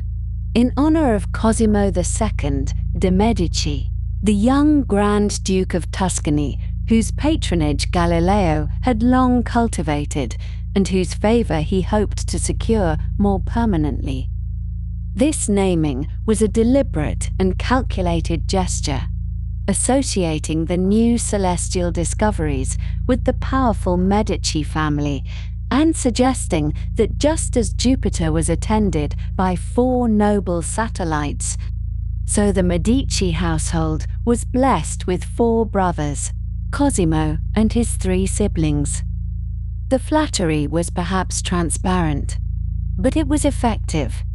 and it reflected the realities of how natural philosophy was practiced and supported in that era.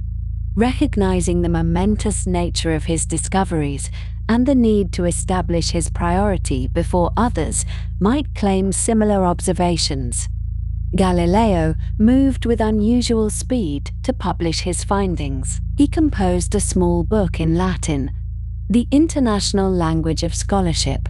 describing his telescope, his methods of observation, and his discoveries about the Moon, the stars, the Milky Way, and the moons of Jupiter. He titled it Sidereus Nuncius, which is rendered in English as the Starry Messenger, or sometimes the Starry Message, and he dedicated it to Cosimo II, elaborating at some length on the cosmic significance of the Medicean stars and their appropriateness as a celestial monument to the glory of the Medici name. The book was published in Venice in March of 1610, just 2 months after the discovery of Jupiter's moons, in an edition of 550 copies. This was a remarkably short time for a work of such significance,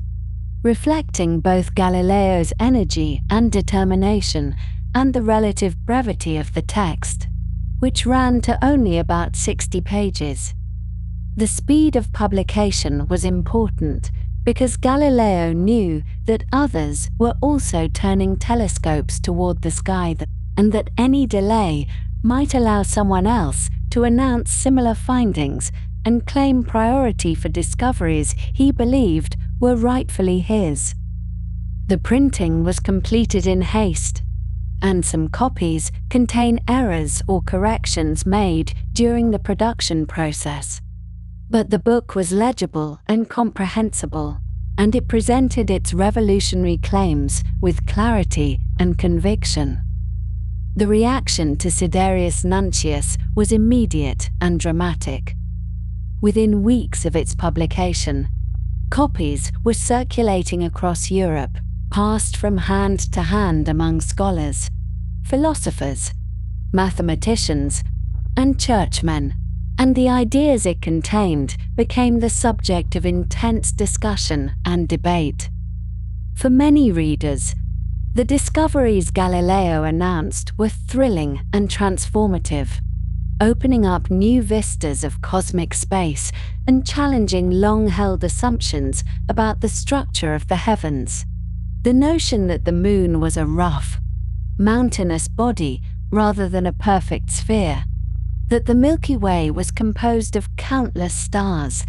and that Jupiter was attended by its own system of orbiting moons. These were ideas that captured the imagination and suggested that the universe was far larger, more complex, and more wonderful than traditional philosophy had supposed. But not everyone was convinced. Some astronomers and natural philosophers who attempted to replicate Galileo's observations found themselves unable to do so, either because they lacked sufficiently powerful telescopes, or because they did not know how to use them properly, or because the atmospheric conditions at their locations were unfavorable. The telescope was still a new and unfamiliar instrument, and its optical properties were not well understood. Poor quality lenses could produce distorted images, false colors, and spurious effects that made it difficult to distinguish genuine celestial features from artifacts of the instrument itself. Some observers looked through telescopes and saw only blurs and indistinct shapes, and they concluded, perhaps understandably, that Galileo's claims were exaggerated or even fabricated. Others objected on philosophical grounds,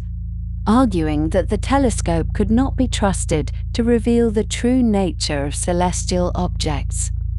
The instrument worked well enough for terrestrial observations, they admitted, allowing one to see distant buildings or ships at sea with greater clarity. But who could say that it worked the same way when pointed at the heavens? Perhaps the strange sights Galileo reported were optical illusions, artifacts produced by the lenses, or distortions caused by the celestial medium through which the light traveled. The Aristotelian framework had served scholars well for centuries, and it was not to be abandoned lightly on the basis of observations made with a novel and poorly understood device. Among those who rallied to Galileo's support, the most prominent and influential was Johannes Kepler, the imperial mathematician in Prague,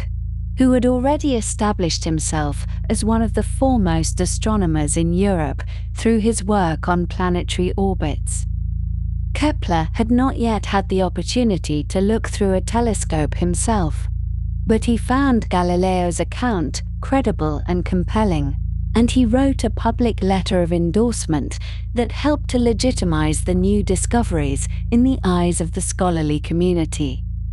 This letter, published as Dissertatio cum Nuncio Siderio,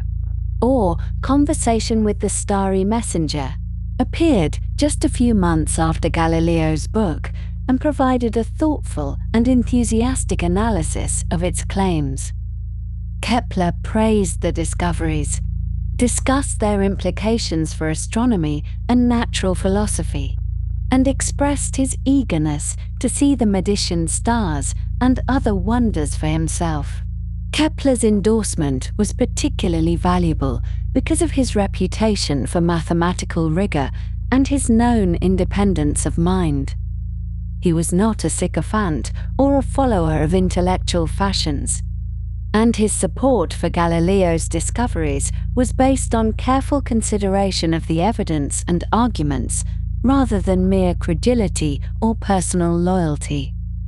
When he did eventually obtain a telescope and observe Jupiter's moons for himself, he was able to confirm Galileo's findings, adding another voice to the chorus of astronomers who vouched for the reality of the new celestial phenomena. The publication of Sidereus Nuncius transformed Galileo from a respected but not particularly famous professor of mathematics into an international celebrity.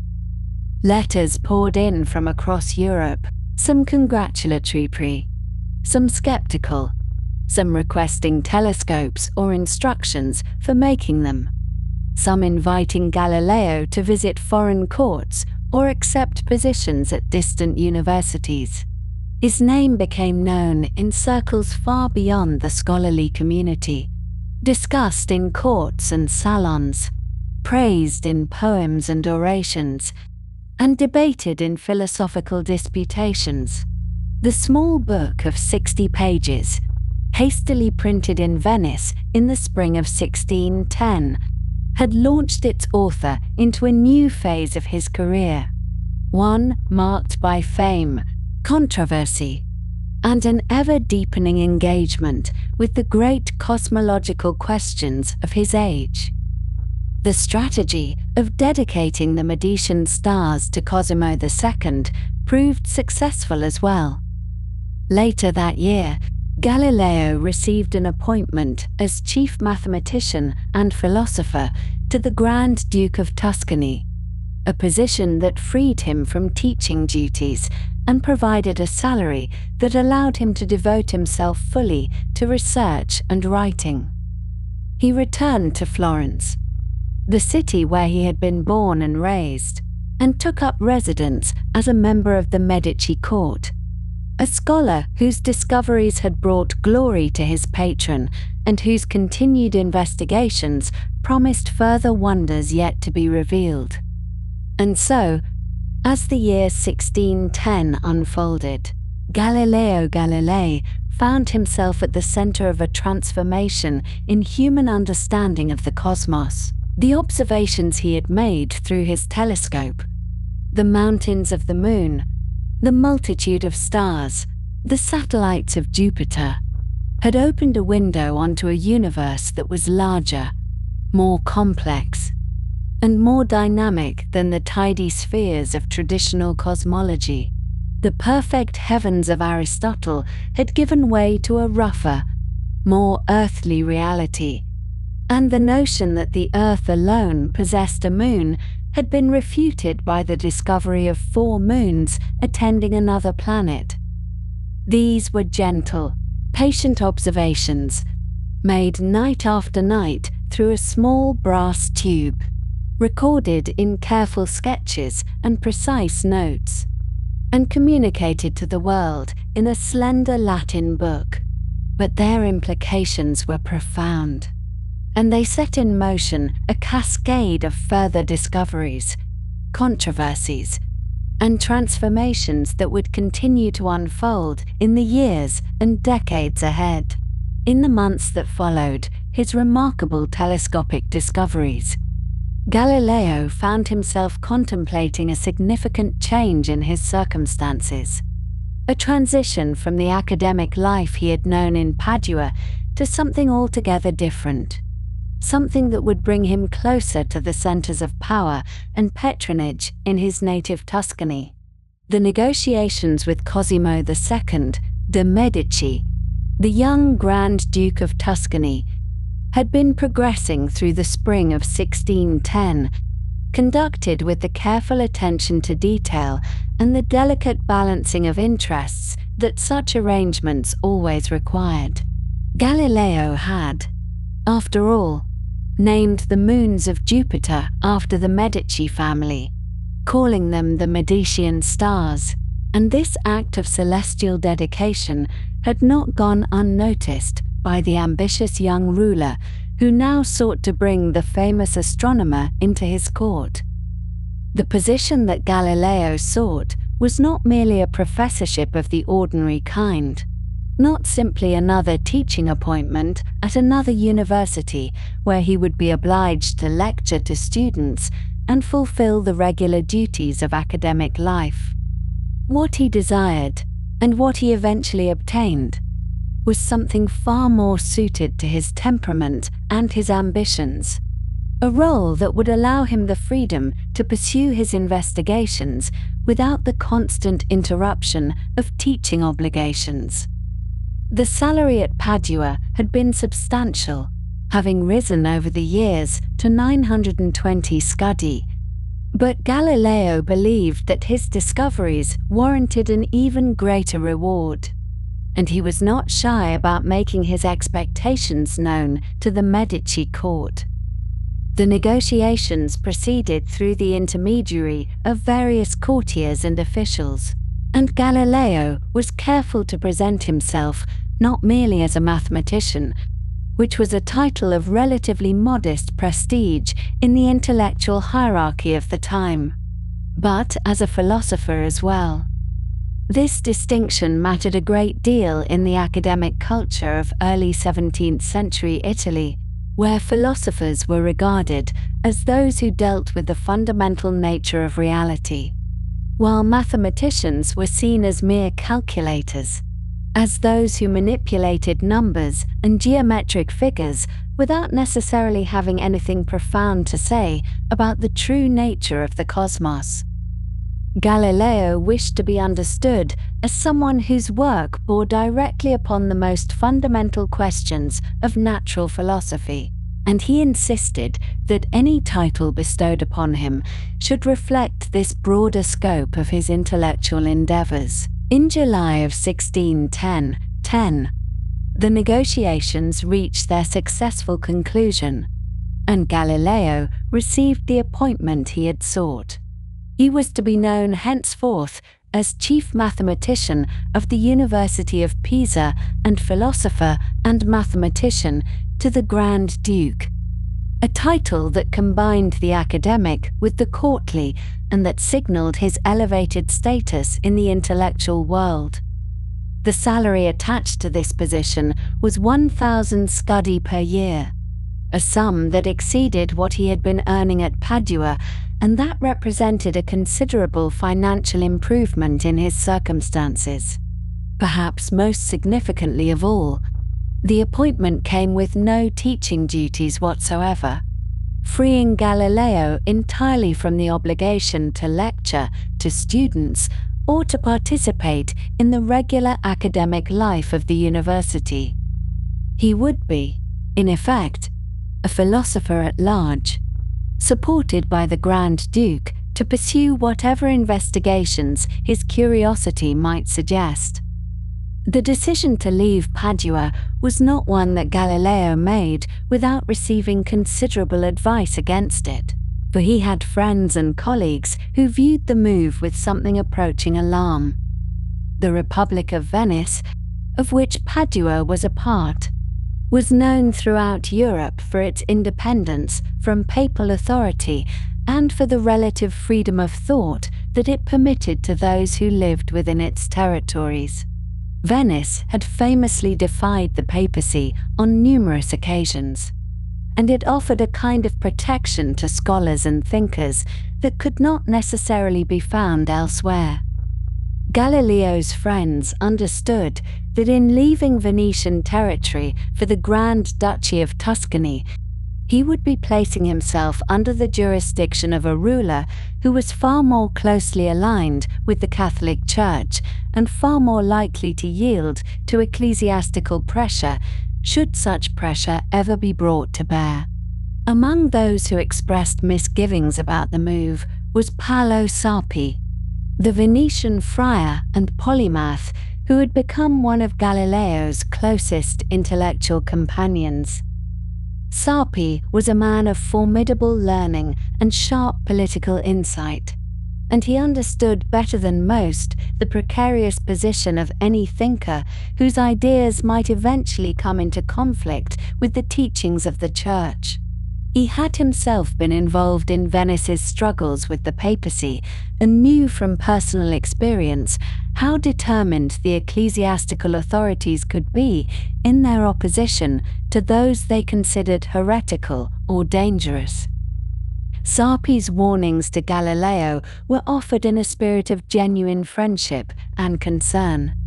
and they reflected his understanding of the risks that Galileo might be taking by removing himself from Venetian protection.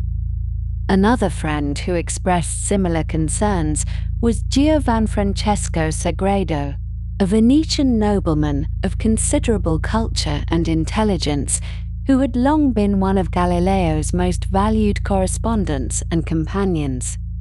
Sagredo would later be immortalized as one of the interlocutors in Galileo's great dialogue on the world systems. But in 1610, he was simply a friend who cared deeply about Galileo's well-being and who worried that the astronomer was making a mistake in leaving the safety of Venice for the uncertainties of Florence. Sagredo understood that courtly patronage, however generous it might appear, came with its own dangers and obligations, and that a philosopher who depended upon the favor of a prince was always vulnerable to the shifting winds of political and religious fortune. Despite these warnings from friends whose judgment he respected, Galileo proceeded with his plans, and in September of 1610 he departed from Padua, leaving behind the university and the city that had been his home for 18 years. He brought with him his children, his son Vincenzio and his two daughters, Virginia and Livia.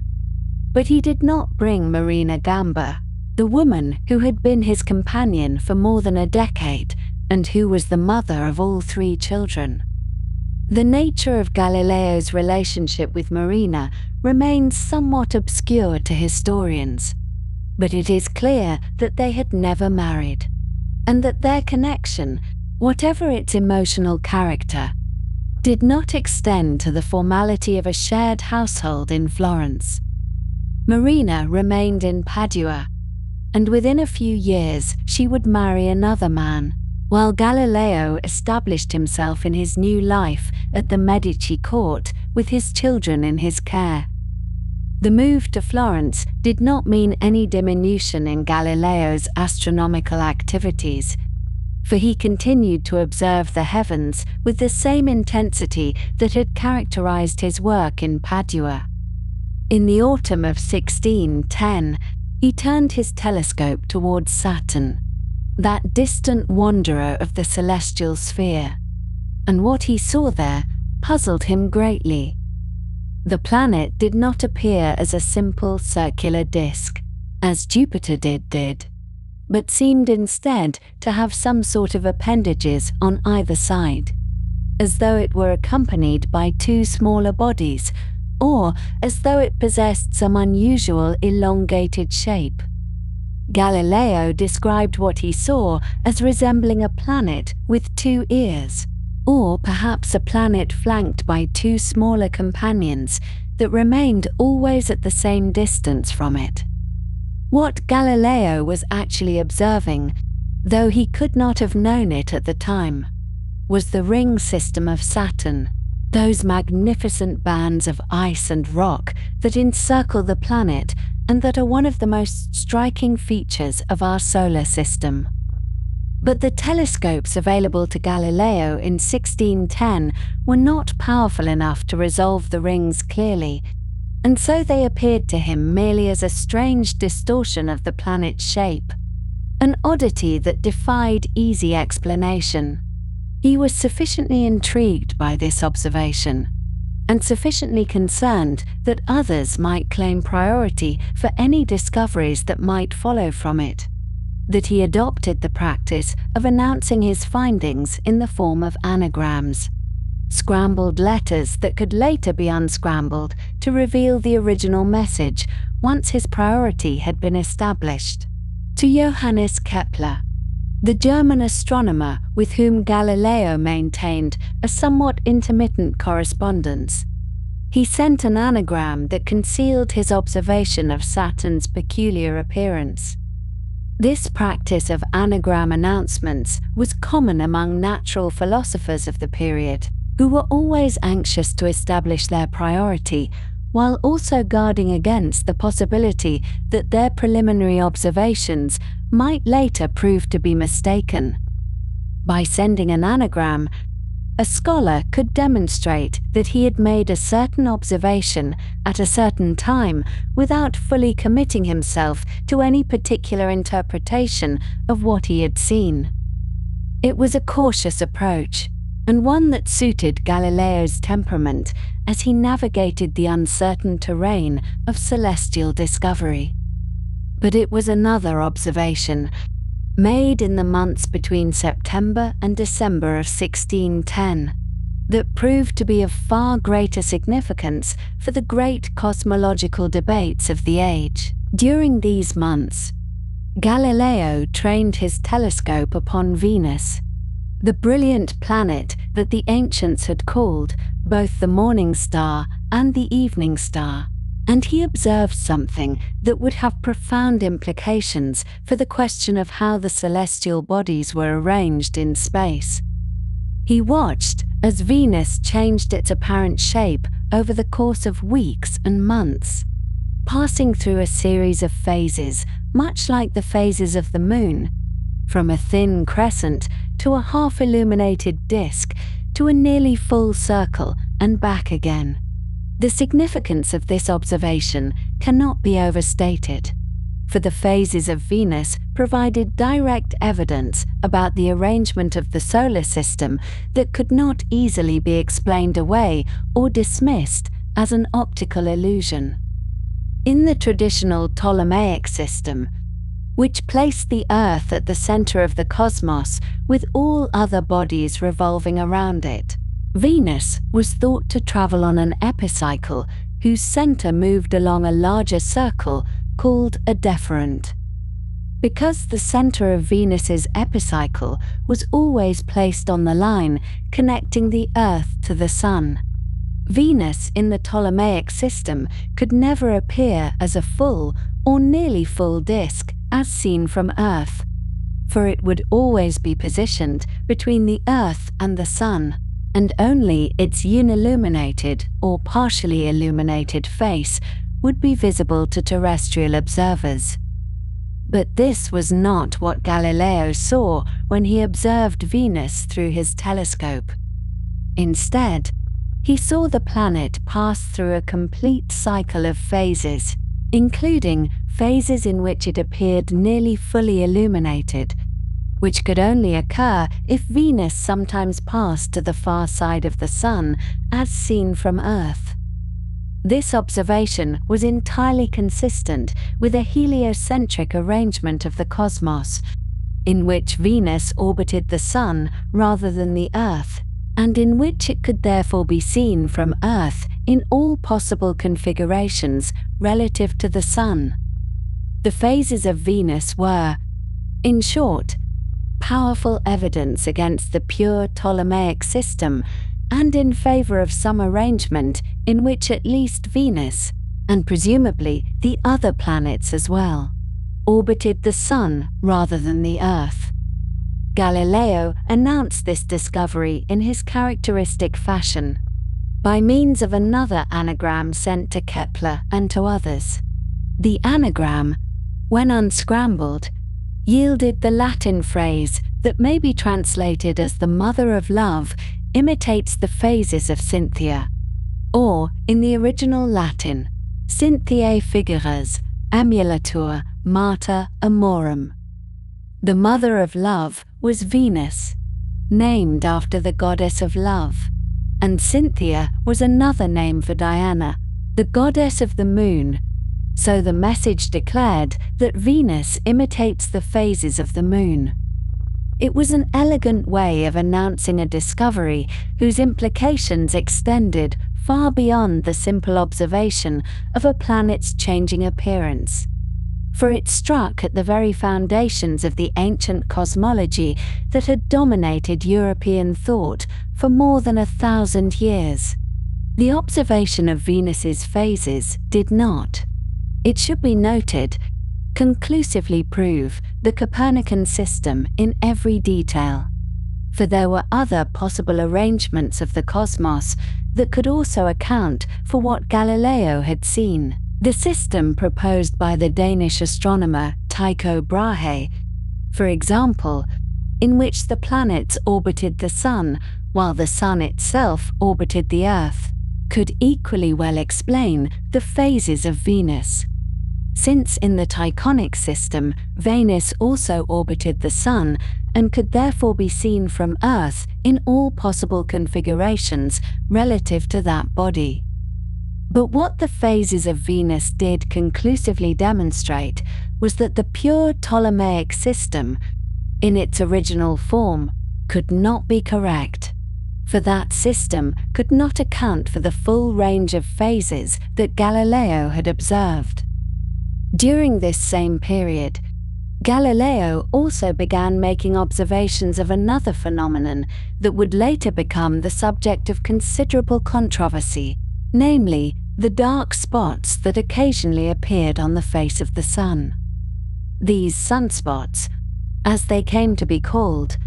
had been observed by others as well, including the German astronomer Christoph Scheiner, and the question of their nature and significance would become a matter of heated debate in the years that followed. Were they blemishes on the surface of the Sun itself, suggesting that the solar body was not the perfect, unblemished sphere that Aristotelian philosophy required it to be, or were they perhaps small bodies passing in front of the Sun, satellites or planets whose existence had not previously been suspected? Galileo began his observations of sunspots in the period from 1610 to 1611, though the full working out of his ideas about their nature would occupy him for several years thereafter. As Galileo established himself in Florence and continued his astronomical observations, he also faced the practical necessity of making arrangements for his children, particularly for his two daughters, Virginia and Livia, who were now approaching the age at which their futures would need to be determined. The circumstances of their birth presented considerable difficulties, for as the children of an unmarried union, they were considered illegitimate under both civil and ecclesiastical law, and this illegitimacy severely limited the options available to them. They could not expect to make advantageous marriages into respectable families, for their lack of legitimate birth would be a permanent stain upon their reputations, one that no amount of their father's fame or wealth could entirely erase. In 1613, Galileo placed both of his daughters in the convent of San Matteo in Arcetri, a small community of Franciscan nuns located in the hills just outside Florence, not far from the villa where Galileo himself would later take up residence. Virginia was then 13 years old, and Livia was 12, young ages to be committed to the religious life, but such was the custom of the time for girls in their situation. The convent offered them a respectable place in society, a home where they could live in relative security, and a vocation that, while demanding, was considered honorable for women of all social stations. Virginia would eventually take the religious name Maria Celeste, and she would become one of her father's most devoted correspondents, maintaining a warm and affectionate relationship with him through letters that have survived to the present day and that offer a touching glimpse into the private life of the great astronomer. Livia, who took the religious name Suor Arcangela, seems to have been less content with the religious life than her sister, and the records suggest that she suffered from various ailments and unhappiness during her years in the convent. But for both sisters, the convent was essentially the only viable option available to them, given the circumstances of their birth and the conventions of their society. Galileo visited them when he could, and he provided financial support to the convent, helping to make their lives there as comfortable as the austere conditions of Franciscan poverty would permit. And so, by 1613, Galileo had established himself in his new position at the Medici court, had made observations of the heavens that would reshape the cosmological debates of his age, and had settled his daughters in their new home in Arcetri. The years ahead would bring both triumphs and troubles, controversies and confrontations. But for now, he was secure in his role as philosopher and mathematician to the Grand Duke, free to pursue his investigations into the nature of the cosmos, supported by generous patronage, and increasingly recognized throughout Europe as one of the foremost natural philosophers of his time. The quiet nights of observation continued. The careful recording of what the telescope revealed, the gradual accumulation of evidence about the true arrangement of the celestial bodies, all proceeding at the measured pace that such work requires, patient and methodical and unhurried, like the gentle turning of the heavens themselves. In the early months of 1611, as winter slowly began to release its grip on the Italian peninsula, Galileo Galilei prepared for a journey that would carry him from Florence to Rome, a journey that represented not merely a change of geography, but rather a profound moment of recognition, a gathering of all the threads of his recent astronomical work into something resembling triumph. Though, of course, that word suggests perhaps more drama than truly befitted the experience, which was in many ways simply the natural consequence of careful observation meeting receptive minds in the right place at the right time. The road from Florence to Rome was one that many travelers knew well, winding southward through the Tuscan hills before descending gradually into the papal territories, and Galileo made this journey in March of that year, carrying with him not only his personal belongings but also his telescopes, those carefully crafted instruments that had revealed so much of the heavens to his patient eye over the preceding months, and which he knew would be essential for demonstrating his discoveries to the learned men and powerful figures who awaited him in the Eternal City. Rome in 1611 was a place of considerable intellectual activity alongside its well-known religious and political significance, a city where cardinals and scholars moved through the same circles, where libraries held ancient texts alongside newer works of natural philosophy, and where the authority of the Church intersected continuously with the pursuit of knowledge in ways that could prove either supportive or problematic, depending on the particular questions being asked. And Galileo arrived there with a reputation that preceded him,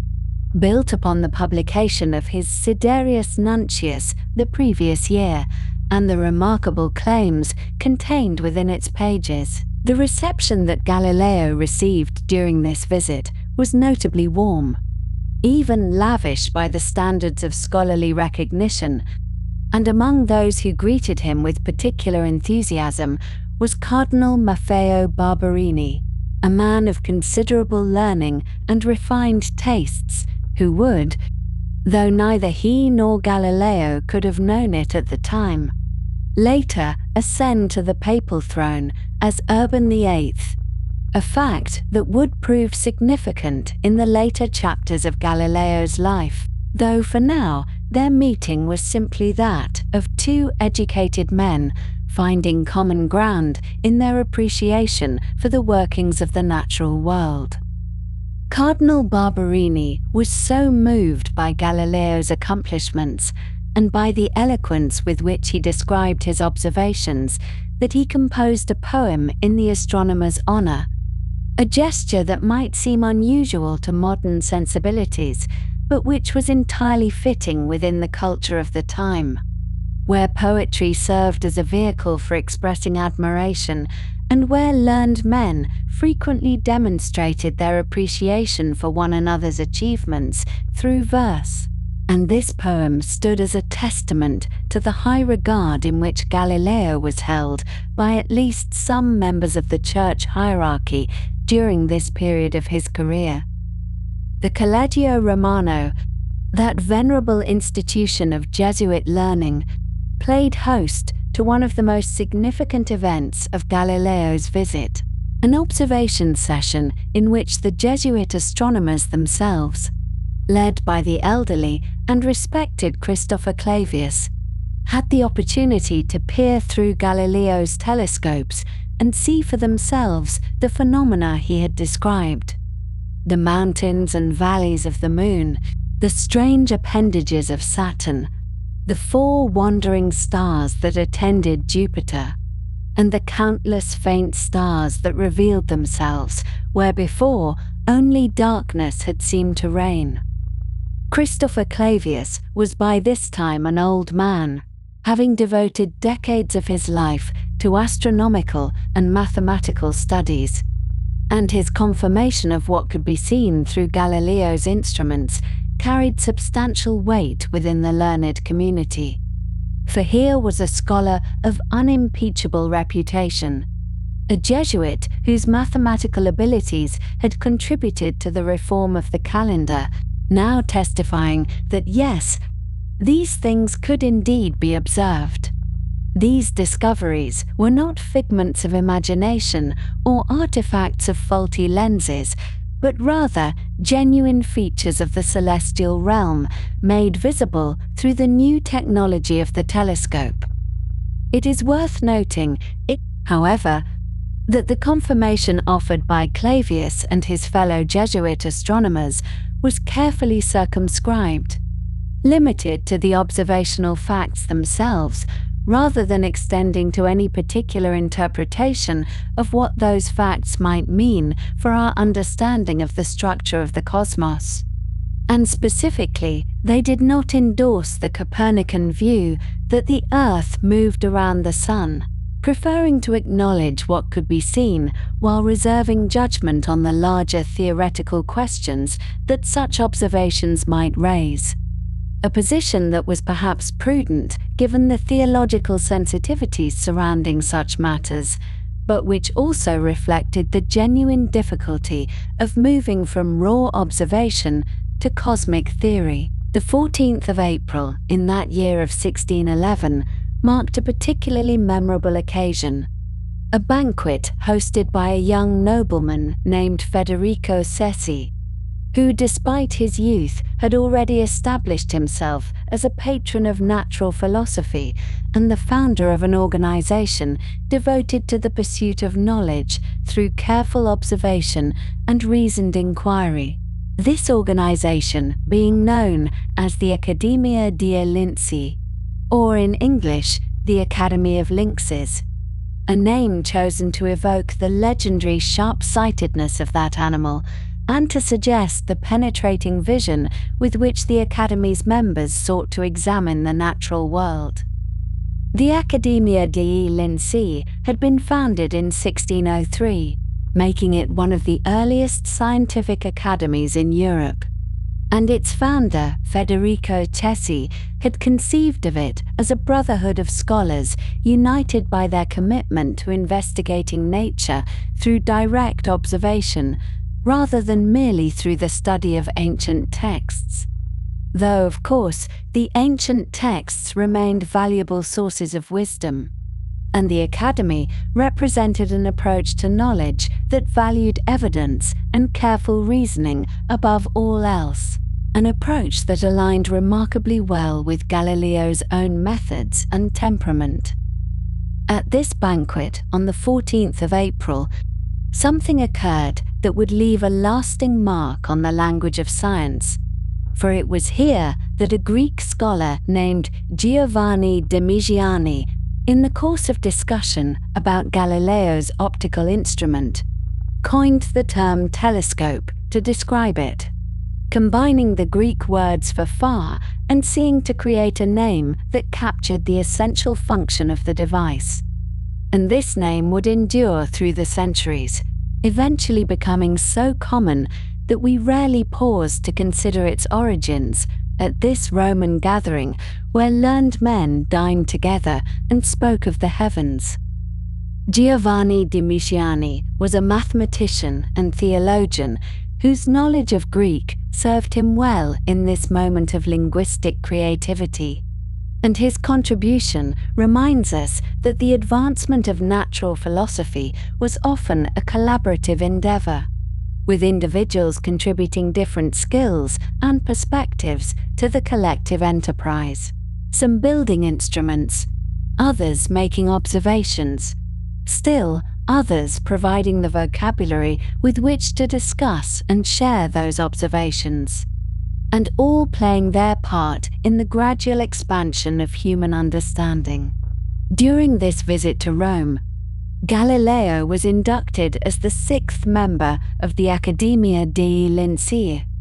joining Federico Cesi himself along with other distinguished figures such as Johannes Faber,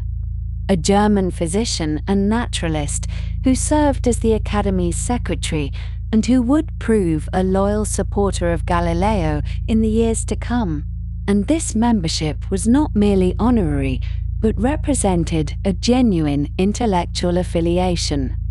a commitment to the principles and methods that the Academy espoused. And it would prove significant for Galileo's future work, particularly in terms of publication and the dissemination of his ideas. The Academy provided more than just fellowship and intellectual stimulation, for it also offered practical support in the form of publishing assistance. and the Lincean would go on to sponsor the publication of several of Galileo's most important works, lending their collective prestige to his writings and helping to ensure that his ideas reach the widest possible audience. And this support would prove invaluable in the years ahead as Galileo continued his investigations and found himself increasingly drawn into controversies that required all the backing he could muster. Among the audiences and meetings that filled Galileo's time in Rome, his reception by Pope Paul V stands as a moment of particular significance, for here was the supreme pontiff of the Catholic Church, the successor of Saint Peter, receiving a mathematician and astronomer and treating him with evident respect. And while we cannot know precisely what passed between them during this audience, the very fact of its occurrence testified to Galileo's elevated standing and to the interest that even the highest levels of the church hierarchy took in the discoveries he had made. Pope Paul V was not himself a man of scientific inclination, his concerns being primarily administrative and political. Yet he understood the importance of learning and the prestige that accrued to those who patronized scholars, and his willingness to receive Galileo reflected the broader atmosphere of curiosity and openness that characterized at least some quarters of the Church during this period, before the controversies of later years would cast a rather different light on the relationship between the new astronomy and Catholic teaching. Another meeting of considerable importance during this Roman visit was Galileo's encounter with Cardinal Robert Bellarmine, who occupied the position of chief theologian of the Church and who would later play a pivotal role in the events surrounding Galileo's work. And at this stage, their interaction appears to have been cordial, characterized by mutual respect between a distinguished astronomer and a powerful churchman, though Bellarmine, like the Jesuit astronomers, was careful to distinguish between the observable phenomena that Galileo reported and the theoretical interpretations that might be drawn from those phenomena. Cardinal Bellarmine was a man of formidable intellect and deep theological learning, having devoted his life to the defense and elaboration of Catholic doctrine, and he approached questions of natural philosophy with the same rigor and care that he brought to questions of faith, recognizing that observations of the heavens might have implications for the interpretation of Scripture and therefore requiring careful consideration before any definitive conclusions could be drawn, a position that was neither hostile to Galileo's discoveries nor entirely welcoming of their potential consequences. By the conclusion of his visit to Rome, which extended through the spring and into early summer of 1611, Galileo had achieved a position that few natural philosophers of his era could match, having received recognition from cardinals and pope, confirmation from Jesuit astronomers, membership in a distinguished academy,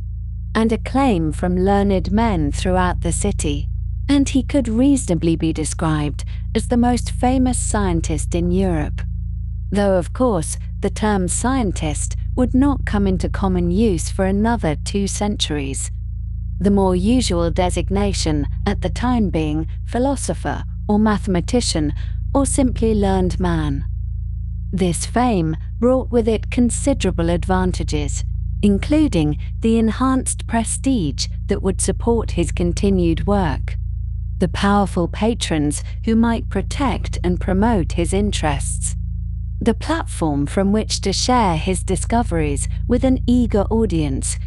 and the resources that would allow him to pursue his investigations without the financial pressures that burdened so many scholars. Yet fame of this magnitude also carried certain risks, for increased visibility meant increased scrutiny, and Galileo's prominence made him a target for those who might disagree with his methods or conclusions. The return journey to Florence, undertaken as summer began to warm the Italian peninsula, carried Galileo back to his position at the Medici court with his reputation substantially enhanced. His circle of supporters notably expanded, and his standing among the learned men of Europe firmly established, and he must have had ample time during the journey to reflect upon all that had occurred. The observations, the confirmations, the meetings with powerful figures, the banquets and discussions and moments of recognition that had marked his time in the papal city. Yet, mixed with whatever satisfaction he may have felt, was perhaps also an awareness, however dim, that the controversies surrounding his work were not yet resolved, that the careful distinctions drawn by Clavius and Bellarmine between observation and interpretation pointed toward questions that would eventually demand answers,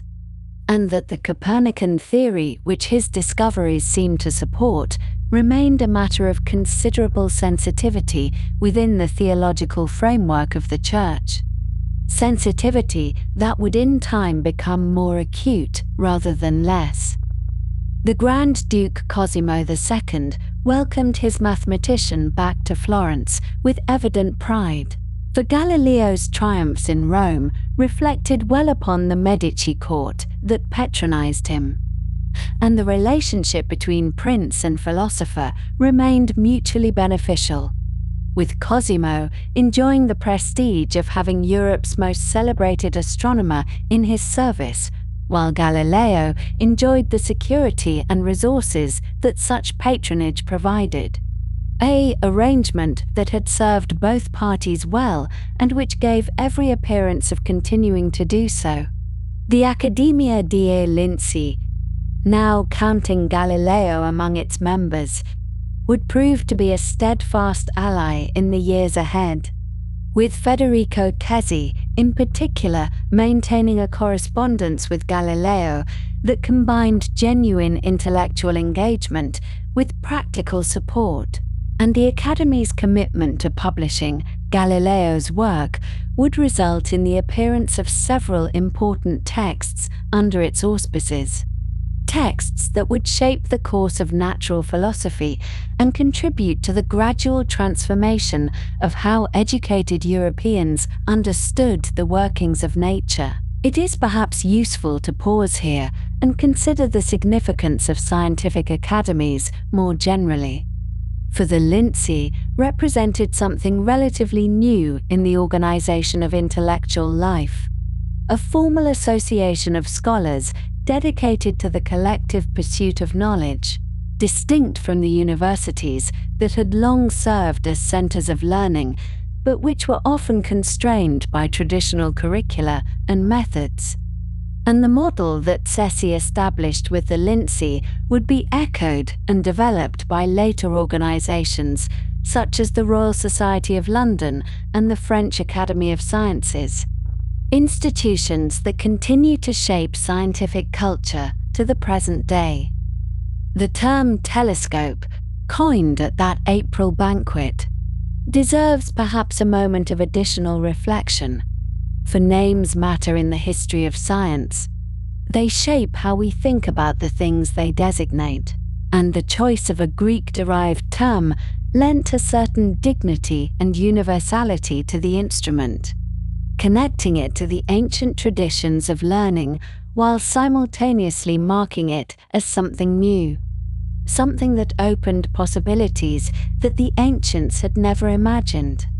And the fact that this name emerged from a convivial gathering of scholars rather than from the workshop of an instrument maker tells us something about the collaborative nature of the early modern scientific enterprise. Galileo's instruments themselves,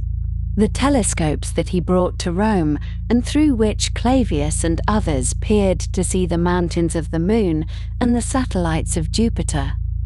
were products of careful craftsmanship and continual refinement. For Galileo had worked steadily to improve the quality of his lenses and the design of his tubes, understanding that the credibility of his observations depended in part upon the quality of the instruments through which those observations were made, and his willingness to share his telescopes with other observers, to allow them to see for themselves rather than merely taking his word for what could be seen, reflected his confidence in his work and his understanding that persuasion required demonstration. The confirmation by the Jesuit astronomers at the Collegio Romano was particularly significant because it came from men who had every reason to be skeptical. Men trained in the traditional astronomy of Ptolemy and committed to the authority of established learning, yet who were honest enough to acknowledge what their own eyes revealed when they looked through Galileo's instruments. And this honesty, even when it stopped short of endorsing all that Galileo might have wished them to endorse, represented a kind of integrity that deserves recognition, a willingness to accept evidence even when that evidence complicated familiar assumptions. The months that Galileo spent in Rome during the spring of 1611 thus represented a high point in his career, a moment when recognition and acclaim flowed freely,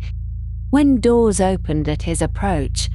when cardinals composed poems and popes granted audiences and scholars gathered to witness his demonstrations. And while the years that followed would bring challenges and controversies that tempered this early triumph, the visit itself remained a touchstone, a memory of how his work had been received by those qualified to judge its merit. As we follow Galileo's story further, we shall see how the distinctions that Clavius and Bellarmine drew between observation and interpretation would become increasingly difficult to maintain, how the question of whether the Earth truly moved around the Sun would demand engagement from theologians and astronomers alike, and how Galileo's prominence would make him both a champion of the new astronomy and a target for those who saw in that astronomy a threat to established verities. But for now, in the warm months of 1611, such troubles lay in the future, and the mathematician returned to Florence, basking in the glow of Roman acclaim. The support of the Lincean would prove especially valuable in the years ahead, for the Academy provided not only a platform for publication, but also a community of like-minded scholars who could offer intellectual companionship and practical assistance.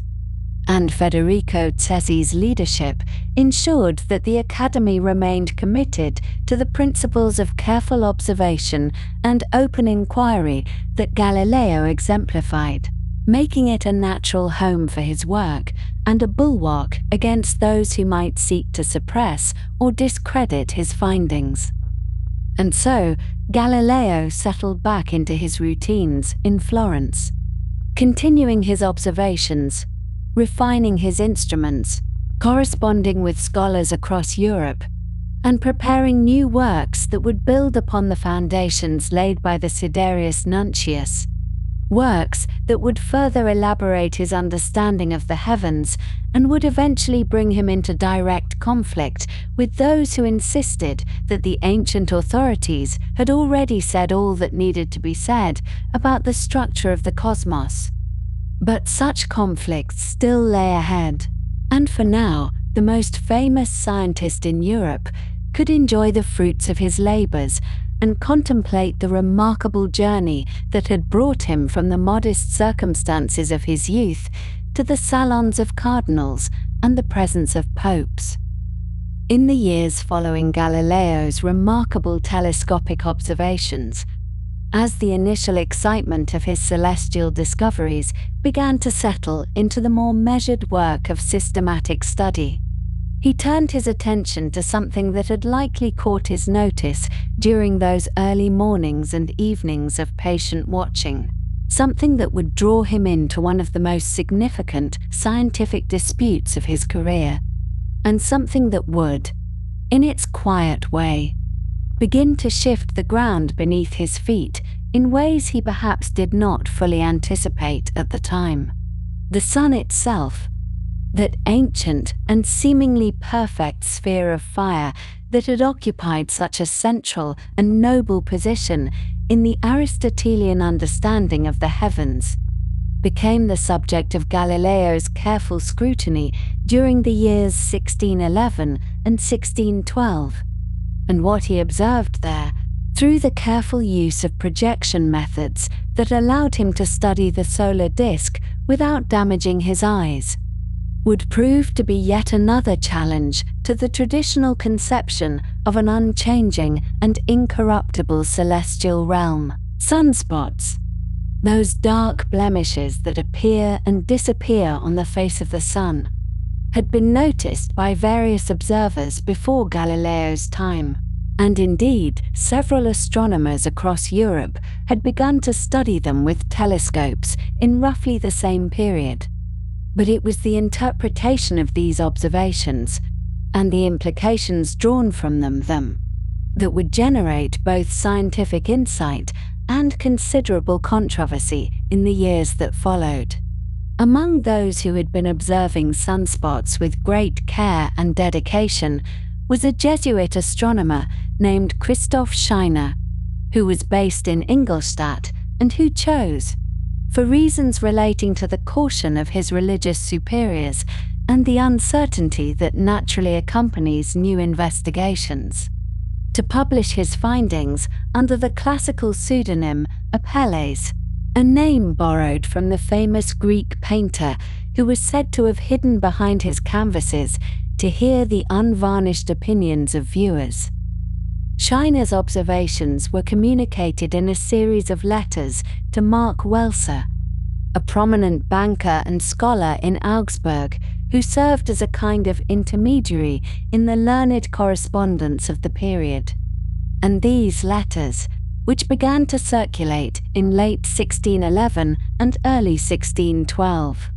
proposed an explanation for the sunspots that sought to preserve, as much as possible, the traditional understanding of celestial perfection and the unblemished nature of the solar body. According to Scheiner's interpretation, the dark spots that could be observed moving across the face of the sun were not actually on the sun itself, but were rather small satellites or planet-like bodies orbiting close to the solar surface, and their apparent motion was therefore the result of their orbital paths carrying them across our line of sight, much as the moons of Jupiter could be observed to pass in front of and behind that planet. This explanation had the advantage,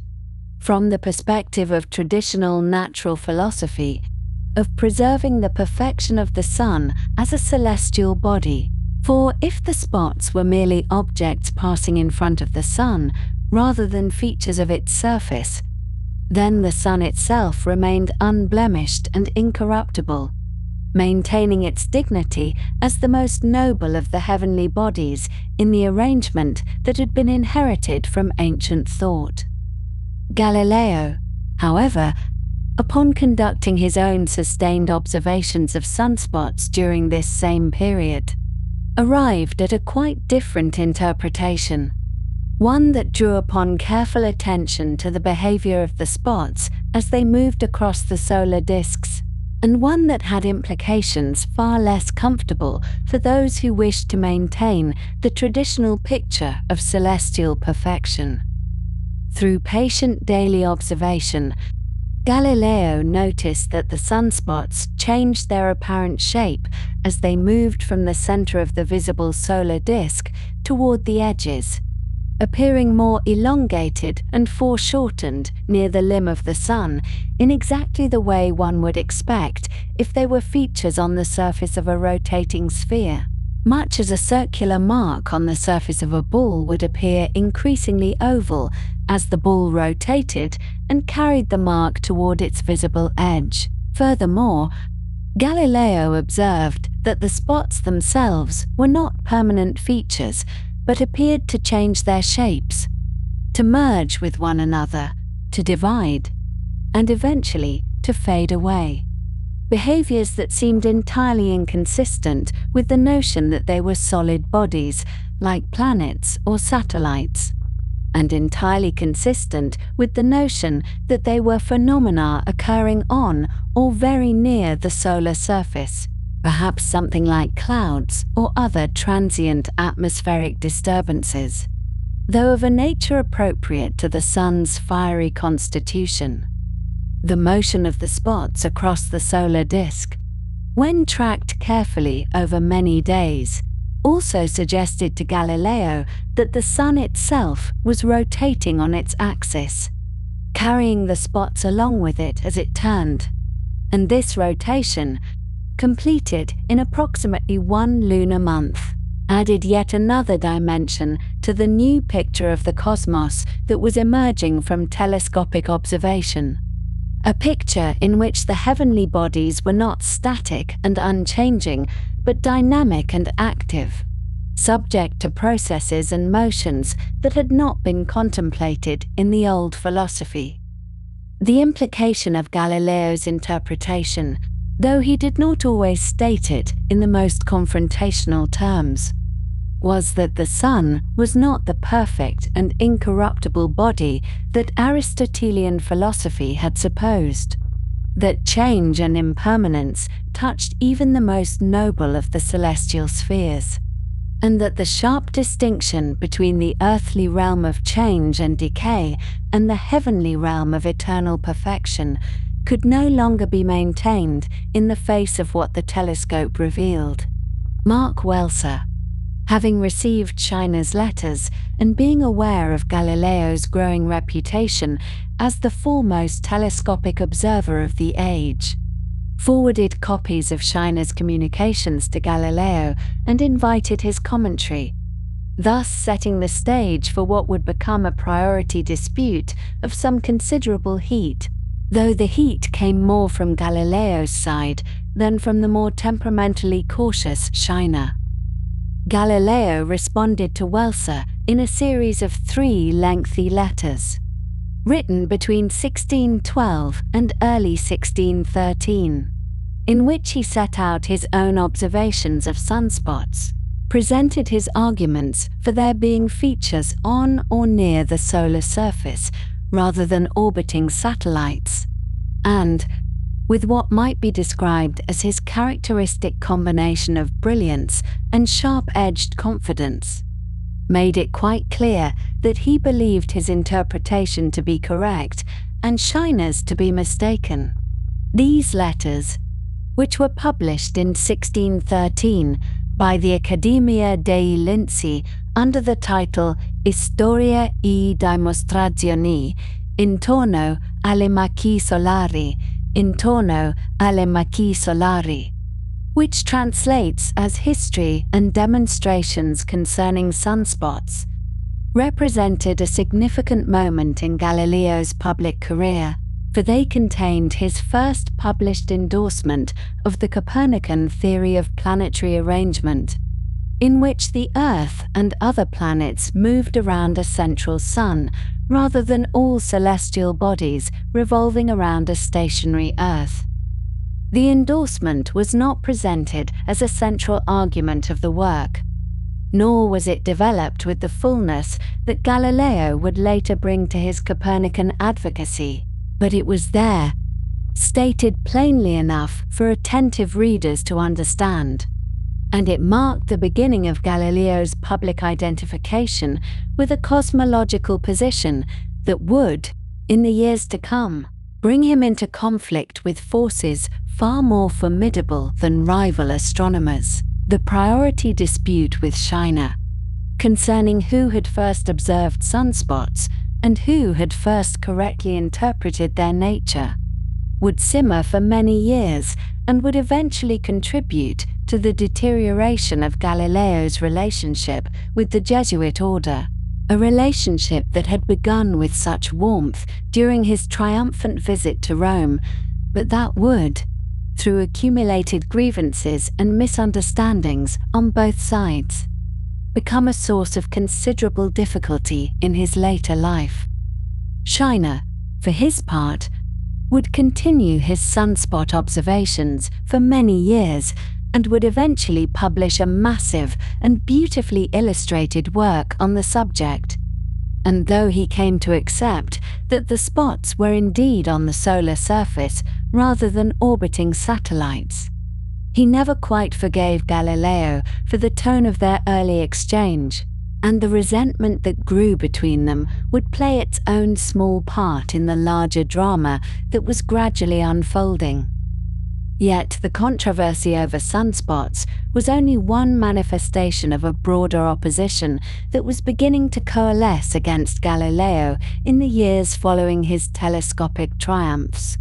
An opposition rooted not in astronomy alone, but in the fundamental challenge that his work presented to the entire edifice of Aristotelian natural philosophy that had, for centuries, provided the framework within which educated Europeans understood the natural world. In Florence, where Galileo had returned in glory as the philosopher and mathematician of the Grand Duke, there were scholars and professors who had devoted their careers to the Aristotelian tradition, who had built their reputations on their mastery of its texts and their skill in defending its principles, and who viewed Galileo's claims not as exciting new discoveries, but as dangerous and unfounded attacks on a system of thought that had served humanity well for 2,000 years. Among the most vocal of these Aristotelian opponents was a gentleman named Lodovico delle Colombe, whose family name meant dove in Italian, and whom Galileo, with that talent for cutting nicknames that he seems to have possessed, referred to as the pigeon, a diminutive and slightly ridiculous version of the noble bird, suggesting that delle Colombe's philosophical flights were perhaps less impressive than he imagined them to be. Delle Colombe and his allies, whom Galileo and his friends came to call the Liga, or the League, represented a kind of intellectual resistance to the new philosophy that Galileo championed, and while they were not always formidable in their arguments, they were persistent in their opposition and skilled in the arts of courtly politics and academic maneuvering,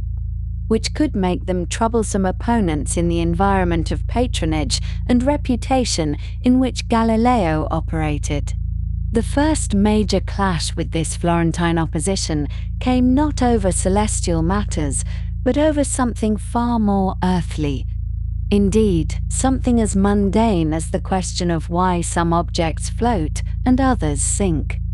A question that might seem far removed from the grand questions of planetary arrangement, but that touched, as so many questions did in this period, on the fundamental principles of Aristotelian physics. The controversy arose at a dinner party in the summer of 1611.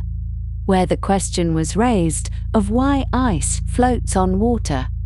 and where Galileo found himself in disagreement with certain Aristotelian philosophers present, including eventually delle Colombe,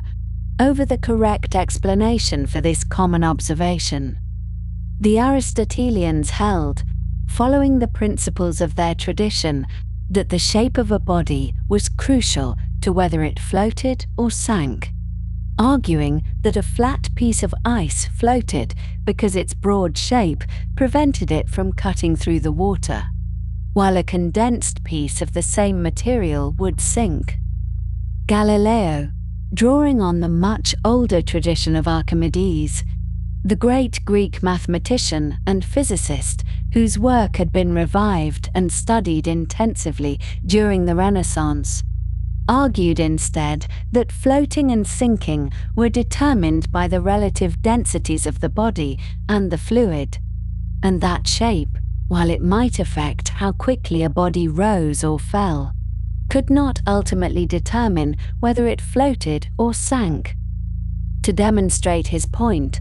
Galileo conducted experiments with various materials, showing that objects denser than water would sink regardless of their shape,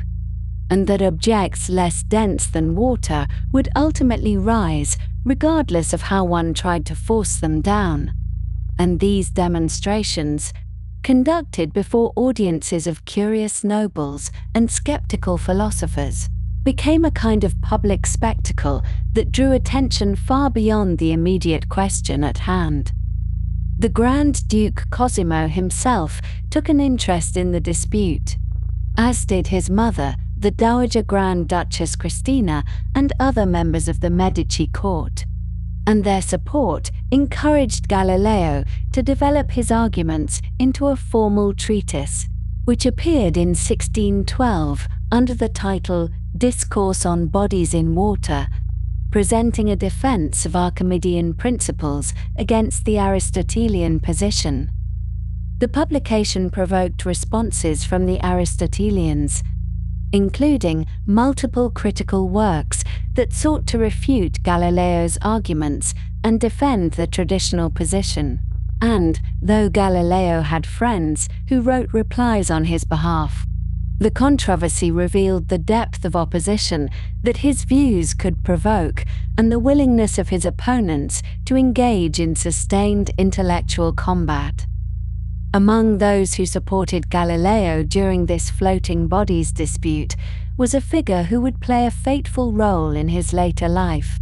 a distinguished churchman named Maffeo Barberini, who at that time held the positions of archbishop and cardinal, and who had already shown himself to be a man of considerable learning and a genuine interest in the new discoveries that were emerging from telescopic observation. Cardinal Barberini attended some of the demonstrations of floating bodies, corresponded warmly with Galileo,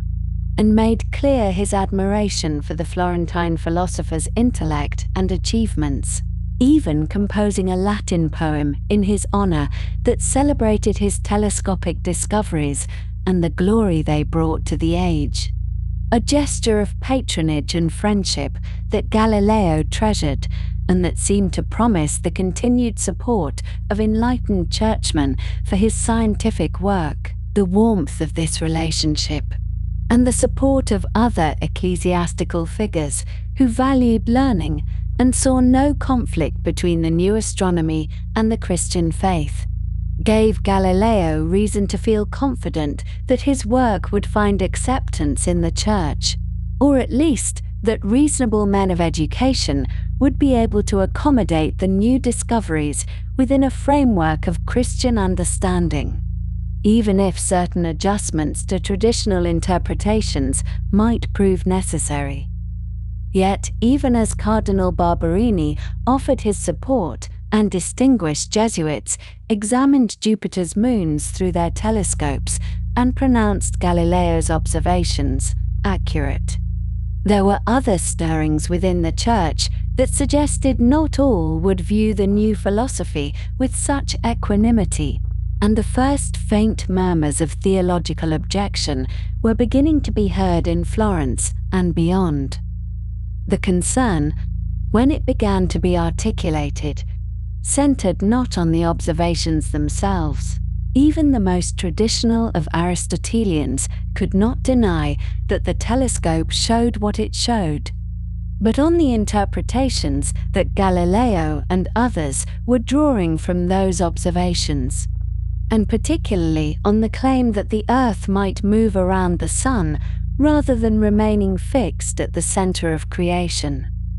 The moving Earth was a matter that touched on Scripture, for there were passages in the Bible that seemed to speak of the Earth as stable and unmoving, and other passages that seemed to describe the Sun as moving across the sky. And while such passages had not previously been the subject of great controversy,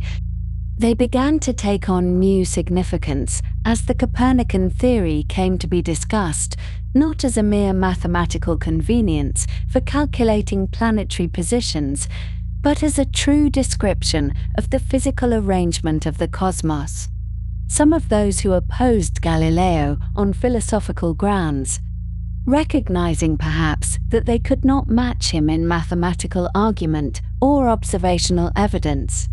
began to suggest that his views were not merely wrong but dangerous, that they contradicted Holy Scripture, and that their promotion therefore touched not only on matters of natural philosophy but on matters of faith,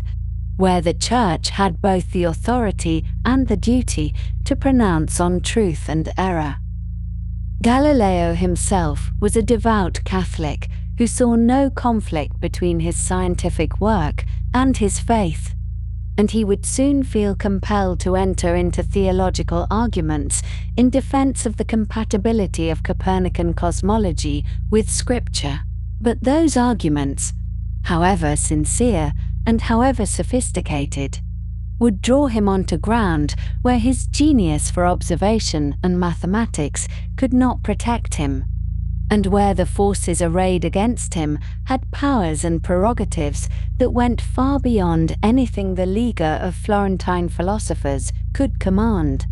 But all of that lay in the future, still obscured by the apparent success and acclaim that surrounded Galileo in these years, and for now the warmth of Cardinal Barberini's friendship, the support of the Lincean, and the patronage of the Medici court seemed to offer a secure foundation for the continuation of his work, a work that had already transformed humanity's understanding of the heavens, and that would continue, through controversies and triumphs still to come, to unfold with that particular combination of brilliance, persistence, and occasionally unfortunate self-confidence that characterized everything Galileo did. The sun set each evening over Florence, tracing its path across the sky as it had always done. And whether that path was the result of the sun's motion around a stationary Earth or the Earth's rotation beneath a stationary sun was a question that would not be settled by casual observation alone, but would require the patient accumulation of evidence, the careful construction of arguments, and ultimately the willingness of humanity to revise its most cherished assumptions about its place in the universe, a process that had only just begun and that would continue long after Galileo himself had passed from the scene. In the winter of 1613, at a gathering in the Medici court, a conversation unfolded that would eventually draw Galileo into matters far beyond the realm of lenses and celestial observations. The occasion was a dinner, held in December, and among the guests was Benedetto Castelli, a Benedictine monk and mathematician who had studied under Galileo and remained devoted to his former teacher's methods and conclusions. Castelli was a gentle and thoughtful man, well suited to the quiet life of scholarship, and he found himself that evening in the company of the Medici family and their distinguished guests, including the Dowager Grand Duchess Christina of Lorraine, the mother of Cosimo II, and a woman of considerable piety and intellectual curiosity.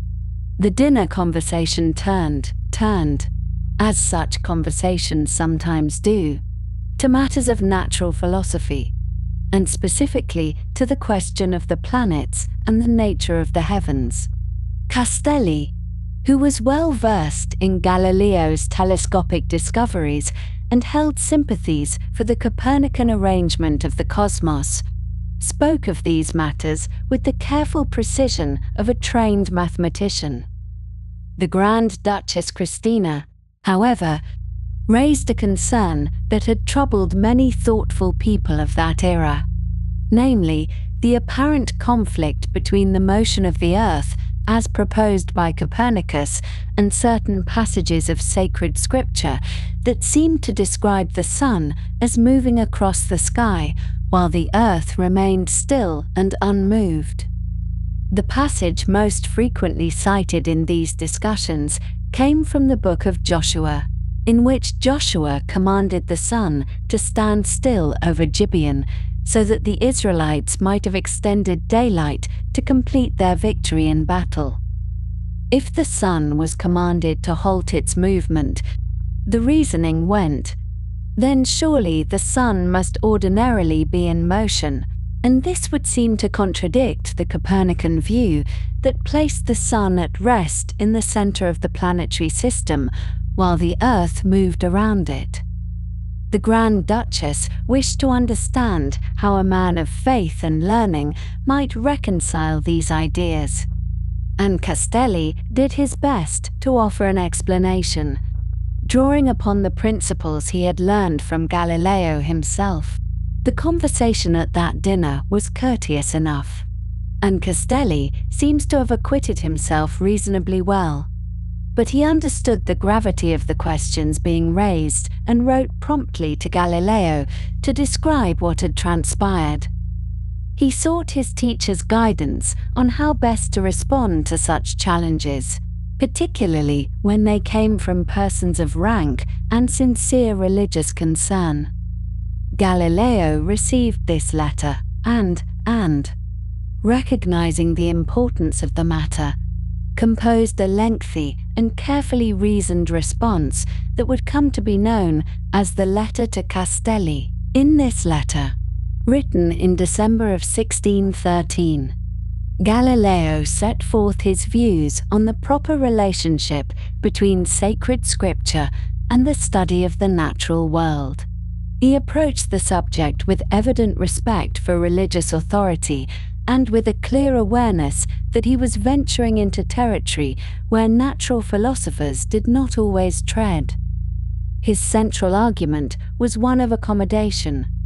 a suggestion that the Holy Scriptures and the findings of natural philosophy could not truly contradict one another,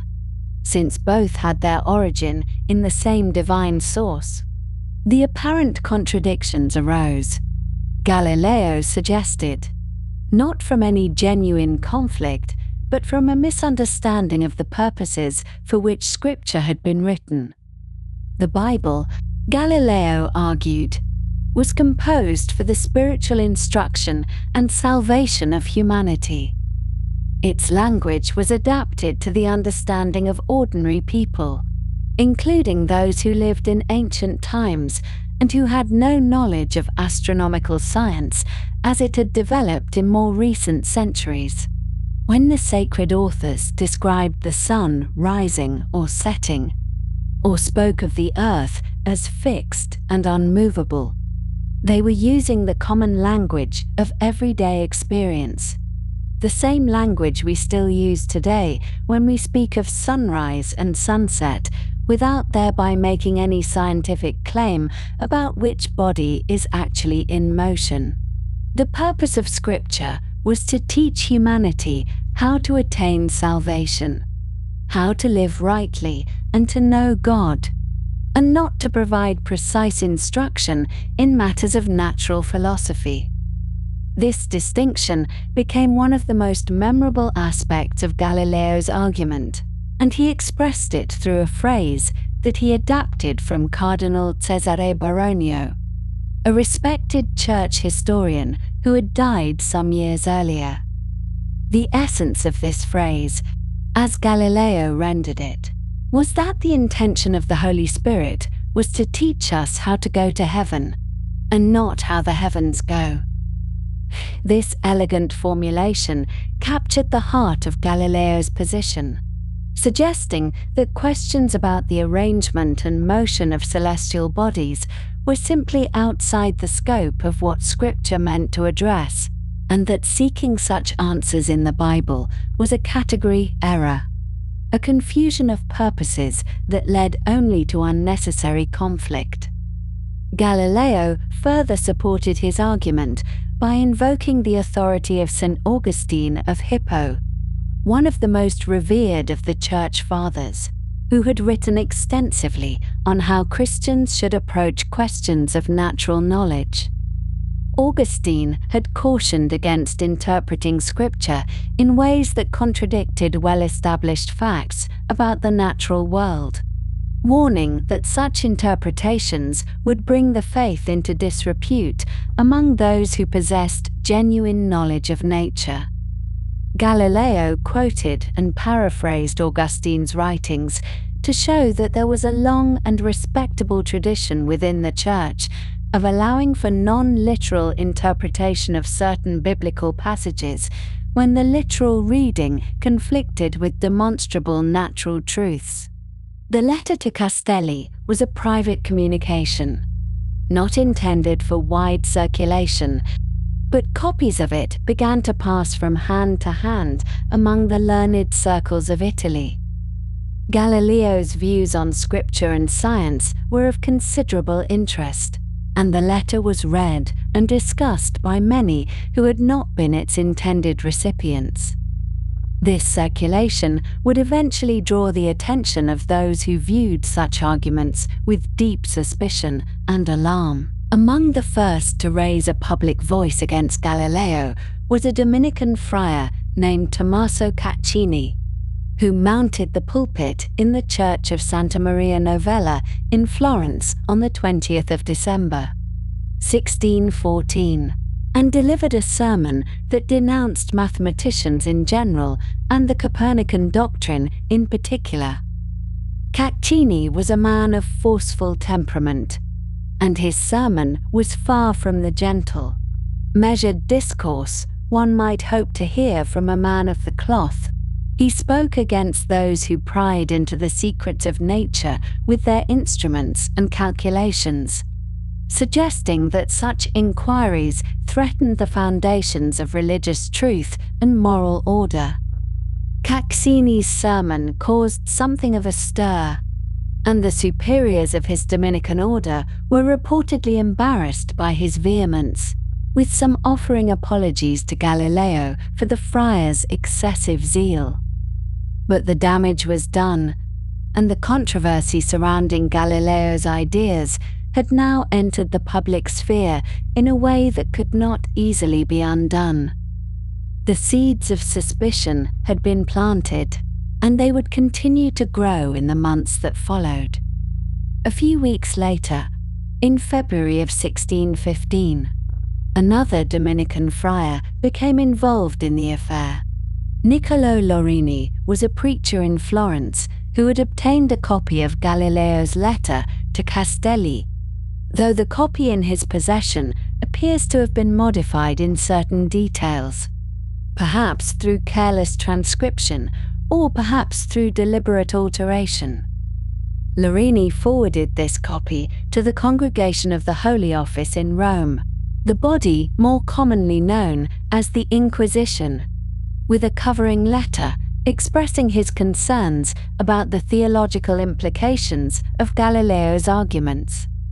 He suggested that the letter contained propositions that were dangerous or at least suspect, and that the matter warranted the attention of the Church's highest authorities. This act of forwarding the letter set in motion a process that would occupy the attention of Roman officials for many months. The Inquisition was charged with protecting the faith from error and heresy, and any suggestion that a prominent natural philosopher was teaching doctrines contrary to Scripture was a matter they were bound to investigate. Galileo's letters were now subject to official examination, and the question of whether his views were compatible with Catholic teaching had become a formal matter of ecclesiastical concern. Galileo, learning of these developments, understood that the situation had grown serious. He resolved to clarify and expand his arguments, and over the course of 1615 he composed a much longer and more detailed treatise on the same themes he had addressed in his letter to Castelli. This new work, which became known as the Letter to the Grand Duchess Christina, was addressed to the very woman whose questions at the dinner of 1613 had prompted the original correspondence. In it,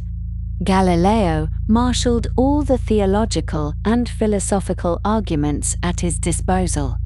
presenting his case for the compatibility of Copernican astronomy with a proper understanding of sacred scripture.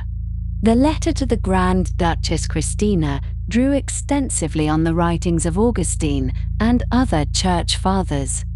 demonstrating that the principle of non-literal interpretation in matters of natural philosophy was not some novelty of Galileo's invention, but rather a well-established tradition within Christian thought. Galileo argued that when the discoveries of natural philosophy demonstrated something to be true beyond reasonable doubt, then any passage of scripture that seemed to say otherwise must be understood in a non-literal sense. For God could not contradict himself, and truth discovered through the study of his creation could not conflict with truth revealed in his word. He was careful to acknowledge the authority of the Church in matters of biblical interpretation, and he did not claim that individual natural philosophers had the right to reinterpret Scripture according to their own private judgment. What he did claim was that the Church, in its wisdom, should not bind itself to literal interpretations of passages that touched on natural matters, lest future discoveries put the faith in an awkward position. It was prudent, he suggested, to leave room for the advancement of natural knowledge, rather than to commit prematurely to interpretations that might later prove untenable.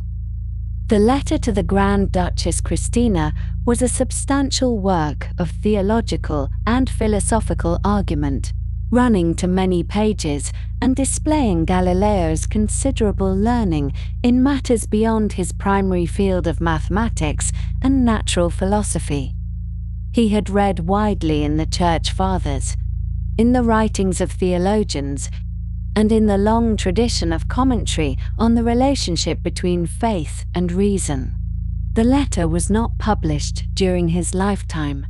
though manuscript copies circulated among interested readers.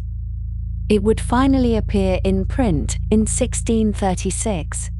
when it was published in Strasbourg, outside the reach of Italian censorship. Meanwhile, the formal examination of Galileo's letters proceeded in Rome. The theologians assigned to review his arguments considered them carefully, and opinions varied as to their orthodoxy. Some found Galileo's reasoning sound and his intentions pious, while others regarded his willingness to reinterpret Scripture as dangerously presumptuous. The matter was not immediately resolved, and the question of Copernicanism itself became entangled with the question of Galileo's personal orthodoxy. As the year 1615 drew toward its close, Galileo made a decision that many of his friends and advisers thought unwise. He resolved to travel to Rome in person to defend himself and the Copernican doctrine before whatever audiences might be willing to hear him. His supporters in the church urged caution, suggesting that the political and theological climate was unfavorable and that a direct confrontation might do more harm than good. They counseled patience, arguing that Galileo should allow the controversy to subside and continue his work quietly until a more opportune moment arrived. But Galileo was not a man inclined to sit quietly while his reputation and his ideas were under attack. He believed that if he could only explain his arguments clearly and completely, if he could speak directly to the cardinals and theologians of Rome, he could persuade them of the truth and justice of his position. He had confidence in the power of reason and evidence, and he may have underestimated the complexity of the institutional and theological forces arrayed against him. In December of 1615, Galileo set out for Rome, traveling despite his indifferent health and the winter weather. He arrived in the city determined to make his case, to seek out influential churchmen who might support him, and to demonstrate that the Copernican astronomy posed no threat to the faith. He was received by many with courtesy and interest, for his fame as a natural philosopher had spread throughout Europe, and his telescopic discoveries had made him something of a celebrity in learned circles. Yet beneath the polite reception there lay deep currents of suspicion and concern. The question of how to interpret Scripture was not merely an academic matter in the Rome of 1615. It touched on the authority of the Church, on the legacy of the Council of Trent, and on the ongoing struggles with Protestant reformers who had challenged Catholic interpretations of the Bible. The Church's theologians were understandably cautious about any suggestion that biblical passages might be reinterpreted in light of new scientific theories, for such suggestions seemed to echo the very arguments that had been used by reformers to justify their departures from Catholic tradition. Galileo found himself in a delicate position, attempting to convince men who were predisposed to view novel interpretations of Scripture with suspicion. He was a layman, not a theologian, and some felt that he had overstepped his proper bounds by venturing so confidently into questions of biblical exegesis. Others were more sympathetic, recognizing the sincerity of his faith and the cogency of his arguments. But even they understood that the path ahead was fraught with difficulty. The weeks and months that followed Galileo's arrival in Rome would bring further developments, further consultations and deliberations, and eventually decisions that would shape the course of his life and the history of the relationship between science and religion for centuries to come. But those events belong to later chapters of this long and complicated story. For now, it is enough to note that Galileo had entered fully into the controversy, had committed himself to the defense of ideas he believed to be true, and had done so in the face of warnings that his efforts might bring more trouble than reward. The quiet astronomer who had gazed through his telescope at the moons of Jupiter and the phases of Venus now found himself engaged in a very different kind of struggle. One fought not with lenses and measurements, but with arguments about the proper interpretation of ancient texts and the boundaries between natural philosophy and sacred doctrine. It was a struggle he had not sought and perhaps did not fully understand. But having entered upon it, he would pursue it with all the intellectual vigor and determination that characterized everything he did. And so, as the year 1615 gave way to 1616, Galileo remained in Rome, making his arguments, seeking allies, and waiting to learn what judgment the Church would render on the questions that now occupied so many minds in that ancient and powerful city. The dinner conversation at the Medici court, the sermon of the fiery Dominican, the letters forwarded to the Inquisition, and the long treatise addressed to the Grand Duchess Christina had all played their parts in bringing matters to this point. And the resolution, whatever it might be, would have consequences reaching far beyond the life of any single man, however talented or determined he might be, in the winter of 1615.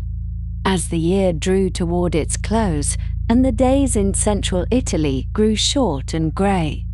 Galileo Galilei made the journey from Florence to Rome, travelling southward through the Tuscan hills and into the Papal States,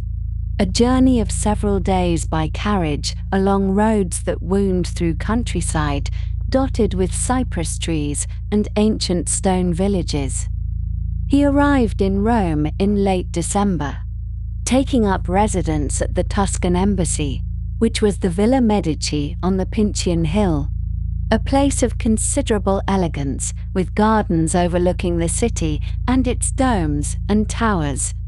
And he came, not as a man in disgrace or under any formal summons, but rather as a natural philosopher who wished to make his case, to explain his views, to demonstrate through conversation and argument that the arrangement of the heavens, as described by Copernicus, was not merely a mathematical convenience, but a true description of the physical world. He had been warned by friends that certain theologians were speaking against him,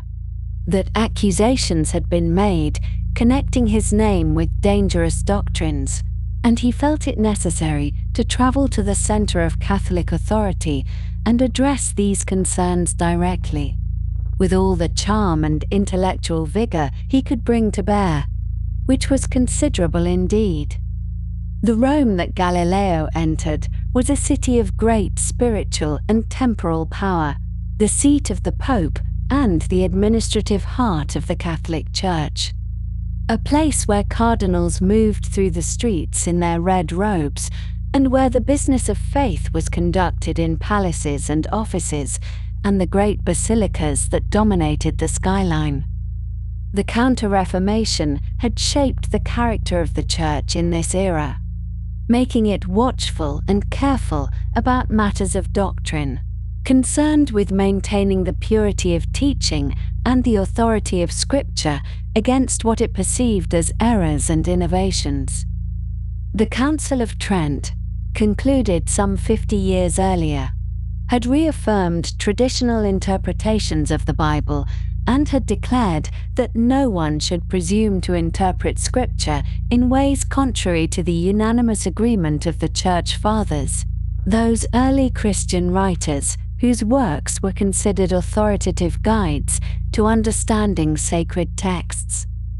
This created a particular difficulty for anyone who wished to propose that the earth moved around the sun, for several passages of Scripture seem to speak plainly of the sun moving and the earth standing still, and the Church Fathers had generally understood these passages in their literal sense. During those winter months and into the early part of 1616, Galileo engaged in what can only be described as an intensive campaign of persuasion. He met with cardinals, with scholars, with members of the Roman aristocracy and intelligentsia, and he gave demonstrations and explanations of his telescopic discoveries, showing those who were willing to look the moons of Jupiter, the phases of Venus, the strange appearances of Saturn, and the countless stars of the Milky Way. He was a compelling speaker and a man of considerable social grace when he wished to be, and he found many sympathetic listeners among the educated elite of Rome, people who were genuinely curious about the new astronomy and who admired his accomplishments. He dined at the tables of important men. He attended gatherings where natural philosophy was discussed with enthusiasm, and he received expressions of support and interest that must have encouraged him to believe that his mission was progressing well. Yet, the machinery of theological assessment was also turning during these months, moving at its own deliberate pace through the offices and chambers of the Vatican. The Pope at this time was Paul V, a man of austere temperament who had been elected to the papacy in 1605 and who took seriously his role as guardian of doctrine and discipline within the Church. Paul V had become aware of the controversies surrounding the new astronomy and the questions being raised about its compatibility with Scripture, and he requested that Cardinal Robert Bellarmine, one of the most respected and influential theologians in Rome, undertake an assessment of the Copernican theory and its theological implications. Bellarmine was a Jesuit, a member of the Society of Jesus, and he was known for his learning, his careful reasoning, and his role in various theological disputes of the era. He was an old man by this time, in his early 70s, and he had spent his life engaged with questions of faith and doctrine, having played a significant part in the trial of Giordano Bruno some 16 years earlier. The formal assessment of Copernicanism was entrusted to a group of theological consultors attached to the Holy Office, which was the body responsible for investigating matters of doctrine and heresy within the Church, often referred to as the Inquisition. These consultors were asked to consider two propositions and to render their opinion on the theological status of each. The first proposition was that the sun is the center of the world and completely devoid of local motion, meaning that it does not move from place to place. The second proposition was that the earth is not the center of the world, nor immovable, but moves according to the whole of itself and also with a diurnal motion,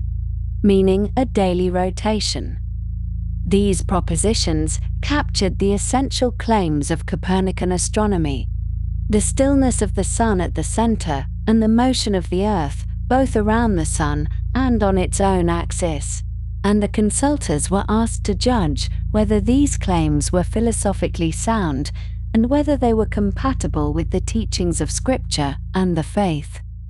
The consultors delivered their verdict on the 24th of February, 1616, and their conclusion was unambiguous and severe. Regarding the first proposition, concerning the immobility of the sun at the center, they declared it to be foolish and absurd philosophically, meaning that in their view it contradicted the established principles of natural philosophy as they understood them, and they further declared it to be formally heretical,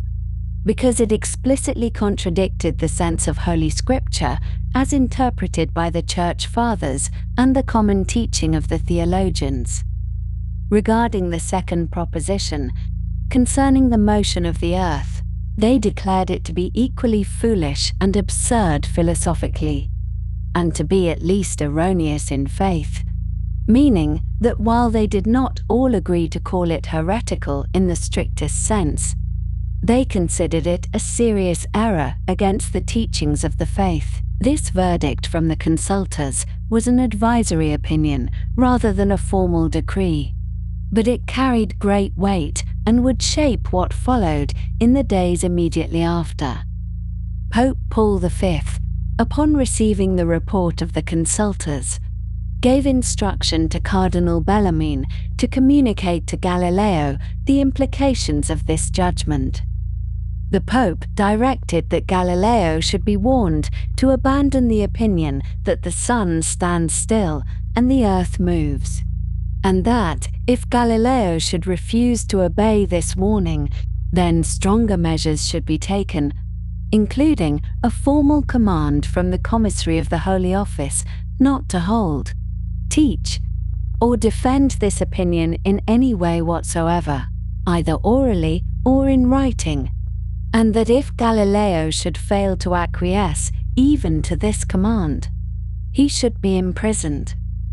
These instructions established a kind of escalating sequence, beginning with a gentle admonition and proceeding to more severe injunctions only if the initial warning was not accepted.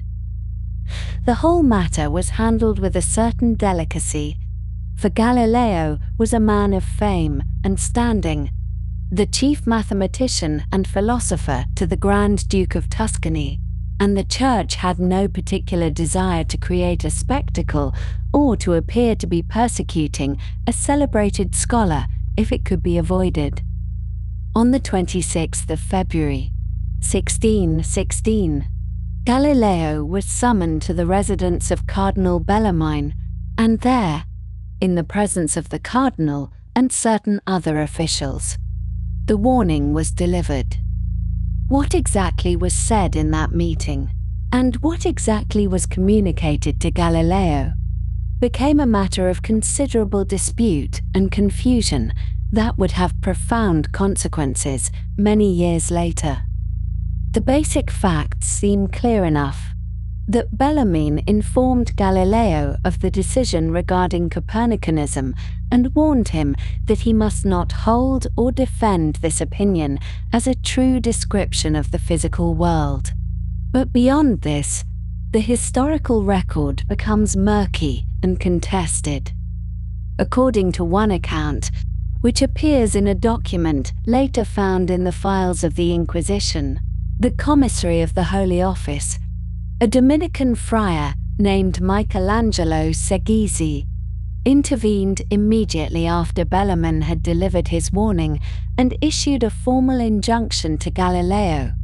commanding him in the name of the Pope and the whole congregation of the Holy Office not to hold, teach, or defend the Copernican opinion in any way whatsoever, whether orally or in writing. This injunction, if it was issued, represented the more severe measure that the Pope had authorized in case Galileo refused to accept the initial warning, and it would have placed Galileo under strict prohibition not merely to refrain from believing Copernicanism true, but to refrain from teaching it or defending it in any manner at all. The document that records this injunction has been the subject of much scholarly debate over the centuries, for it presents certain irregularities that have led some historians to question its authenticity or its accuracy. It lacks certain signatures and formalities that one might expect in an official record of such an event, and it describes the commissary as intervening without any pause or any indication that Galileo had refused the initial warning, which seems at odds with the instructions that the Pope had given, which called for the stronger measures only if Galileo should prove recalcitrant. Whether this document represents a faithful record of what occurred, or a draft that was prepared in anticipation of an eventuality that did not come to pass, or an error made by a secretary who misunderstood the proceedings, or something else entirely, remains uncertain. What is clear is that Galileo himself, in his later years, seems not to have been fully aware of the existence or the contents of this document, which suggests either that the formal injunction described therein was not actually delivered to him, or that it was delivered in such a way that he did not understand its full significance, or that the document was somehow irregular from the beginning. What Galileo understood from the meeting of the 26th of February was that he had been advised, warned, that the Church had determined the Copernican opinion to be contrary to Scripture, and that he should not hold or defend it as physically true. He seems to have accepted this warning without protest, perhaps recognizing that resistance would be futile and damaging, and perhaps believing that he could still work within certain limitations, discussing Copernicanism as a mathematical hypothesis or examining the evidence without asserting its truth. He remained in Rome for some months following this meeting, and his social position does not seem to have suffered greatly from the setback. Shortly after the warning to Galileo, on the 5th of March 1616, the Congregation of the Index, which was the body responsible for regulating the publication of books, issued a decree addressing the Copernican question more broadly. This decree suspended the book De Revolutionibus by Nicolaus Copernicus, the foundational text of heliocentric astronomy published some 70 years earlier, pending corrections. The book was not banned outright, but was placed on the Index of Forbidden Books with the notation that it was suspended until corrected, meaning that the problematic passages would be identified and altered so that the work could be understood as presenting a mathematical hypothesis rather than a claim about physical reality.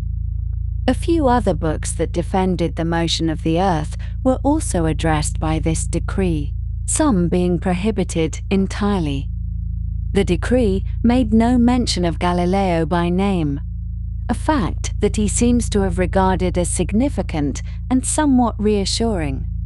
for it meant that he had not been publicly condemned or disciplined, merely privately advised.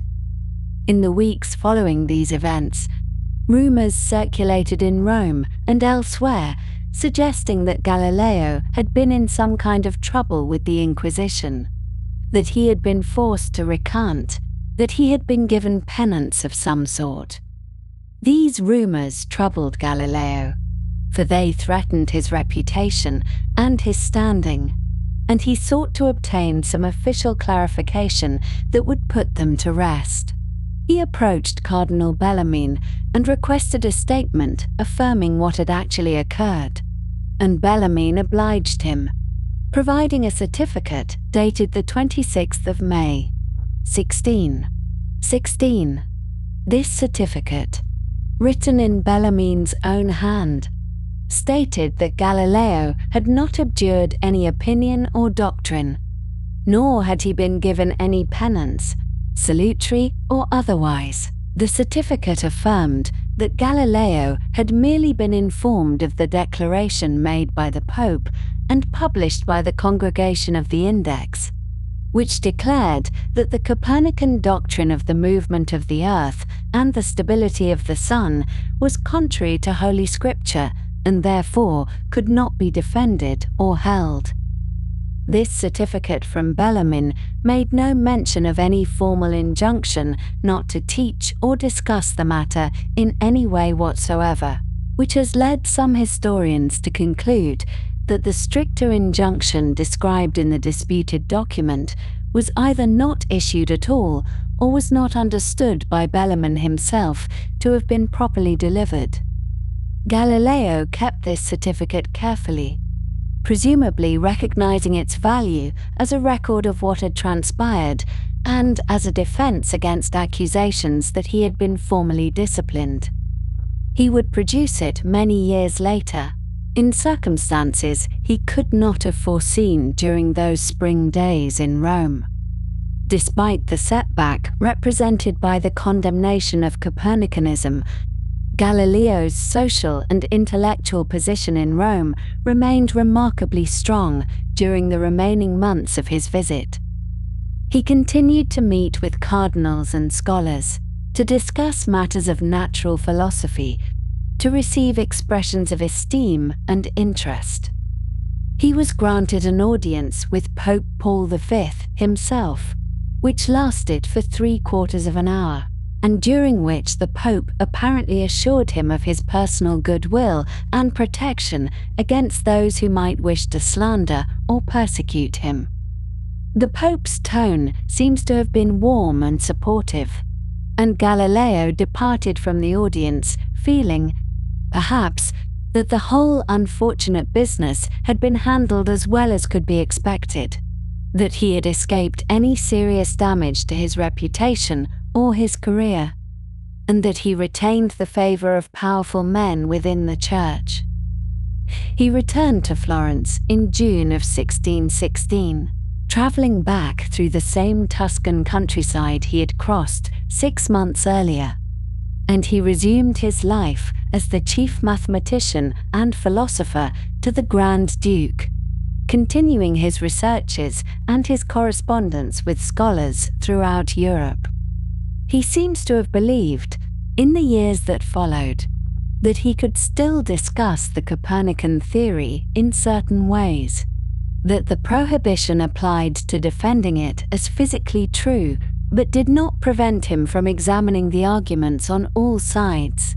presenting the evidence, and allowing readers or listeners to draw their own conclusions.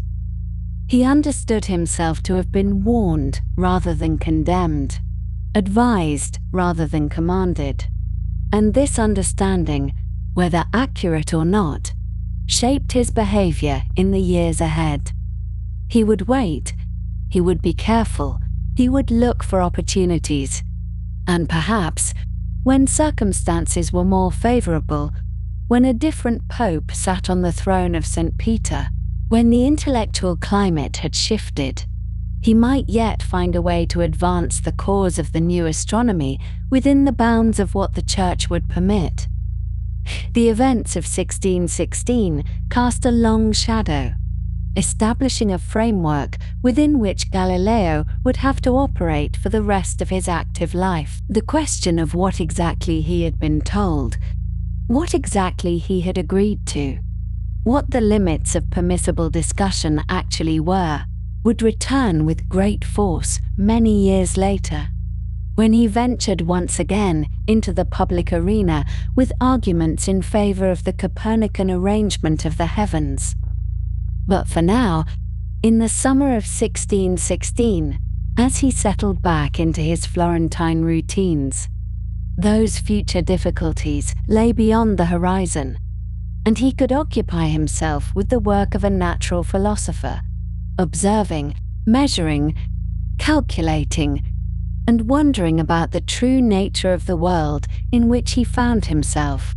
a world that, as he believed in his heart, moved constantly through space in its great journey around the sun. In the year 1618, as autumn settled across the cities and countryside of Europe, 3 comets appeared in the night sky,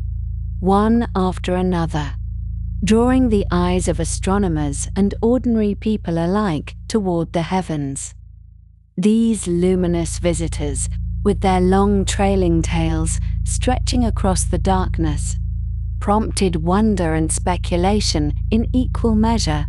as they always had throughout human history. And they sparked a scientific controversy that would occupy Galileo for several years and produce one of his most celebrated works of prose. The appearance of comets had long been regarded as significant events, sometimes interpreted as omens or portents. But by this period, natural philosophers were increasingly interested in understanding what comets actually were, where they existed in the cosmos, and what their physical nature might be, questions that touched upon fundamental issues about the structure of the heavens themselves. The traditional Aristotelian view, which had held sway for many centuries, maintained that comets were not true celestial bodies at all, but rather atmospheric phenomena, exhalations from the Earth that rose into the upper regions of the air and caught fire, burning and glowing as they drifted through the sky. According to this understanding, comets belonged to the sublunary realm, the region below the moon where change and impermanence were permitted, rather than to the perfect and unchanging heavens beyond. This distinction mattered a great deal because the Aristotelian cosmos was organized around the fundamental difference between the corruptible Earth and the incorruptible celestial spheres. And if comets were shown to exist beyond the moon, among the planets and stars, this would be yet another piece of evidence that the traditional picture of the heavens required revision. The Jesuit astronomer Orazio Grassi, who taught mathematics at the Collegio Romano in Rome, observed the comets of 1618 with great care and delivered a public lecture on his findings at the college. He subsequently published his conclusions in a work that argued, based on his observations and calculations, that the comets were indeed real celestial bodies located beyond the moon, far out in the heavens rather than in the Earth's atmosphere. Grassi's reasoning involved attempts to measure the parallax of the comets, that is, the apparent shift in their position when observed from different locations on Earth, and he concluded that the lack of significant parallax indicated great distance, placing the comets well beyond the lunar sphere. In reaching this conclusion, Grassi was actually closer to our modern understanding than Galileo would be in his response. For we now know that comets are indeed bodies that travel through the solar system, composed of ice and dust, following elongated orbits that carry them from the outer reaches of the solar system in towards the Sun and back out again. Galileo, however, was unwell during the appearance of the comets and unable to make sustained observations of his own. When he did engage with the controversy, he did so through his former student Mario Guiducci, who delivered a lecture at the Florentine Academy in 1619 and subsequently published it as the Discourse on Comets. Although the work appeared under Guiducci's name, it was widely understood that the ideas and much of the writing came from Galileo himself, and the arguments it contained were taken as representing Galileo's position on the matter. In this work, Galileo and Guiducci argued against Grassi's conclusions and maintained, somewhat surprisingly, that comets were not solid bodies located at great distances, but were instead optical phenomena, perhaps caused by the reflection or refraction of sunlight through vapors or exhalations in the Earth's atmosphere. This position represented one of Galileo's rare scientific errors,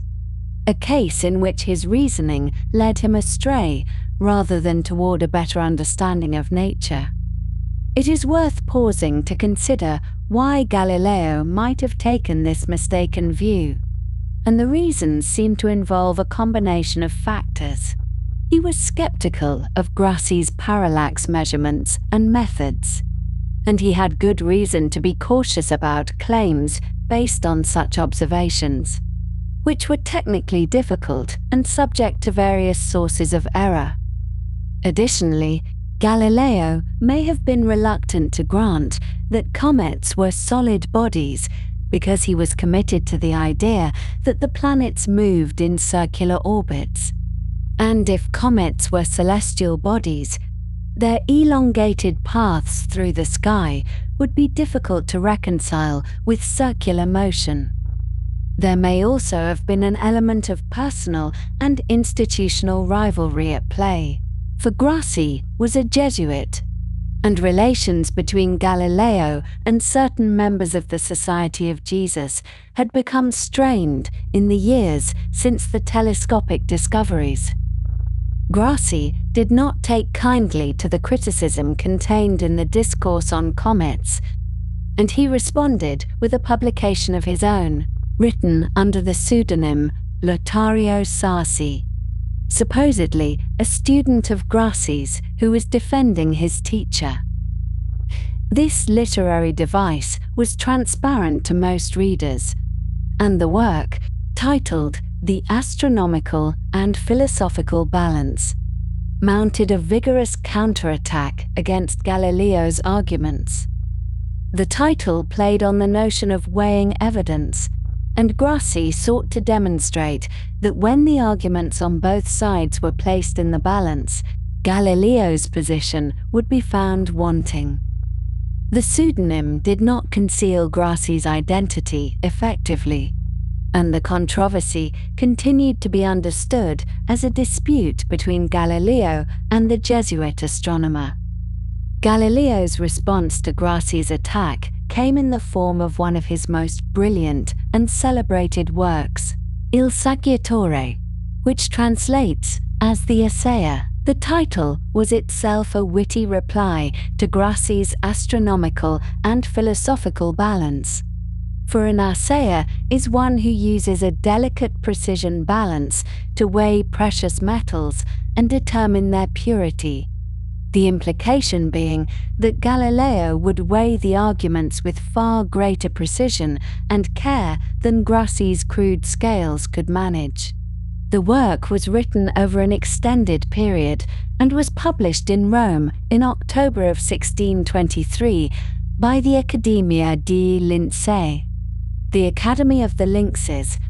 that learned society of which Galileo had been a proud member since 1611. The Assayer is a remarkable work, not only for its scientific content, but for its literary qualities, its rhetorical brilliance, and its philosophical statements about the nature of scientific inquiry. Galileo wrote it in Italian rather than Latin, continuing his practice of addressing an educated general audience rather than restricting himself to the narrow world of academic specialists. The prose is elegant and often cutting, for Galileo did not restrain himself from mockery and sarcasm when dealing with his opponent's arguments,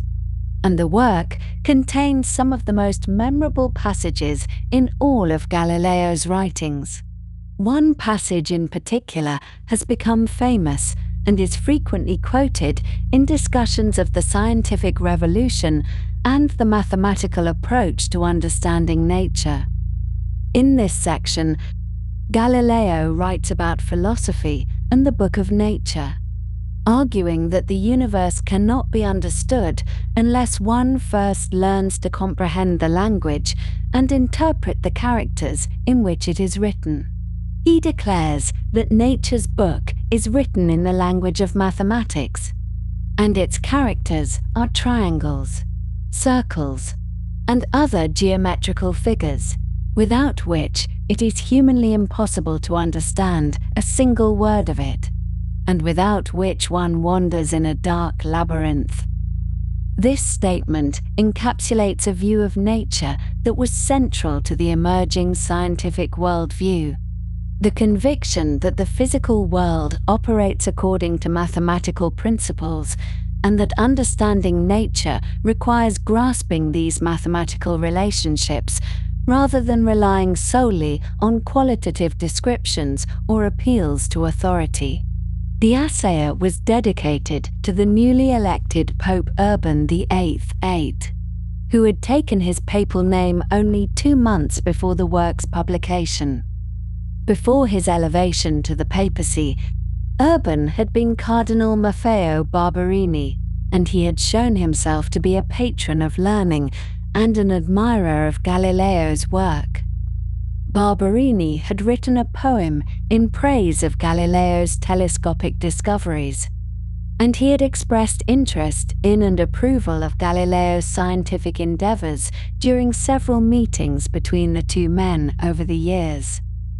His election to the papacy in August of 1623 was greeted with great hope and optimism by Galileo and his supporters, who believed that they now had a friend and protector in the highest position of the Catholic Church. This optimism was not unreasonable, given the history of their relationship and Barberini's reputation as an intellectual who valued learning and the arts. The dedication of the Assayer to the new pope was a gesture of respect and an expression of hope that this pontificate would be favorable to Galileo's work and to the broader enterprise of natural philosophy, according to accounts that circulated at the time and were widely believed. Urban VIII was so pleased with the Assayer that he had it read aloud to him during meals, delighting in its wit and its arguments. Whether this story is entirely accurate or somewhat embellished, it reflects the perception that Galileo enjoyed papal favor in these early years of Urban's pontificate, and this perception was not without foundation. The Accademia dei Lincei played a crucial role in the publication and promotion of the Assayer, and their support was essential to Galileo during this period. The Academy had been founded in 1603 by the young nobleman Federico Sessi, who was deeply committed to the advancement of natural knowledge and who had gathered around him a group of scholars dedicated to careful observation and study of the natural world. The Academy took its name and emblem from the lynx, an animal credited with exceptionally sharp vision, symbolizing the keen observation that the members aspired to practice. Sessi had welcomed Galileo into the Academy shortly after the publication of the Sidereus Nuncius, and the friendship and patronage of Ceci had been of great value to Galileo ever since. Under Ceci's guidance, the Lincean undertook the publication of the Assayer as an academy project, handling the arrangements with printers and overseeing the production of the volume. The book appeared as a handsome publication with the Academy's imprimaturque, lending it additional prestige and associating it with the learned reputation of the Lincean Fellowship. Ceci's support extended beyond mere publication arrangements, for he provided encouragement, advice, and the kind of practical assistance with navigating Roman society and institutions that was invaluable to Galileo, who was based in Florence and could not always manage his affairs in Rome directly. During this period, Galileo's health, which had troubled him intermittently throughout his life, seems to have improved somewhat, and his spirits were buoyed by the favorable reception of the Assayer and by the promising situation created by Urban's election. The combination of a friendly pope, the support of the Lincean, and the success of his polemical masterpiece encouraged Galileo to think that the time might soon be right to pursue more openly his arguments in favor of the Copernican system. These hopes would eventually lead to the composition of his great dialogue on the two chief world systems. But that work lay some years in the future, and in the meantime, Galileo could enjoy the success of the Assayer and the apparent goodwill of the authorities. Beyond its famous passage on the mathematical language of nature, the Assayer contains much that is of interest to historians of science and philosophy. Throughout the work, Galileo makes methodological statements about how natural philosophy should be conducted, emphasizing the importance of observation, measurement, and mathematical analysis over reliance on ancient authorities or purely verbal argumentation. He is critical of those who cite Aristotle or other classical writers as though their words settled matters that should be decided by investigation of nature itself, and he expresses confidence that patient and careful study of phenomena will yield genuine understanding. Rhetorical strategy of the Assayer involves not only presenting Galileo's own views, but systematically dismantling Grossi's arguments, often with considerable wit and occasionally with sharp mockery. Galileo quotes passages from Grossi's work and then subjects them to detailed analysis, pointing out what he regards as logical errors, unsupported assumptions, and failures of reasoning. This point-by-point engagement makes the work rather lengthy and sometimes digressive, but it also gives it a lively quality,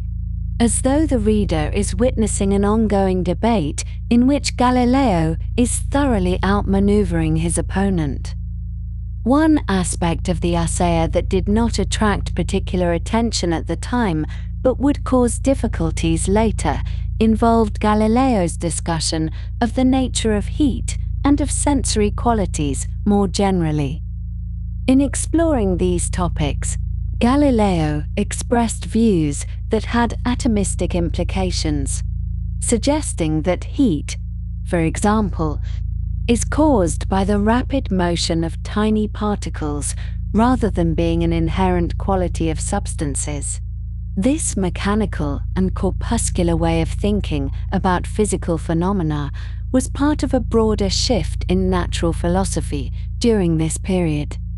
But it touched on sensitive theological territory because it raised questions about the nature of substance and quality that had implications for the doctrine of the Eucharist. The Catholic teaching on the Eucharist held that during the Mass, the bread and wine were transformed into the body and blood of Christ while retaining the outward appearances, or accidents, of bread and wine. This doctrine of transubstantiation relied on Aristotelian concepts of substance and accident, and theories that seemed to challenge or undermine these concepts could be viewed with suspicion. Galileo's atomistic suggestions in the Assayer were not developed extensively or presented as a direct challenge to theological doctrines, but they would later be cited by some as evidence of philosophical views that were incompatible with Catholic teaching.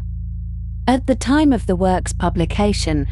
however, these passages did not provoke significant controversy, and the work passed through the censorship process without difficulty.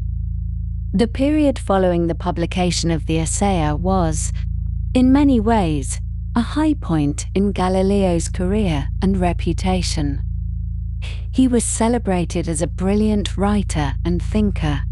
He enjoyed the apparent favor of the Pope himself. He had the institutional support of the Lincean Academy under Sieyès' leadership, and he could look forward to continuing his work with reasonable confidence.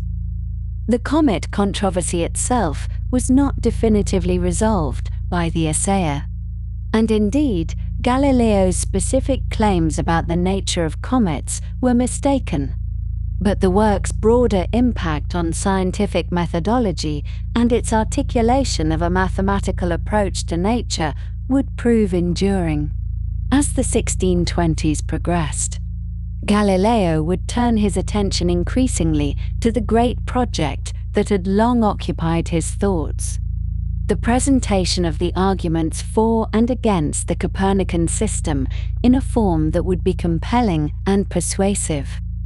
The favorable conditions of this period seemed to offer an opportunity to advance this work, and the encouragement Galileo received from Urban VIII during audiences in Rome strengthened his belief that such a project could be undertaken successfully. The optimism of these years, while ultimately to be disappointed by later events, was genuine and well-founded, given what Galileo and his supporters could reasonably know at the time. The Assayer remains a work of considerable interest, not only for its place in Galileo's biography, but for what it reveals about the practice of scientific controversy in the early 17th century.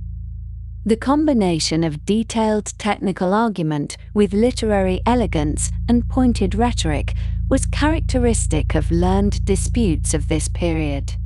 and Galileo proved himself a master of this genre.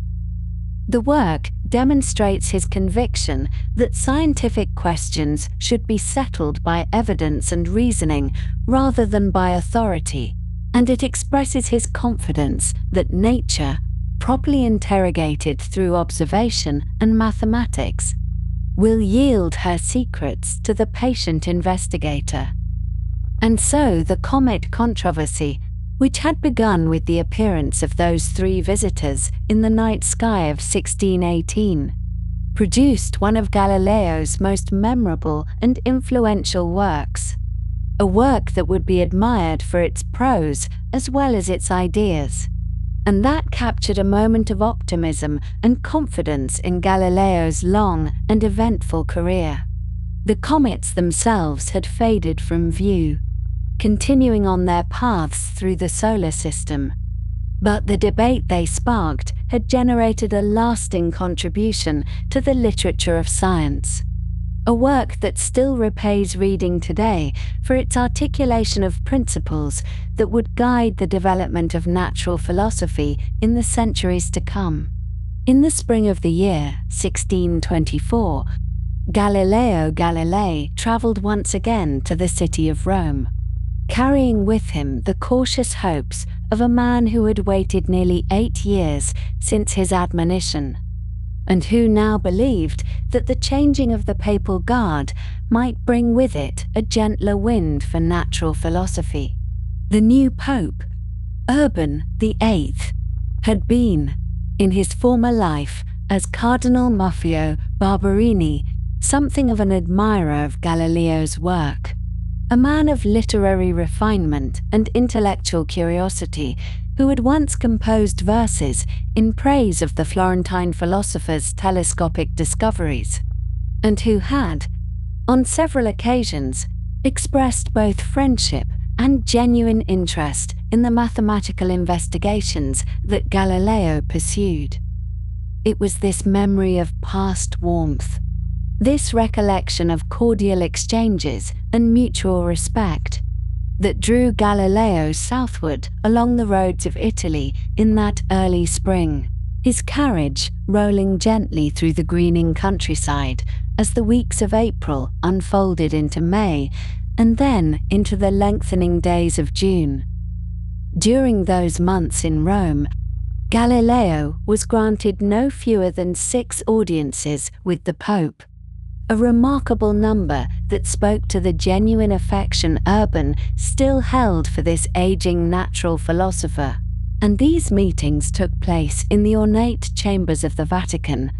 where the soft light filtered through tall windows and fell upon tapestries and painted ceilings, while the two men conversed on matters of philosophy, mathematics, and the structure of the heavens. Urban was a complex man, proud of his own learning and eager to be seen as a patron of the arts and sciences,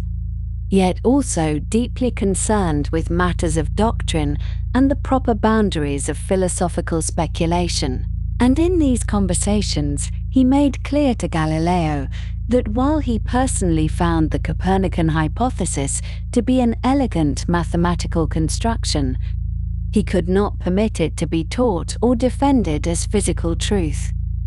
The decree of 1616 still stood. The admonition still held its quiet force. And yet, Urban offered what seemed to Galileo a most generous allowance, a permission that set his mind working with renewed purpose and hope. The Pope explained, in his careful and somewhat philosophical manner, that Galileo might write a comparative treatment of the 2 chief systems of the world, the ancient Ptolemaic arrangement with the Earth at rest in the center, and the newer Copernican scheme with the Sun holding that central position, provided that this treatment remained hypothetical in its framing, presenting both systems as mathematical conveniences rather than claims about the actual physical arrangement of the cosmos. Urban held firmly to a particular theological argument that he believed rendered all such natural philosophical conclusions necessarily uncertain, namely, that God in his omnipotence could produce any observed effect through an infinite variety of causes, many of which would remain forever beyond human comprehension, and therefore no philosopher could ever claim with certainty to have discovered the true cause of any natural phenomenon. This argument,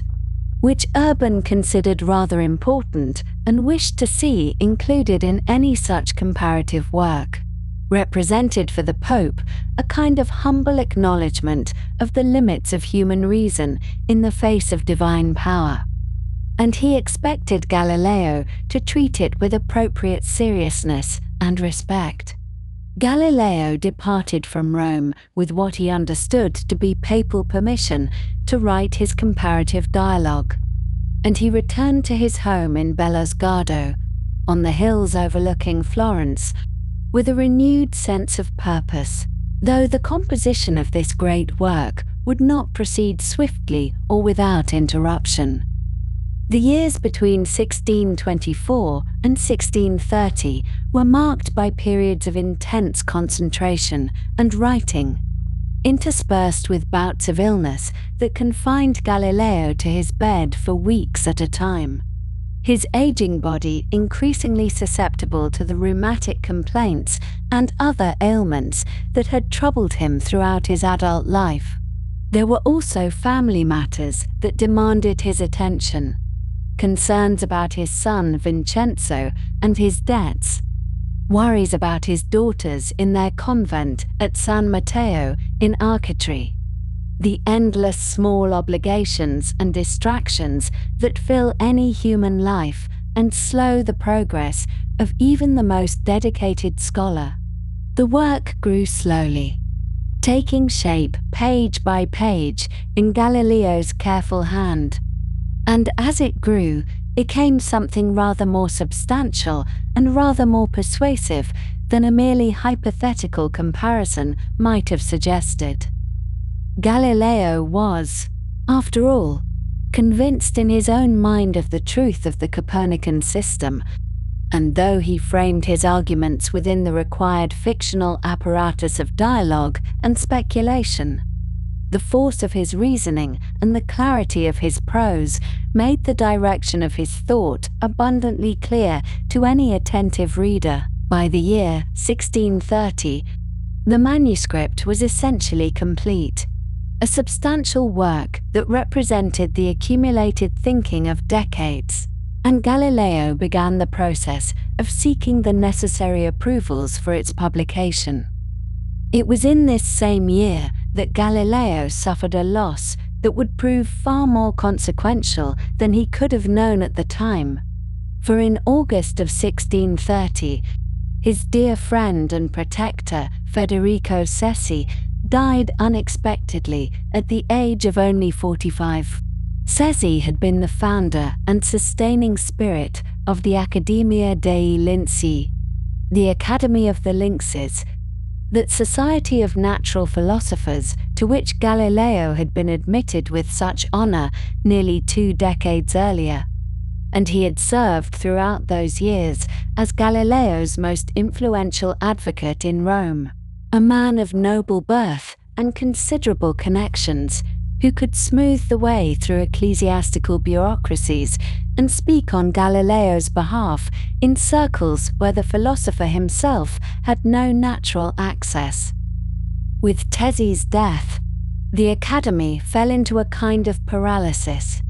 and Galileo found himself suddenly without his chief protector at the very moment when he most needed one, as his controversial manuscript began its journey through the complex machinery of ecclesiastical censorship.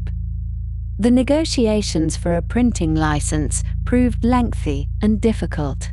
requiring patience and careful diplomacy as the manuscript passed from one set of hands to another. The initial review took place in Rome, where the papal censor, Niccolò Riccardi,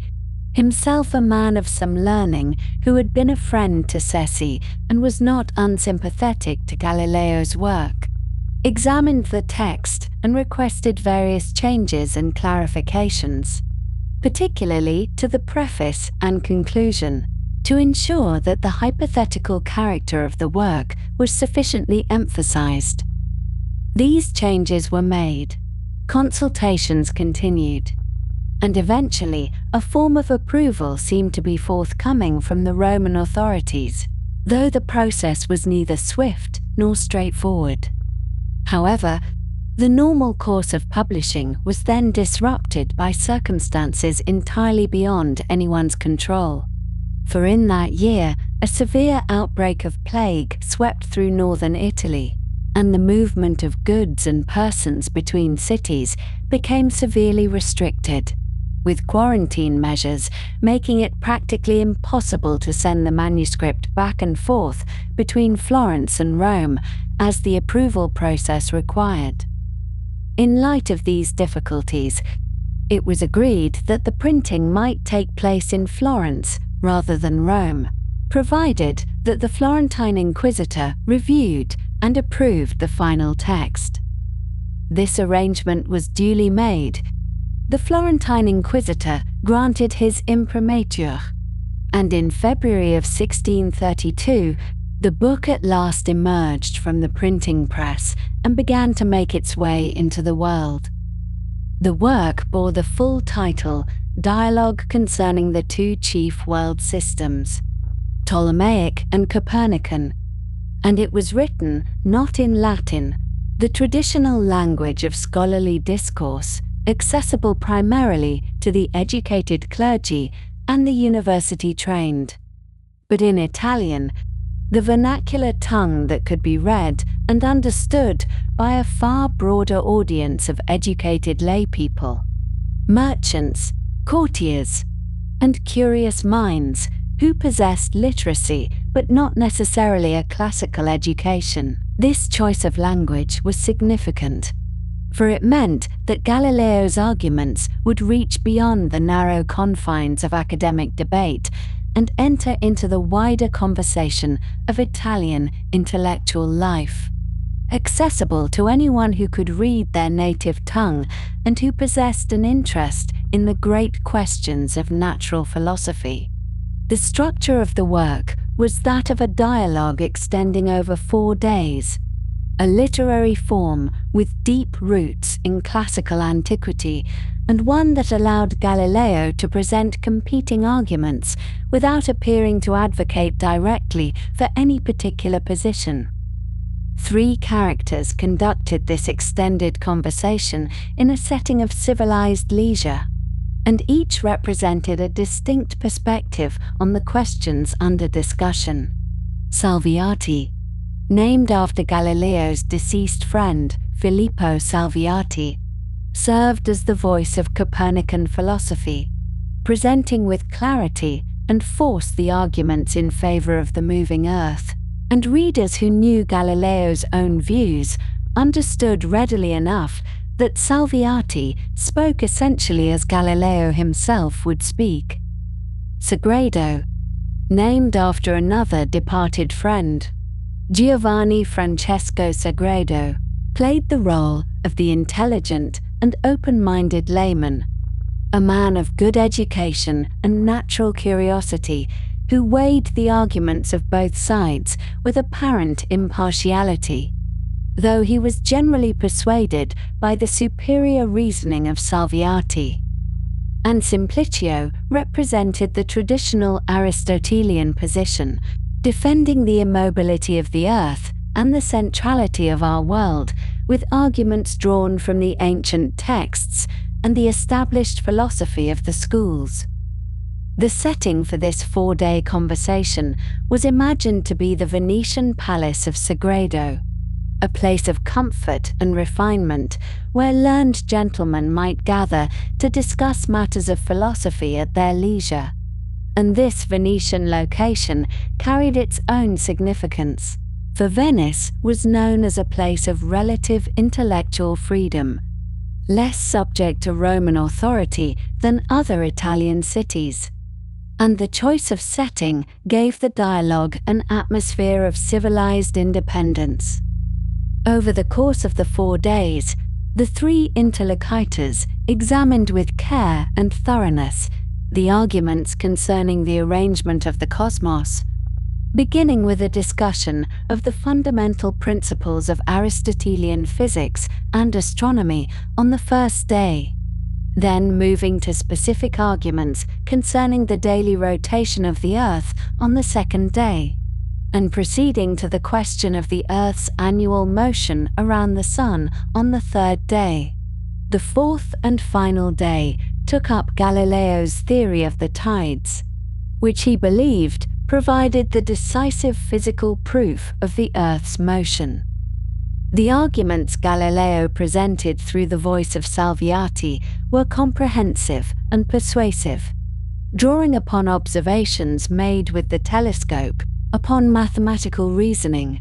and upon a new understanding of motion and mechanics that Galileo had developed over decades of careful study. Salviati explained how the phases of Venus, which Galileo had observed through his telescope years earlier, could only be accounted for if Venus orbited the Sun rather than the Earth. He described how the moons of Jupiter demonstrated that not all celestial bodies revolved around the Earth, thereby weakening the ancient assumption of terrestrial centrality. He addressed the objections that had been raised against the motion of the Earth, showing how these objections rested upon misunderstandings of the nature of motion itself. Yet, for all the strength of these arguments, Galileo placed his greatest confidence in his theory of the tides, which occupied the fourth day of the dialogue, and which he believed demonstrated conclusively that the Earth must be in motion. His theory proposed that the tides were caused by the combination of the Earth's daily rotation and its annual revolution around the Sun, which together produced a kind of sloshing motion in the seas, much as water in a basin will slosh when the basin is moved. This explanation seemed to Galileo to provide the physical proof that had been demanded, a sensible effect of the Earth's motion that could be directly observed. Unfortunately, the theory was incorrect, and later scientists would show that the tides are in fact caused primarily by the gravitational influence of the Moon. But Galileo, in his time, could not know this, and he regarded his tidal theory as among his most important contributions to natural philosophy. As the dialogue drew towards its conclusion, Galileo faced the delicate task of incorporating the Pope's cherished argument about divine omnipotence and the uncertainty of human knowledge. This argument, which Urban had been so insistent must appear in the work, held that no physical proof could ever be truly conclusive, because God could always have produced the same observed effects through entirely different means that human reason could never discover or comprehend. Galileo placed this argument in the mouth of Simplicio, the defender of the Aristotelian position, who offered it as a kind of final resort. After all, his other arguments had been answered by Salviati. The argument appeared near the end of the fourth day, and while Galileo treated it with nominal respect, presenting it as a consideration of great wisdom and piety, the positioning of this argument in the mouth of the character who had been shown throughout the dialogue to be slow-witted and repeatedly mistaken gave it an unfortunate colouring that Galileo may or may not have fully intended. When the book reached Rome and came to the attention of Pope Urban VIII, the reaction was severe and swift. Urban, reading the dialogue, came to that passage where his own cherished argument appeared in the mouth of Simplicio, and he felt a cold shock of recognition, followed by a surge of fury. Whether Galileo had intended mockery or not, the effect was unmistakable, for here was the Pope's own philosophical argument placed in the mouth of a simpleton, a character whose very name suggested simplicity and whose role throughout the dialogue had been to serve as the foil for Copernican cleverness. Urban felt mocked, felt betrayed by a man whom he had considered a friend and whom he had trusted with the delicate permission to write a hypothetical comparison. And his anger was compounded by the reports of various enemies of Galileo who now whispered in the papal ear, suggesting that the old philosopher had deliberately abused the Pope's trust and made him appear a fool before all of learned Europe. The Pope's fury was further inflamed by the recognition that the dialogue was not truly hypothetical at all, that despite its formal framing as a balanced comparison, the work was in substance a powerful and persuasive argument for the Copernican system, written in the vernacular so that any literate Italian could read and be convinced by it. Urban felt that he had been deceived, that Galileo had taken advantage of his friendship and his permission to do precisely what he had been forbidden to do in 1616, namely to hold or defend the Copernican opinion as physically true. The fact that Galileo had technically maintained a hypothetical frame meant nothing in the face of the obvious persuasive intent that pervaded every page. In August of 1632, merely months after the book's publication, orders were issued to halt all sales of the dialogue. Copies that had not yet been distributed were to be collected, and the book was effectively suppressed, though of course many copies had already reached readers throughout Italy and beyond,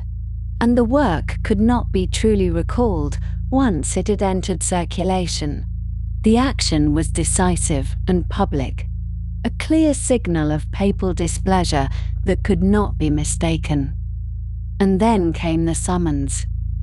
Galileo, now 68 years old and in failing health,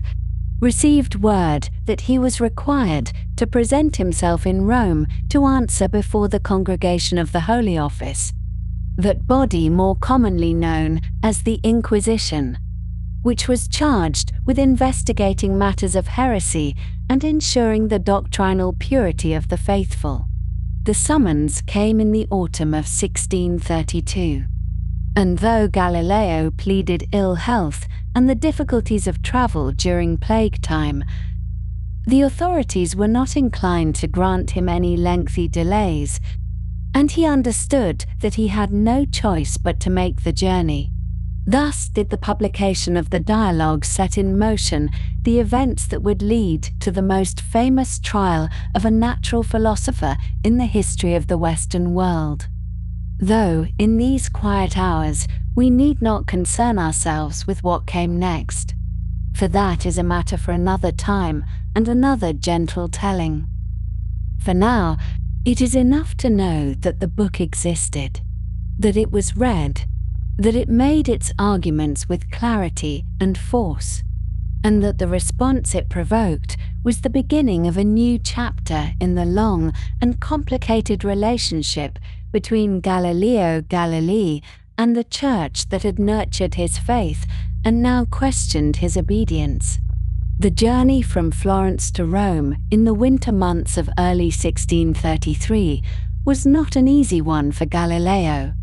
and indeed it was delayed considerably by circumstances quite beyond his control. He had received the summons to appear before the Holy Office in the autumn of the previous year, but his departure was postponed, first by his own declining health, for he was now approaching 69 years of age and suffering from various ailments that made travel difficult, and then by the presence of plague along the routes between Tuscany and the Papal States. The quarantine restrictions of the time were taken very seriously, as they had to be, and travelers were required to observe periods of isolation at various points along their journey, which added weeks to what would otherwise have been a trip of perhaps 10 or 12 days. And so Galileo waited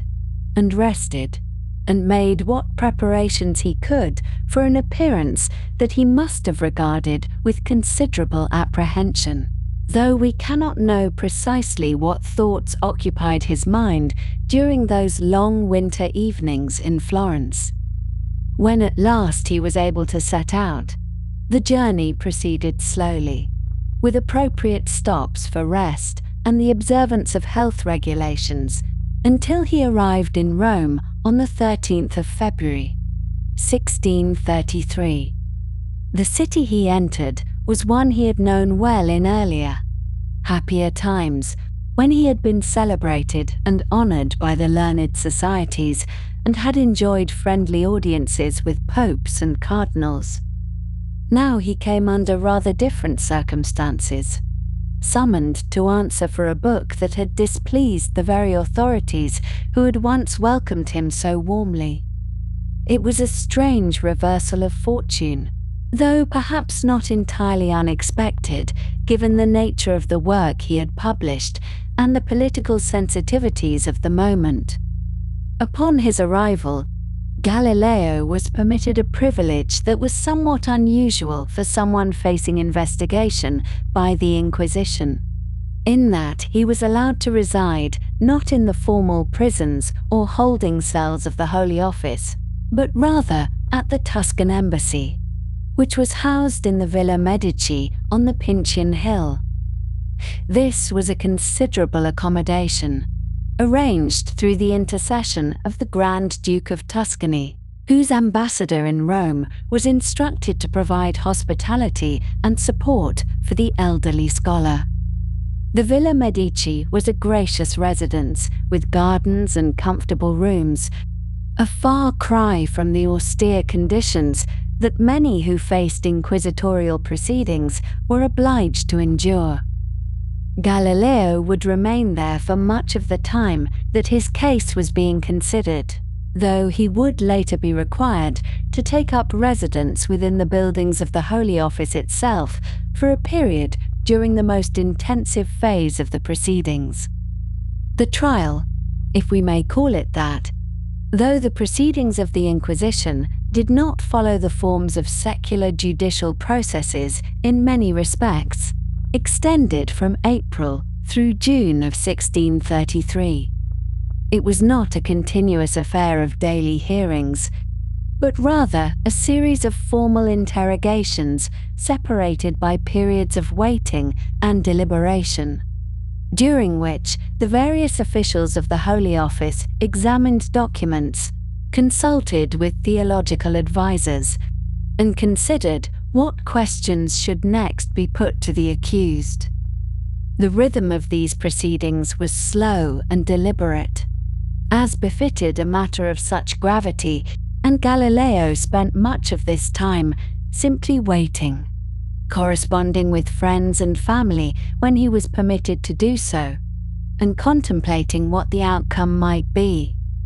There were 3 principal interrogations during which Galileo was questioned directly by the officials of the Inquisition. The first of these took place on the 12th of April, and it concerned primarily the circumstances under which he had obtained permission to write and publish the dialogue, and his understanding of any restrictions that had been placed upon his treatment of the Copernican hypothesis. It was during the preparation for these proceedings that a document came to light which would prove particularly significant for the case against him, though its precise nature and authenticity have been matters of scholarly debate ever since. This was a memorandum in the files of the Inquisition, dated to 1616, which appeared to record not merely a warning given to Galileo, but a formal injunction prohibiting him from holding, teaching, or defending the Copernican doctrine in any way whatsoever. The language of this document was rather stronger than what one would have expected based on the certificate that Cardinal Bellarmine had given to Galileo at that time, which had simply confirmed that Galileo had been informed of the declaration concerning the Copernican hypothesis and had acquiesced to it. The certificate made no mention of a specific personal injunction with such absolute terms. The existence and nature of this 1616 injunction document has been the subject of considerable historical investigation. Some scholars have suggested that it may have been a draft that was never actually delivered, or that it represented a formality that was prepared but superseded by Bellarmine's more measured personal admonition. Others have raised questions about whether the document might have been improperly handled or even altered in some way, though there is no definitive evidence of deliberate fraud. What is clear is that the document placed Galileo in a more difficult position than he would have been if the only record of the 1616 events had been Bellarmine's certificate, which he had prudently obtained precisely to protect himself against any misrepresentation of what had occurred. Unfortunately for Galileo, Cardinal Bellarmine had died in 1621, and could not be called upon to clarify what had actually transpired during that meeting 17 years earlier. The certificate Bellarmine had provided was helpful, but the existence of the injunction document in the Inquisition's files meant that the officials conducting the trial had grounds to argue that Galileo had been specifically prohibited from treating the Copernican doctrine in any manner, not merely from holding or defending it as true.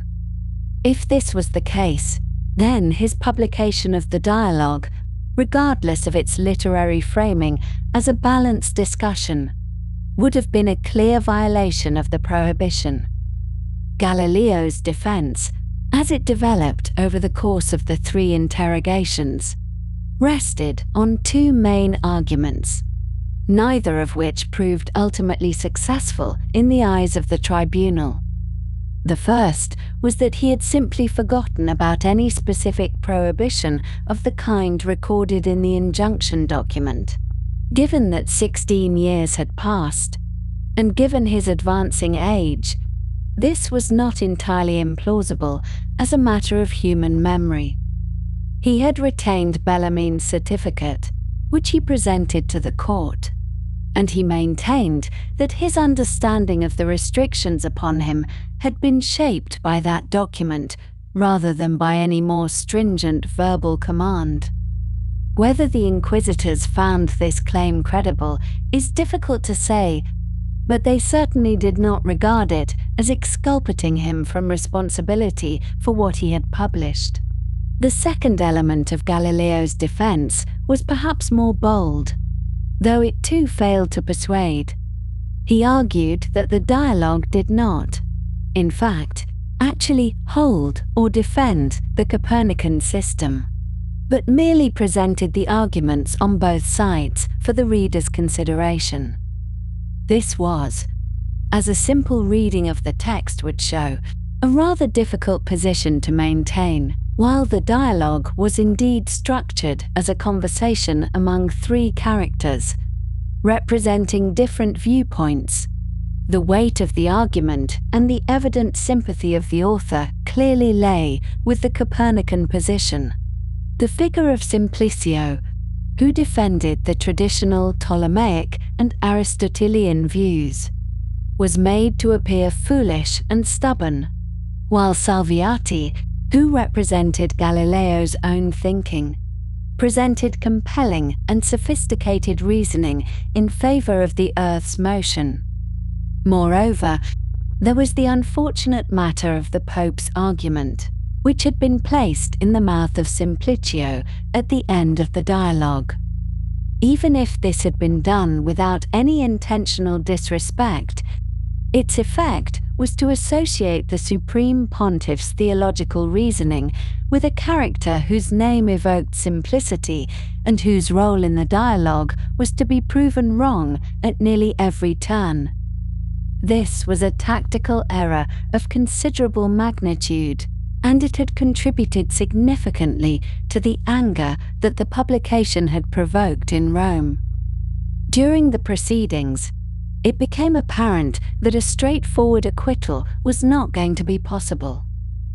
The evidence against Galileo, in the form of the book itself and the documents in the Inquisition's files, was simply too substantial to be dismissed. At this point, a kind of negotiation took place, the nature of which was not uncommon in inquisitorial proceedings, whereby the accused might acknowledge some degree of fault in exchange for a more lenient outcome. Galileo, perhaps on the advice of those who wished to help him navigate the situation as best he could, agreed to offer a confession of sorts. On the 30th of April, in his second formal appearance before the tribunal, Galileo adopted a somewhat different tone than he had in his initial interrogation. He now acknowledged that, upon rereading his own book, he could see how a reader might receive the impression that the Copernican arguments were being presented more favorably than the opposing view, and that this effect had occurred not because he believed the Copernican doctrine to be true, but rather because of an excessive desire to display his own cleverness and the ingenuity of the arguments he could construct. In essence, he confessed to the sin of intellectual vanity, of ambition, of wanting to appear more subtle and learned than others. And he suggested that this had led him to overstate the case for Copernicanism, even though he did not in his heart believe it to be correct. This was a carefully calibrated admission. It acknowledged a fault, specifically the fault of pride, while attempting to preserve the position that he had not actually held or defended the heretical doctrine as true. Whether Galileo genuinely believed what he said in this confession, or whether it was a pragmatic accommodation to an impossible situation, we cannot know. Perhaps it was something of both. A recognition that the appearance of the book was problematic, combined with a desire to find some path through the proceedings that did not require him to be condemned as a genuine heretic.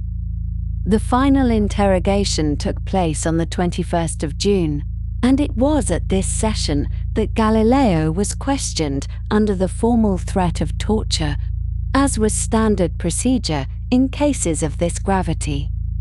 He was asked whether he did hold, or had held, the Copernican belief that the sun was the center of the world and that the earth moved around it. His reply was that he had not held this belief since the Declaration of 1616, and did not hold it now. When pressed further, he maintained this position, stating that he had presented the arguments for Copernicanism in order to show that he understood them, not because he believed them to be true. The threat of torture was not carried out, whether because the officials were satisfied with his responses, or because the application of torture to a man of his age and infirmity would have been seen as inappropriate, or simply because the procedural requirements had been met by the formal invocation of the threat without needing to proceed further. The following day, the 22nd of June, 1633, the verdict was delivered in a solemn ceremony held at the Dominican convent of Santa Maria sopra Minerva, a church built over the ruins of an ancient temple to the goddess of wisdom, a coincidence of history that later commentators have not failed to note. Galileo was brought before an assembly of cardinals and officials of the Holy Office,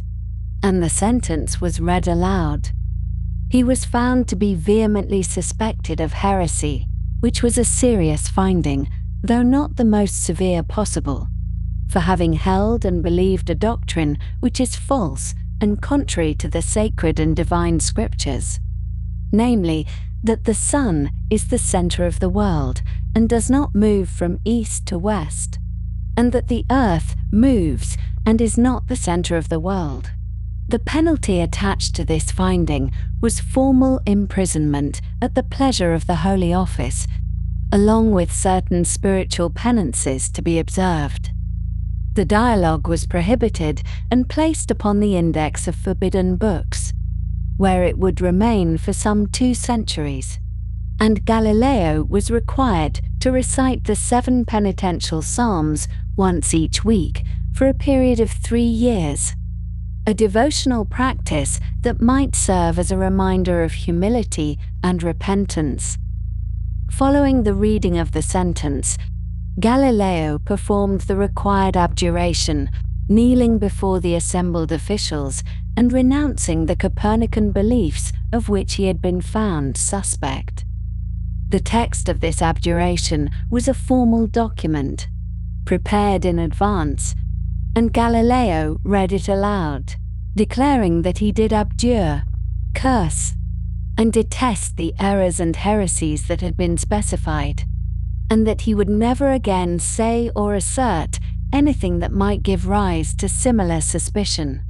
It was a moment of profound humiliation for a man who had spent his life in pursuit of natural knowledge, though we cannot know what passed through his mind as he spoke the required words. There is a legend, familiar to many who have heard anything of Galileo's story, that upon rising from his knees after the abjuration, he muttered under his breath the words "Eper si muove," which in English would be rendered as, "And yet it moves." a defiant assertion that regardless of what he had been forced to say, the Earth did indeed revolve around the Sun. This is a powerful image, suggesting an unbroken spirit and a private commitment to the truth despite the public capitulation. However, there is no contemporary evidence that these words were ever spoken. The story first appears in print in 1757, more than a century after the events it describes, and it has all the hallmarks of a legend invented after the fact to suit the narrative requirements of a later age. Whether Galileo harbored such thoughts privately, we cannot say, but the famous phrase is almost certainly apocryphal. The sentence of formal imprisonment was commuted almost immediately to house arrest, a considerable mitigation that reflected both Galileo's age and the intercession of powerful friends. He would never again be a free man in the fullest sense,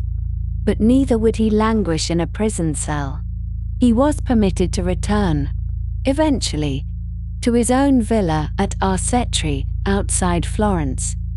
where he would spend the remaining years of his life under the watchful eye of the Inquisition's local representatives, forbidden to travel or to receive visitors without permission, but able to continue his work and his correspondence within these constraints. The requirement to recite the penitential psalms weekly was observed in an unusual manner. Galileo's daughter Virginia, who had taken the religious name Maria Celeste when she entered the convent of San Matteo at Arcetri,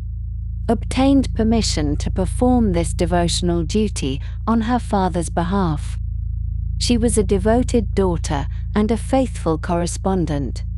and this arrangement allowed her to share in some small way the burden that had been placed upon him. She continued this practice until her own death in 1634,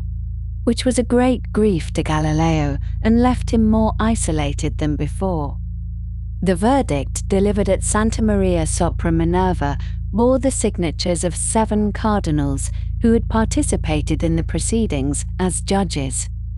However, it is noted by historians that 3 cardinals who had been involved in the trial did not sign the final document. The reasons for their abstention have been variously interpreted, and we do not have clear contemporary explanations for this apparent dissent. It may suggest that there was not complete unanimity among the judges about the handling of the case, or it may have been due to other circumstances, such as illness or absence. Whatever the explanation, the absence of these 3 signatures has been taken by some as an indication that not all within the church hierarchy were entirely comfortable with the outcome. The impact of Galileo's condemnation upon the broader community of European science was considerable, though it manifested in different ways in different places. In Catholic countries, particularly in Italy, there was a chilling effect upon astronomical research and publication, as scholars became understandably cautious about expressing views that might bring them into conflict with the authorities. In Protestant lands and in regions where the Inquisition held no jurisdiction, the reaction was somewhat different, with some scholars viewing the case as confirmation of their suspicions about Catholic hostility to free inquiry, while others simply continued their work without particular reference to events in Rome. The dialogue itself, despite being banned, continued to circulate in various forms, and translations appeared in other languages, carrying Galileo's arguments to readers throughout Europe. The trial of Galileo before the Inquisition remains one of the most examined episodes in the history of science and religion, and it has been interpreted and reinterpreted through many different lenses over the centuries that followed. For our purposes here, It is enough to note that it resulted in the condemnation of a man who had devoted his life to understanding the natural world, and that the questions it raised about the relationship between faith and reason, between institutional authority and individual inquiry, have continued to resonate in the years and centuries since that June day in 1633, when an elderly scholar knelt in a Roman church and spoke words of renunciation that may or may not have represented his true beliefs. Following the conclusion of his trial in Rome in June of 1633, Galileo Galilei was not immediately confined to his own home, as one might perhaps assume, but was instead placed under the care of a rather sympathetic host in the Tuscan city of Siena. And this initial period of what we might call gentle custody proved to be, in its own quiet way, something of an unexpected respite for the aging natural philosopher, who had endured considerable strain during the proceedings against him, and who now found himself in need of both physical rest and the restoration of his somewhat diminished spirits. The Archbishop of Siena at this time was a man named Ascanio Piccolomini, who came from one of those old and distinguished Italian families whose name appears again and again throughout the histories of the region. And Archbishop Piccolomini proved to be a most gracious and understanding host to his distinguished guest. For he was himself a man of learning and culture who held Galileo's scientific achievements in genuine esteem, regardless of whatever ecclesiastical difficulties those achievements might have occasioned. The Archbishop's residence was comfortable and well appointed, and the summer months of 1633 passed in what must have been a comparatively peaceful atmosphere, with Galileo gradually recovering from the exhaustion and anxiety that had accumulated during his time in Rome, where he had been required to appear before the Inquisition and ultimately to abjure certain of his astronomical conclusions. It is worth pausing here to consider just how beneficial this interlude in Siena may have been for Galileo's state of mind. For there is evidence to suggest that during these months under Archbishop Piccolomini's roof, the natural philosopher began to turn his attention once more to questions of science and natural philosophy, setting aside, at least temporarily, the controversies surrounding the motion of the earth and the nature of the heavens, and directing his considerable intellect instead toward problems of a more terrestrial character, problems concerning the strength of materials and the mathematics of motion, subjects which would eventually form the basis of what many scholars consider to be his most enduring contribution to the history of physics. The Archbishop was not merely tolerant of his guests' intellectual activities, but actively encouraging of them, and it seems that learned visitors were permitted to call upon Galileo during this period, which must have provided some measure of that scholarly companionship and conversation that had always been so essential to Galileo's happiness and well-being. The summer turned to autumn, and the autumn advanced toward winter, and throughout these months Galileo remained in Siena, his health improving and his spirits gradually lifting from the low point to which they had sunk during the ordeal of his trial. In December of 1633, however, word came that Galileo was to be transferred to a new place of confinement, and this new location was to be his own villa in the hills above Florence, a modest property known as Il Gioiello, which translates into English as something like the Little Jewel. And this villa was situated in the village of Arcetri, on the slopes south of the city, in a landscape of olive groves and vineyards that looked out over the Tuscan countryside toward the distant hills. The move to Arcetri was, in one sense, a return home, for this was Galileo's own property, his own familiar rooms and garden, his own books and instruments, and yet it was also the beginning of what would prove to be a long and difficult period of isolation, for the terms of his confinement were strict, and he was not to receive visitors without permission, nor was he to travel beyond the immediate vicinity of the villa itself. There was, however, one circumstance that made the location of Il Gioiello particularly meaningful to Galileo, and this was its proximity to the convent of San Matteo, which lay only a short distance down the road from his villa. And within the walls of this convent lived two of the people who mattered most to him in all the world. His two daughters,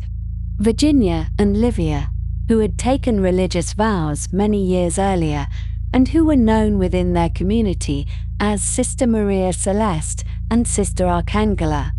respectively. The nearness of the convent meant that Galileo could maintain some contact with his daughters, particularly with Virginia, who was the elder of the two and who had always been especially close to her father, serving as his confidant and correspondent throughout her adult life. Virginia, or Sister Maria Celeste, as we should perhaps call her now, had been born in 1600, which made her 33 years of age at the time of her father's return to Arcetri, and throughout the difficult years of Galileo's controversies and his eventual trial. She had been a source of unwavering support and comfort to him, writing letters that combined practical domestic advice with expressions of deep affection and spiritual encouragement. The relationship between father and daughter was one of remarkable intimacy and mutual devotion, and the letters that passed between them, of which 124, written by Virginia, have survived to the present day, provide a touching and detailed portrait of this bond, as well as offering valuable glimpses into the daily life of both the convent and the villa during these years. Sister Maria Celeste's letters reveal her to have been a woman of intelligence, warmth, and considerable practical capability, for she concerned herself not only with matters of the spirit, but also with the management of her father's household, sending him medicines when he was ill, preserving fruits and preparing foods that she knew he enjoyed, mending his collars and shirts, and attending to countless small details that might otherwise have been neglected.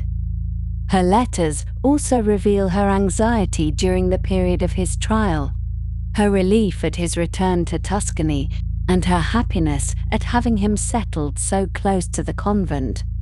where she could feel his presence nearby, even if the rules of her enclosed order limited the occasions on which they might actually meet in person. The early months of 1634 brought a sense of cautious optimism to the villa at Arcetri,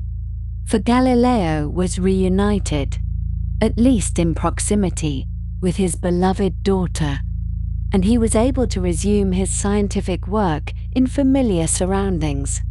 and the worst of his troubles seemed, perhaps, to lie behind him.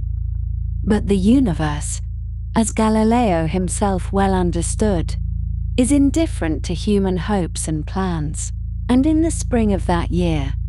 a catastrophe befell him that was more devastating than any condemnation by ecclesiastical authorities could ever have been. Sister Maria Celeste fell ill in late March, and though the precise nature of her illness is not recorded in detail, it was evidently swift and severe, and on the 2nd day of April, 1634, she died within the walls of her convent, at the age of only 33 years. The blow to Galileo was almost beyond expression,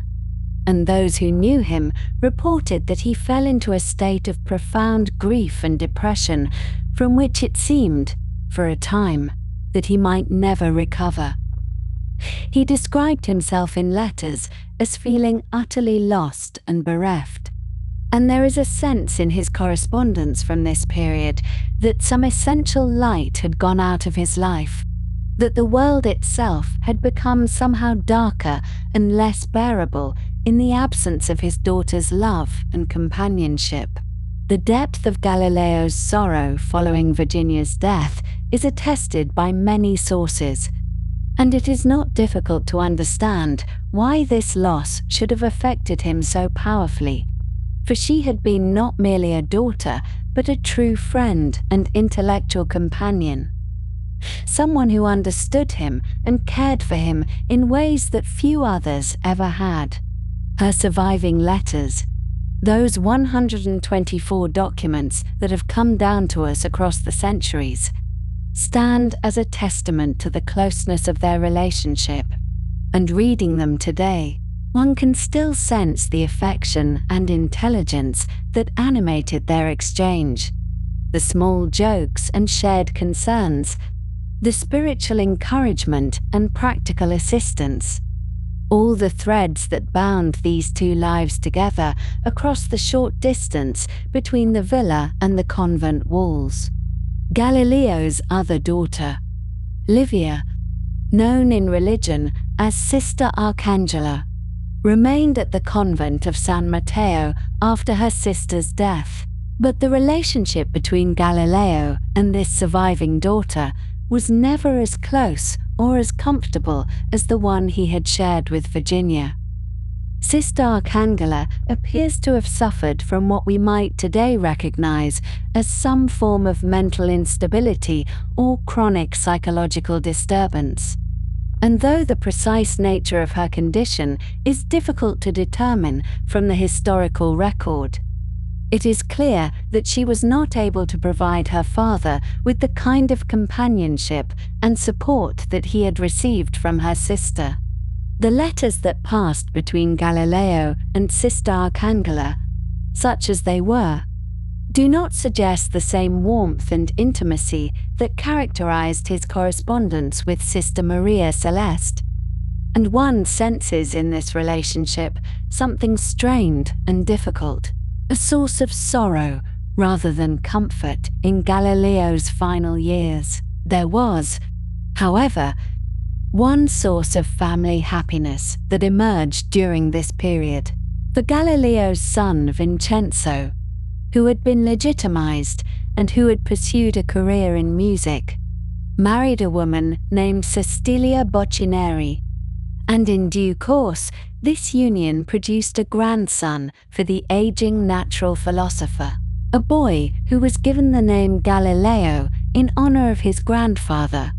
and whose birth in 1638 brought a measure of joy to the villa at Arcetri.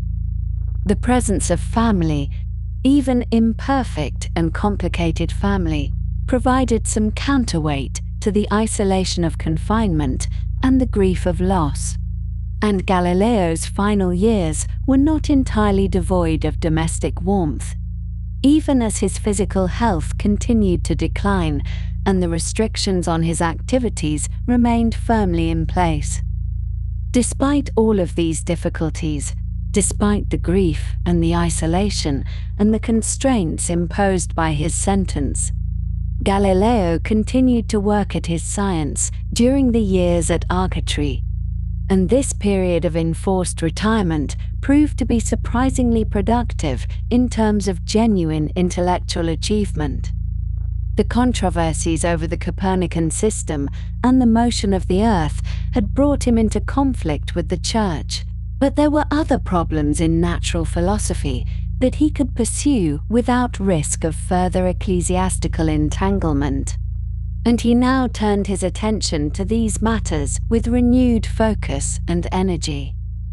The work that occupied much of Galileo's time during the Arcetri years was a comprehensive treatment of two subjects that he had been contemplating for many decades: the science of the strength of materials, and the science of motion, particularly the motion of falling bodies and projectiles. These were subjects that had interested him since his earliest years as a professor at Pisa and Padua. And over the course of his long career, he had accumulated observations, conducted experiments, and developed mathematical analyses that he now sought to organize and present in a coherent form. The resulting work, which came to be known as the Discourses and Mathematical Demonstrations relating to two new sciences, was composed in the form of a dialogue, employing once again the three characters who had served him so well in his earlier dialogue concerning the two chief world systems, the intelligent and open-minded Venetian nobleman Sagredo, the wise and learned Florentine philosopher Salviati, who served as a mouthpiece for Galileo's own views, and the somewhat more conservative Aristotelian Simplicio, whose objections and questions helped to advance the discussion. The dialogue form allowed Galileo to present technical material in a relatively accessible way, with the characters working through problems together, raising difficulties, and arriving at solutions through a process of reasoned conversation. The two new sciences, as the work is commonly called,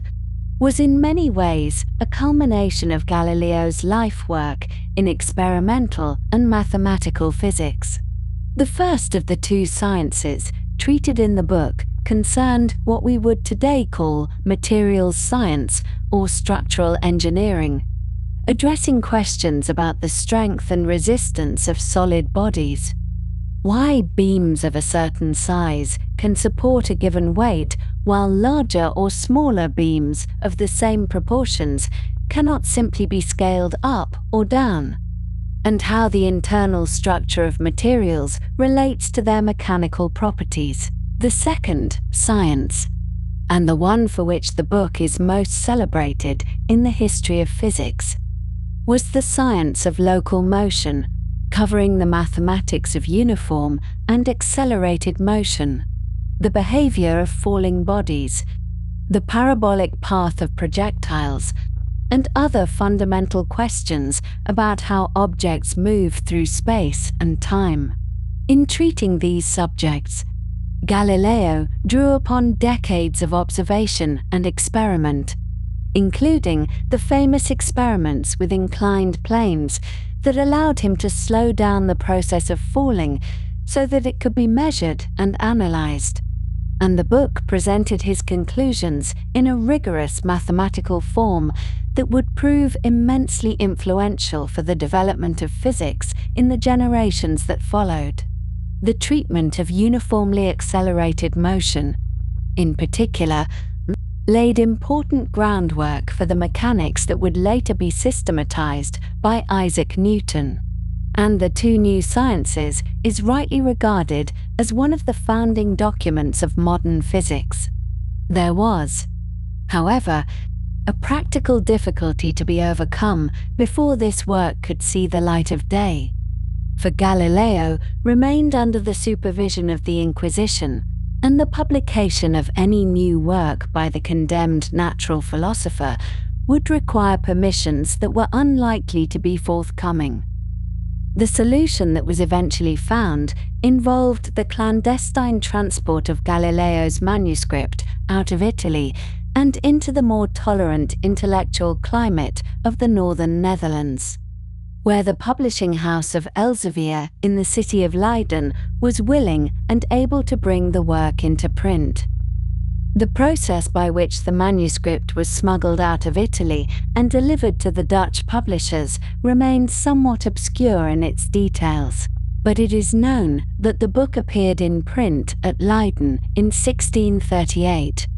bearing the Elsevier imprint and making Galileo's final scientific work available to scholars throughout Europe.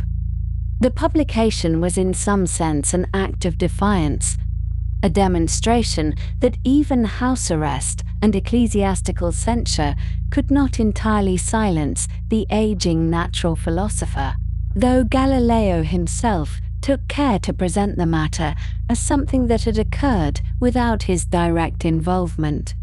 claiming that the manuscript had been taken from him and published without his consent, a polite fiction that allowed him to maintain a degree of deniability while ensuring that his ideas reached the wider world. By the time the two new sciences appeared in print, Galileo's physical condition had deteriorated significantly, and among the afflictions that troubled his final years, none was more poignant than the progressive failure of his eyesight. Beginning around 1637, his vision began to deteriorate, with one eye and then the other becoming increasingly clouded and dim. And by 1638, the year of his final publication, Galileo was completely blind, no longer able to observe the heavens that he had done so much to reveal to human understanding, no longer able to read the books that had been his companions throughout his life, no longer able to see the faces of his family or the familiar landscape of the Tuscan hills beyond his window. The blindness was a cruel irony for a man who had spent his life looking, who had turned his telescope toward the moon and the planets and the stars, who had observed the phases of Venus and the moons of Jupiter and the strange appendages of Saturn, and who had insisted throughout his career on the importance of direct observation as the foundation of natural knowledge. Yet, even in blindness, Galileo continued to think about the problems that had occupied him for so long, dictating letters and thoughts to assistants and visitors, and maintaining what intellectual activity he could in spite of his physical limitations. There is a passage attributed to Galileo that captures something of his lifelong attitude toward the investigation of nature, and it may serve as a fitting reflection on his work as a whole. He is reported to have said that this universe, which we observe around us, stands continually open to our gaze, but that it cannot be understood unless one first learns to comprehend the language and to read the characters in which it is written, and that this language is mathematics, and that its characters are triangles and circles and other geometrical figures, without which it is humanly impossible to understand a single word of it. This conviction that the natural world is intelligible, that its patterns can be discovered and expressed in mathematical form, was the guiding principle of Galileo's scientific work, and it remains one of the foundations of physical science to this day. And so we may picture the old philosopher in his villa at Arcetri,